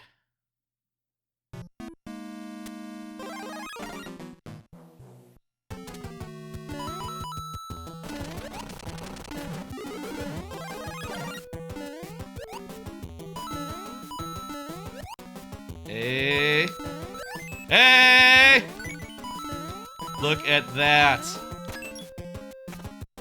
Clean. Clean. And the ending is going to be right here. If it wasn't, that would have been funny if there had been another boss, but that's not how these levels tend to go, so, you know. It would be quite a surprise if it wasn't like all the others, you know. These have been pretty reasonable as far as that sort of things go. They don't do double boss. Double boss. I am hitting complete. Next up is Naruto. Go ahead and confirm Naruto solos. Go ahead and confirm. And while you do, I have the last card here. I'm thinking about going to see Thunderbolts. They're saying it's good. Yeah, there's a new Marvel movie that's out in theaters, which, you know, I didn't see the last one because they said it was bad as shit. But they're saying that Thunderbolts, which is an IP I've never heard of, they're saying it's really good. In fact, I heard, like, the Metacritic is, like, the second highest in the whole MCU? What the hell? They made a good movie? What the fuck?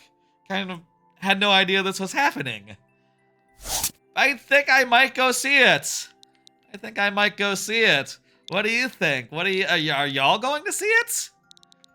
I had no idea it was happening, but apparently it came out the other day, like earlier this week, and people say it's phenomenal. I mean, second highest Metacritic in the whole MCU. That's like, you're going up against actual good movies with that sort of Metacritic. Like, god damn, you're telling me this is better than Winter Soldier? This is better than, like, I don't know, like, which movie it's not better than. Oh, it's probably Black Panther. I don't know what the top-rated Marvel movie is, but I'll bet it's Black Panther. That's the only one that was nominated for, like, an award, right? An Academy Award or whatever. Oh, maybe they do have awards for Marvel stuff now. I don't know. But you know what I mean. Like, probably that one. You're telling me it's better than, like, you know, all but one of the best Marvel movies? That's wild. And I have no idea what it is. I guess I'll go in blind, and that sounds fun. Okay, thought over. That's the last card. The last thing I have prepared to talk about. My Switch is teetering over the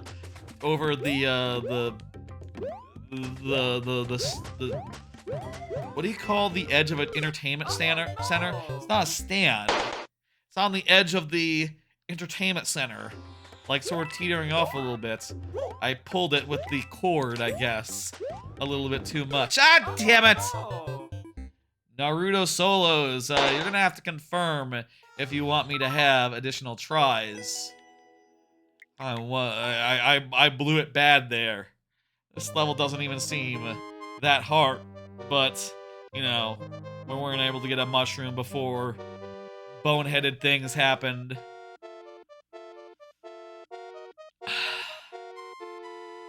I'll give you a second more. Let me get a drink of my water. You do have to confirm if you want anything more. If not, it'll be Rock Part 2. Rock, you're here, right?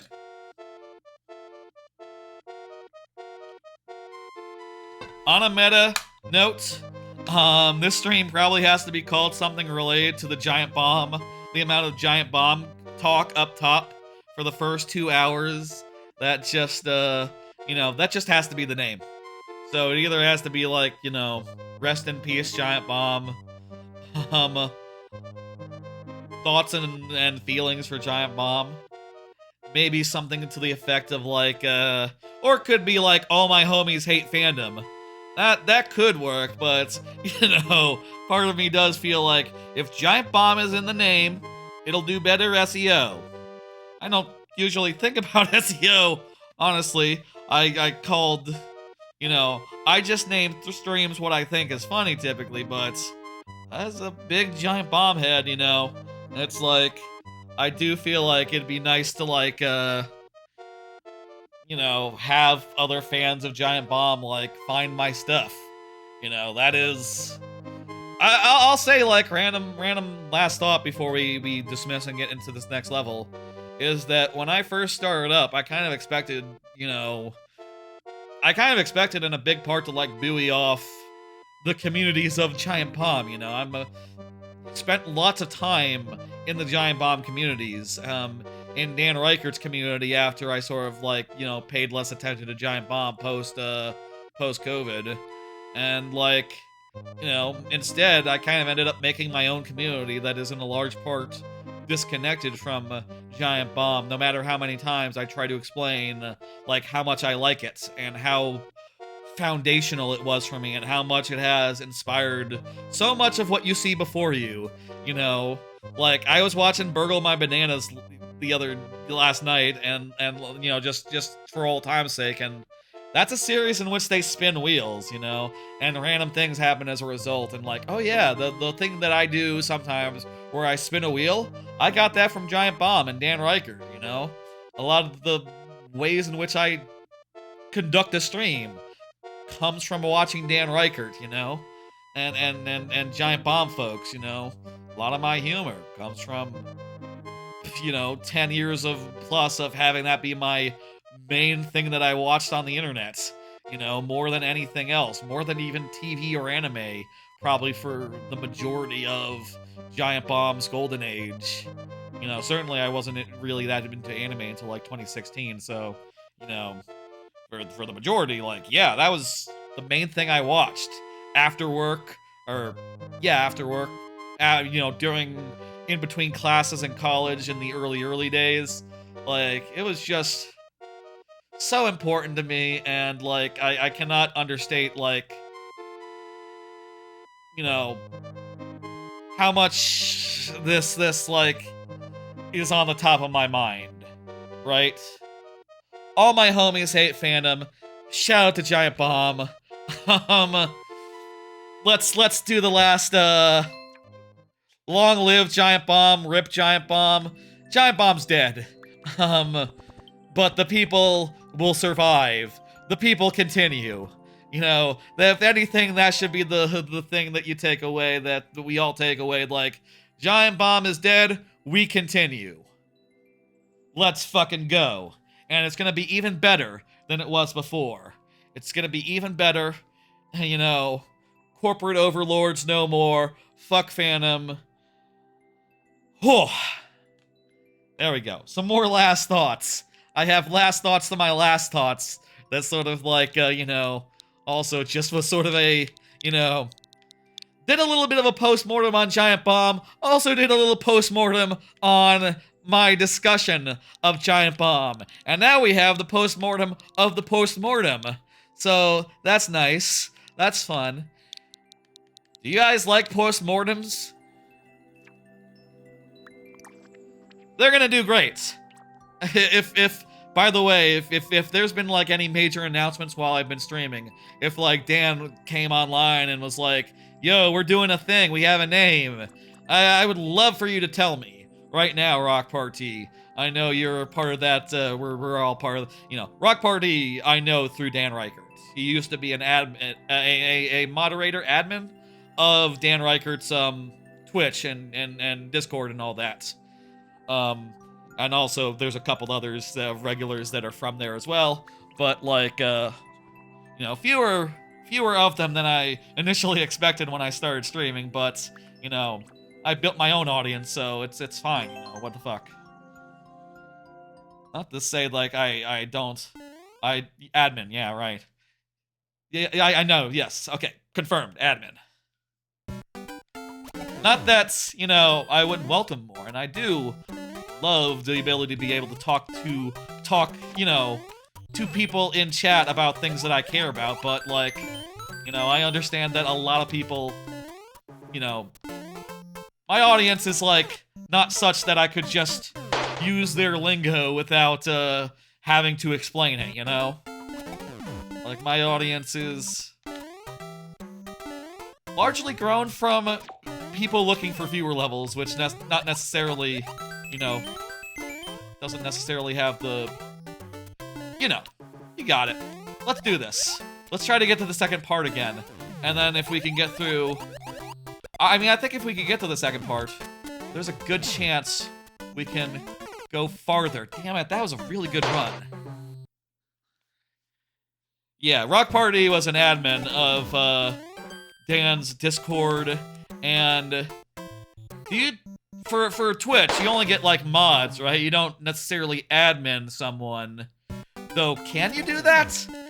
I mean, I think like for like cases where like sites are big, right? They might have multiple people who can publish to it.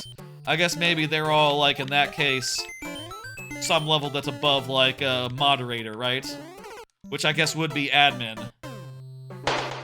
I don't know. I don't have that sort of level of organization. So, you know, I think everyone appreciates the work that mods and stuff do. You know, it's thankless work and it's often not paid, you know? No one is an admin on Twitch. Gotcha. Makes sense. He doesn't need it for his personal channel. He's good to go on all. He knows what he's doing. This is the last try. If we get to the checkpoint, that will refresh our doodads.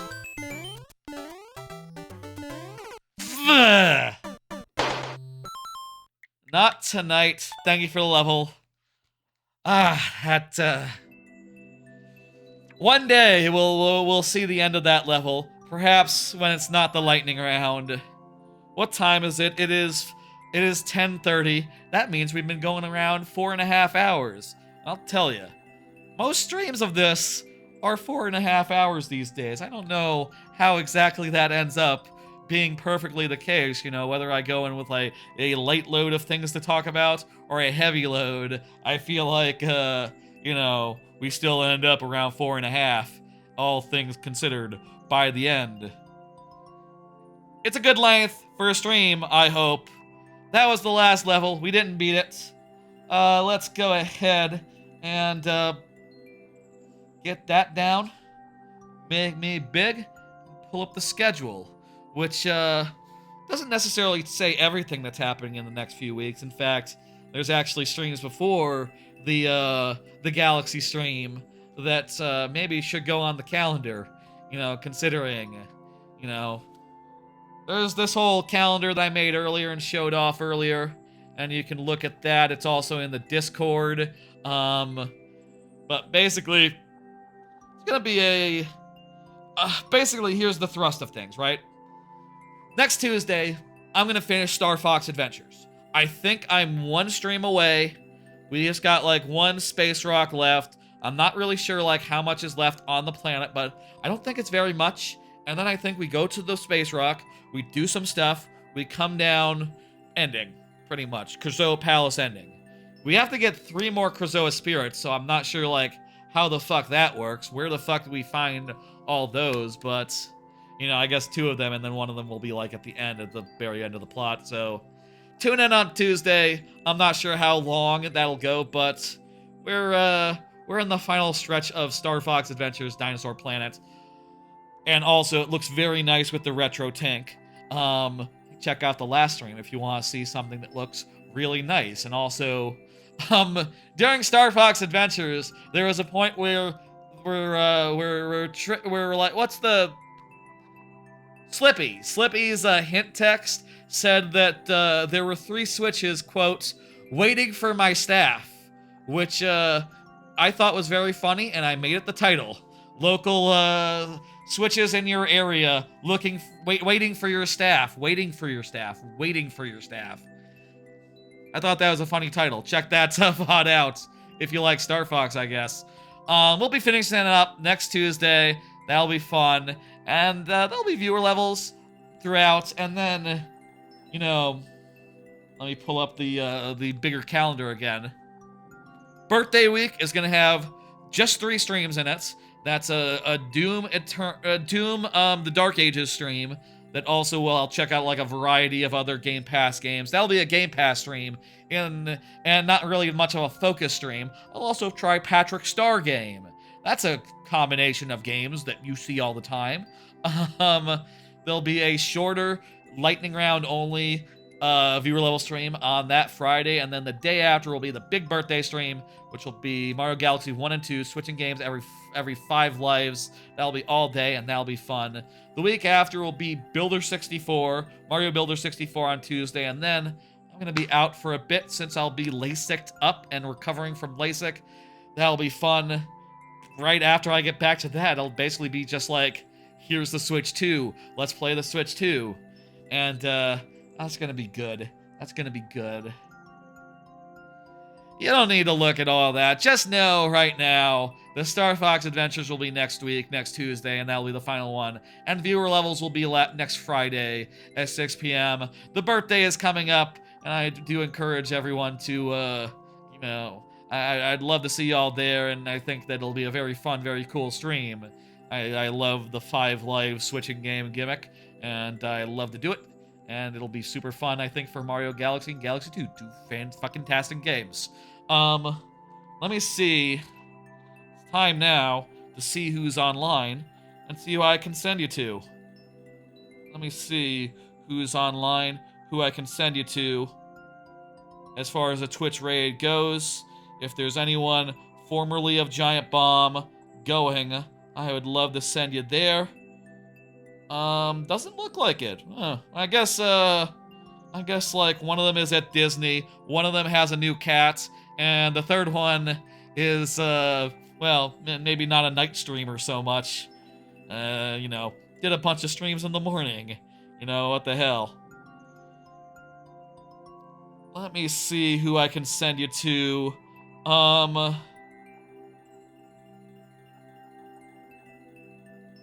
Thinking.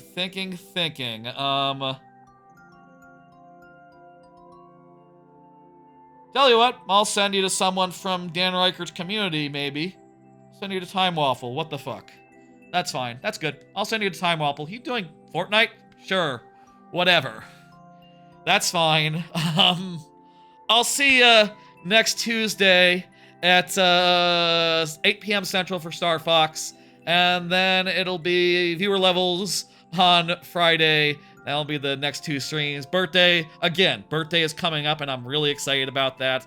As well as all the other exciting streams in the near future, as well as eyes, as well as like seeing what's up with Giant Bomb, alumni.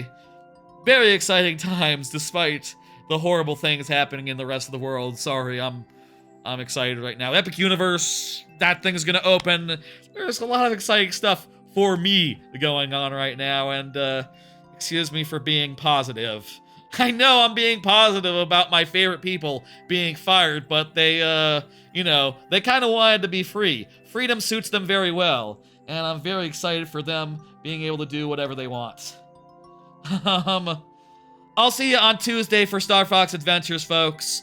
And, give your love to the VODs, give your loves to the shorts, all that jazz. I'll see you on Tuesday, Friday, birthday, other streams. Tuesday, 8 p.m. Bye, folks.